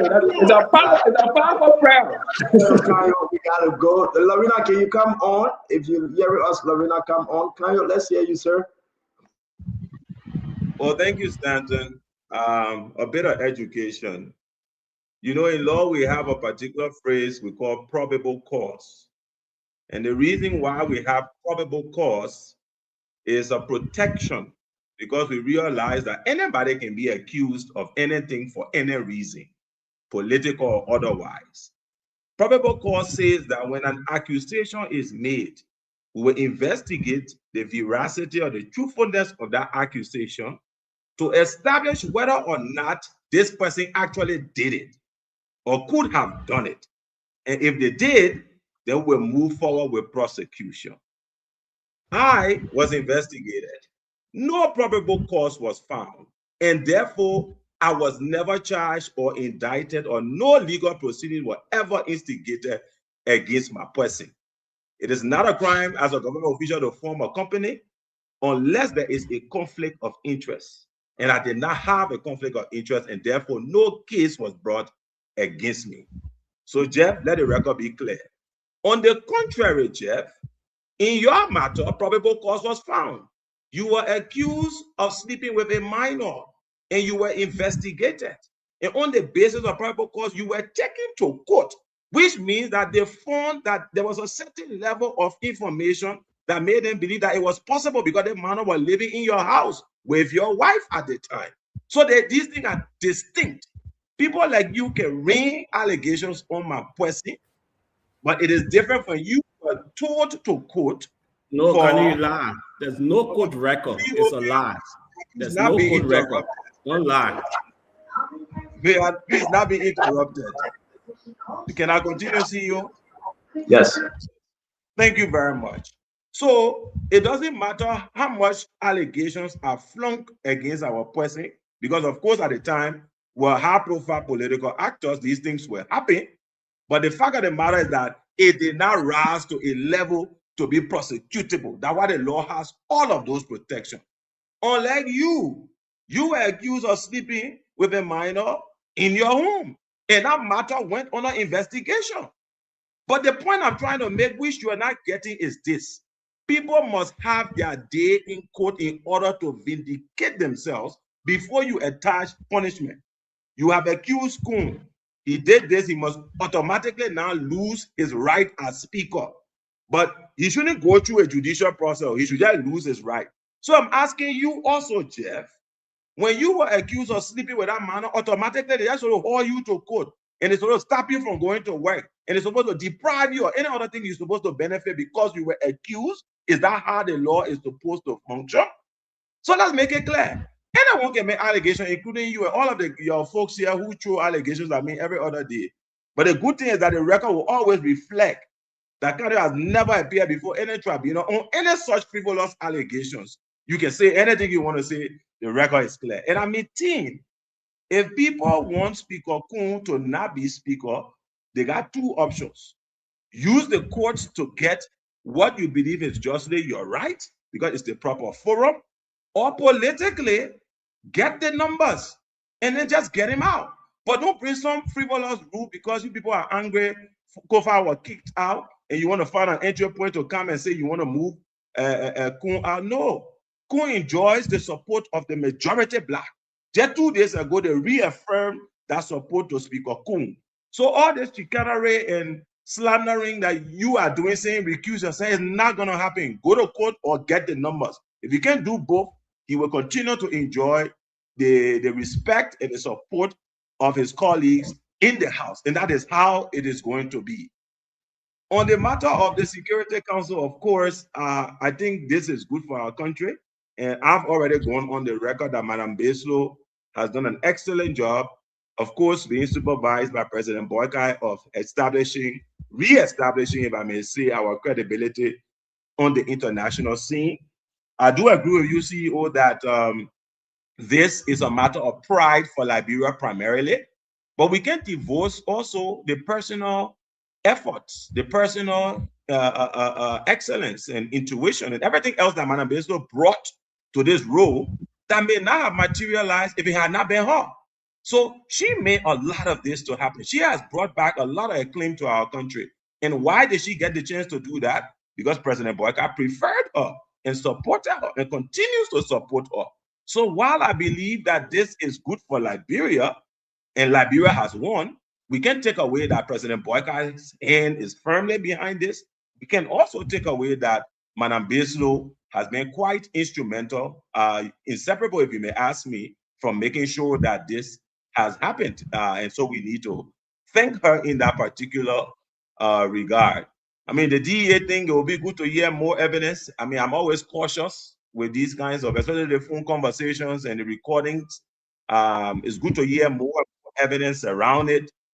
Let's know what transpired. We can even get a video to the effect or something substantial. Then we can go beyond that. Just so, again, another person don't get vilified with us not having the full picture of what has transpired. So I will conclude on this note, CEO. There are reasons why in law we have certain provisions, and these provisions are meant to protect the rights of people. We don't say due process because we don't want to say due process.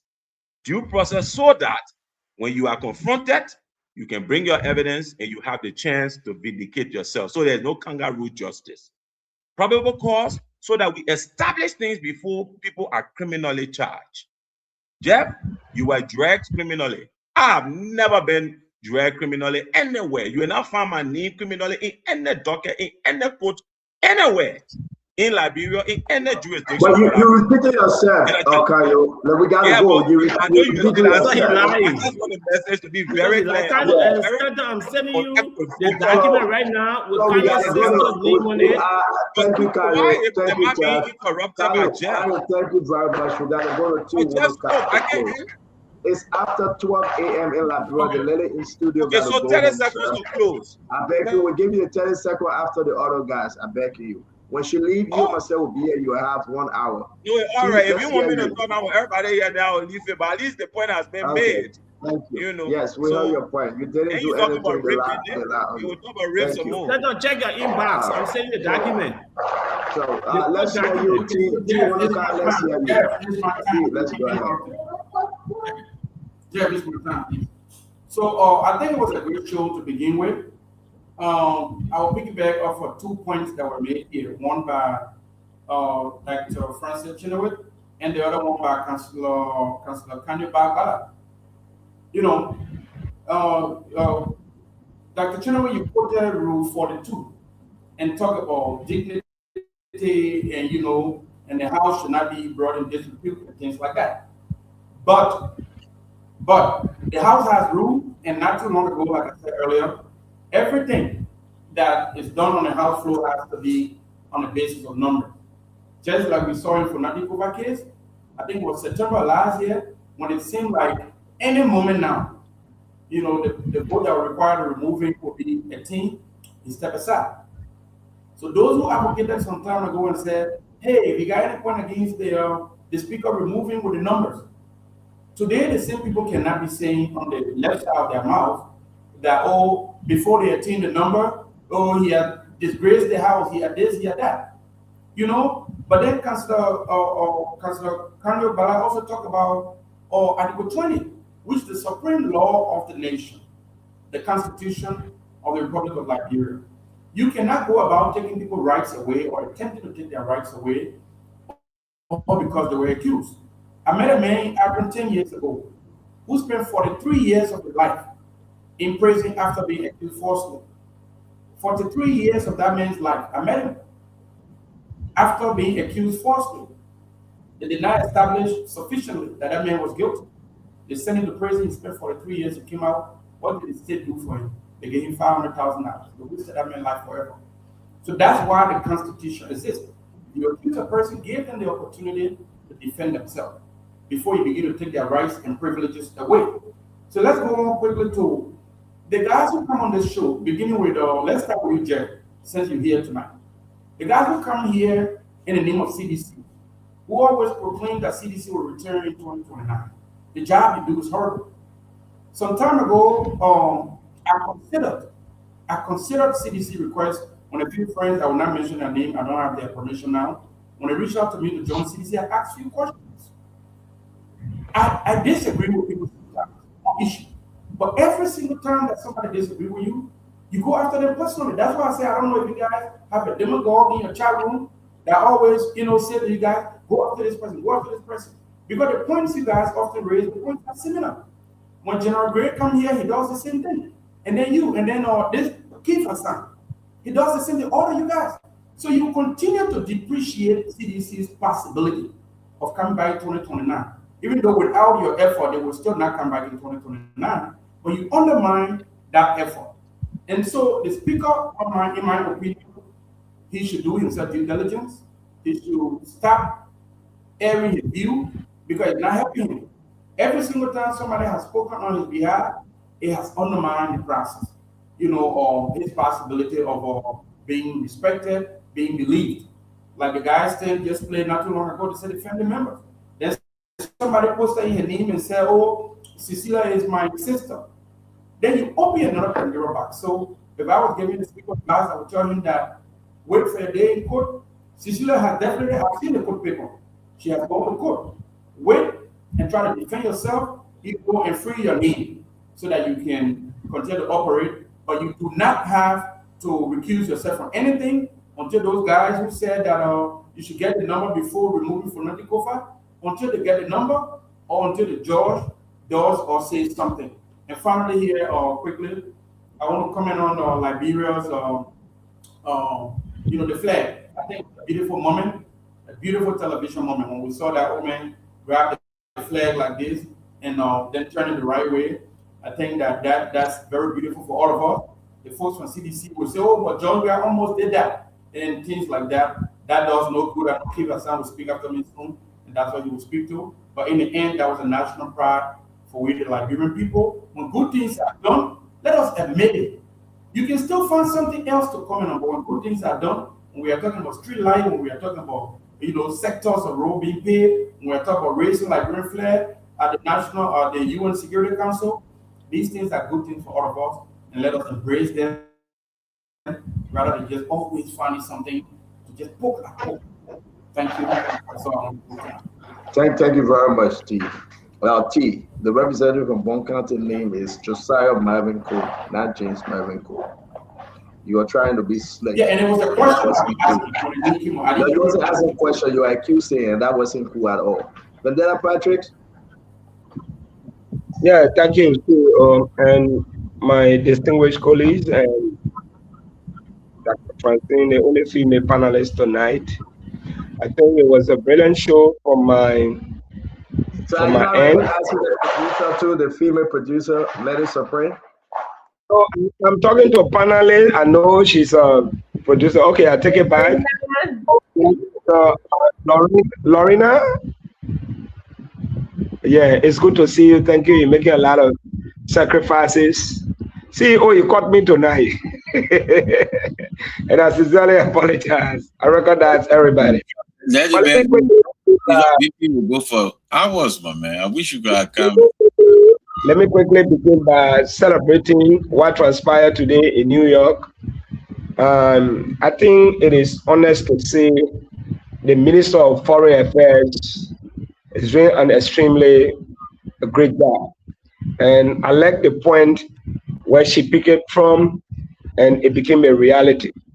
However, it's also imperative to also recognize the good work done by His Excellency, former President George Weah, for initiating this conversation that became a reality on President Joseph Numa Boakai. This is not an attempt to say, or like most of us say, oh no, this other person. It's a collective effort. This is what I always say, if we work together, whether opposition or government, we will succeed. Somebody started it, it is completed under Joseph Boakai. We should recognize the two presidents. Because if this idea was not initiated or birth, perhaps it would have taken us a longer time to start this school. So the former president, I want to say thank you. And to the current president of the Republic of Liberia, we want to say thank you. Liberia has won. On the issue of Speaker Kun, I think we're not being just to him in our conversation. A crime was committed, Kun engaged, allegedly engaged, immigration fraud. The madam claiming to be the wife also engaged in the fraud. We say Kun should resign or recuse himself because he married his sister. I didn't hear any of us rebuking the lady making the allegation. And I think it's unfair. She is a Liberian and she's on Liberian soil. We should publicly rebuke. Can I interrupt you? I beg you. The reason we are short of hold on. The reason we are short of rebuking her because she denied that Kun is not her brother. Kun saying that my sister. She said no, we are not family, and that's why we are short. If she were to agree, then we're going to beat on her, VP. Let's just get this straight. So we are all speculating here. She is saying the truth.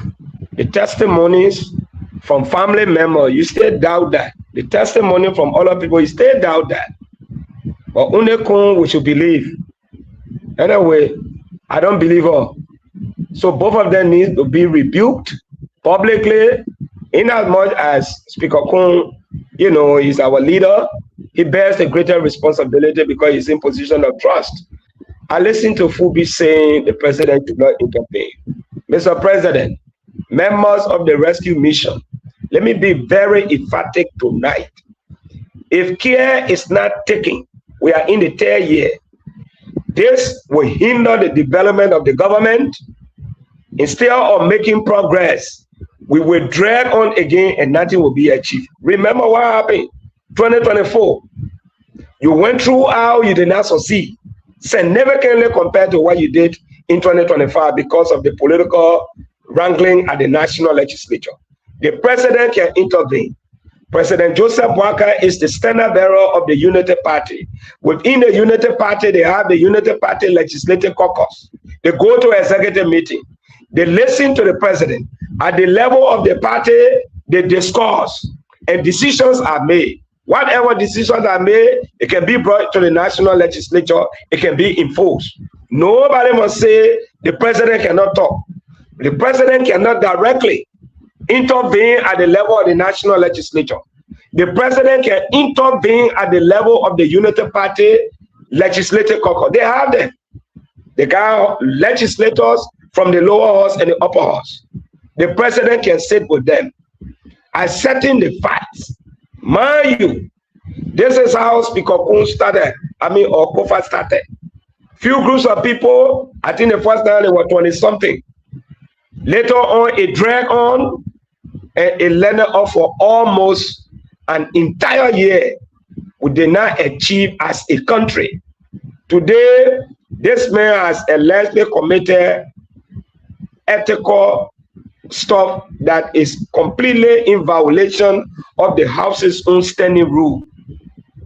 The rules are being quoted. Allegations have been made. Whether they are factual or not, this is something that we need to worry about because we don't want in the coming days or months. You listen, maybe Representative Cole did not make it clear, but from the way he was talking, I am assuming without admitting that these could be plans, that this man has committed ethical transgression. He cannot preside over a process where the president of the Republic of Liberia will give a State of the Nation address. Small change is better than big change. Timely intervention should be made. Anything that needs to be done to put this thing to a halt, or maybe talk to members of the United Party Legislative Caucus to be prepared, just in case, because at the end of the day, it will boil down to numbers. If you don't have the numbers, you cannot compare the speaker to recuse himself. But again, when there is noise in the country, we will not succeed. The country will not move. I will see this as a political attempt to slow down some progress that are meant to be made in 2026. I hope the president, members of the United Party Legislative Caucus, and the United Party executive can sit down and recalibrate. Lastly, Speaker Kun himself, his utterances are not good. He needs to detune. We have been advising him to work with his colleagues. He did not. With this kind of embarrassment, national embarrassment, alleged allegation of incest. And mind you, America is Liberia's most respected ally. They are totally against these kinds of things, to have a speaker of our country, unless they engage in these kinds of things. It undermines the integrity of the country, and it will not be a good thing for us. I hope that things can be worked on so that it don't de-escalate. Thank you. Thank you very much. Patience, the Bible says patience is virtue. You must have patience to be on Spoon Talk. Kem Hassan, go last. Thank you, Stanton. Thank you to everybody. Let me say this. I will speak on the UN seat. And people need to go and research it. When you continue to give Joseph Imam Boakai the credit for the UN seat, you will actually deceive the Liberian people. The reason number one is that this is what uncontested seat. It was not a seat that you have to contest. The government of today in Liberia did not do anything. The job was done. We have the document in Stanton possession. We know that the ECOWAS and the rest of the world already gave Liberia that seat. It was uncontested. Nothing this government.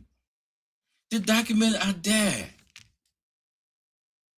To hear my brother T is saying, I see why he brought a fake document to show that Mervyn Cole at James. I'm not hearing you, Stanton. You okay? Because I see you saying something. I thought you were saying, I see why my brother T brought a fake document to show that it was Mervyn Cole and that was not Mervyn Cole. You see, when you put yourself in that bubble to make yourself start to think things are not real, it's called hallucination. When you start to hallucinate, it's a problem, because I think you're hallucinating a lot. You said, you say, oh, Mervyn Cole was this, it was not Mervyn Cole. Do your due diligence.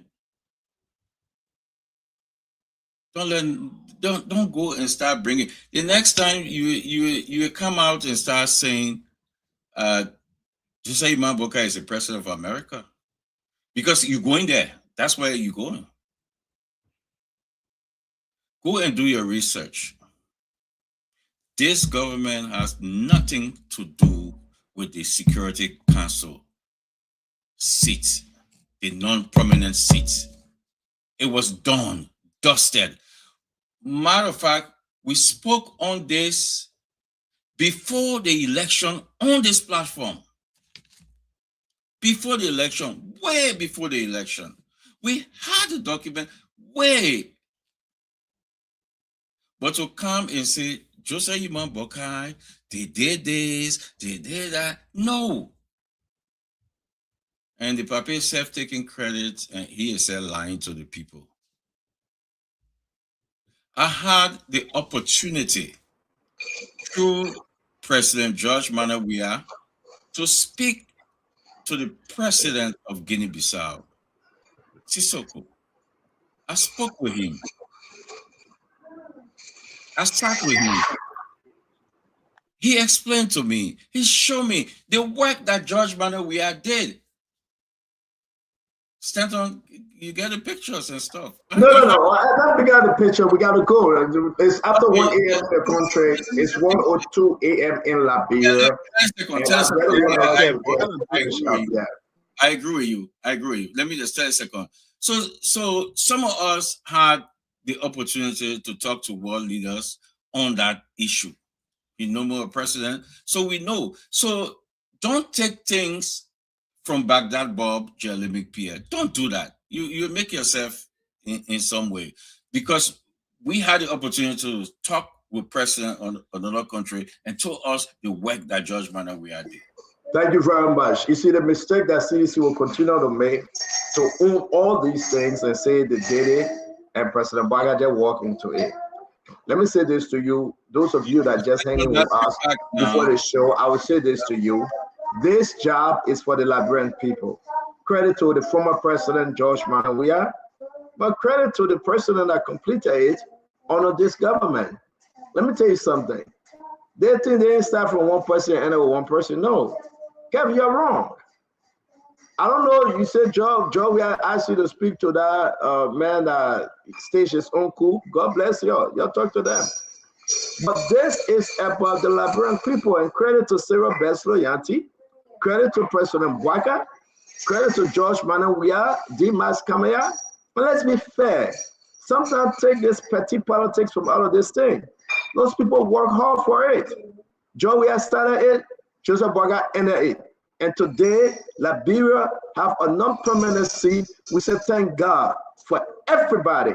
Look at Louis Brown. Look at the joy. Look at the excitement. What more? Your government was left. The government are in power. The people that raised that flag today gave them credit. Those that champion it gave them credit, and equally so. We said thank you, Mr. Former President George Manneh Weah.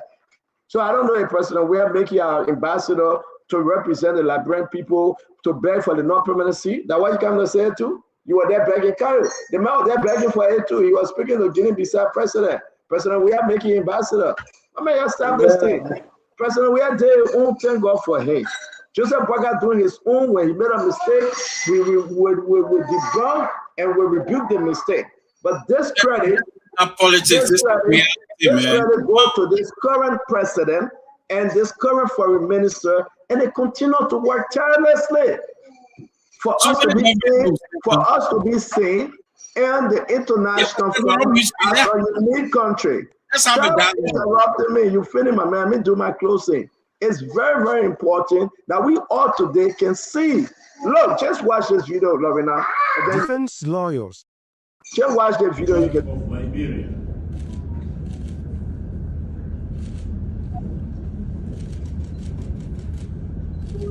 Government before and government now brought us to this level. It's not about politics. Joseph Bouaka did exceptionally well through Sarah Beslo-Yanti to get us to the finish line. And today we are represented for a non-permanent seat. We gotta be clapping. We gotta be celebrating. This is a joy for our country.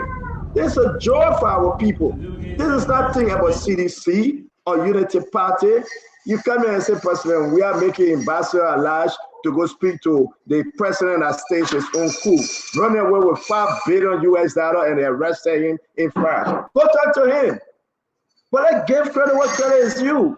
John Manawia did exceptionally well. He laid the foundation. Dimas Kamea went above and beyond, and this government brought us to the finish line. To God be the glory. To Liberia alone, we celebrate. You have a good change. You have Kev, if they say here everything will destroy CDC before they even come back to election. And I hope you people are here last day. Yeah, this is, you know what? Be fair, be across. You know you will destroy CDC before they even come back. To tell you the truth, Jefferson, sometimes say the truth. The Liberian people want people that say the truth. And what we are seeing here is exceptional good work that was done, that people that came together and renegotiated. Dimas did exceptionally well. John Manawia did exceptionally well. But Joseph Boakai and his foreign mission finished it. Who can doubt? Who can question it? But we sit there and say, we did everything. Now you sign the final paper? Now you putting the flare up now? That CDC putting the flare up? Liberia putting the flare up. Liberian putting the flare up. In unity strong, success is sure. So there will be no mistake that will put this on one party. Y'all stop this thing. You don't talk about the issue, let's talk about the issue. But you don't come here and give false praises. May God bless us. Have a good night, Jefferson. Have a good night, my brother Fubi. I hate when people do this thing, man. Seriously. Sometimes you just got to denounce them. You know, it's wrong. Let us pray. Have a good night, my sister. Sorry to keep you too long. And we bless God for the beautiful show. Yes, and now we're going to set it straight in the new year. New thing. We'll set the record straight. And God bless our country. Good night, Lorena. Thank you very much. Good night to you. Yeah. All right. So we come to the end of Spoon Talk for tonight. It was an excellent presentation. And you have been there. You made it happen as well because you also shared the show and you called in, you left your comments, you were a part of the process. So we appreciate you. Again, Spoon Talk returns tonight at 8 p.m. So if you are there, we know you're going to follow again.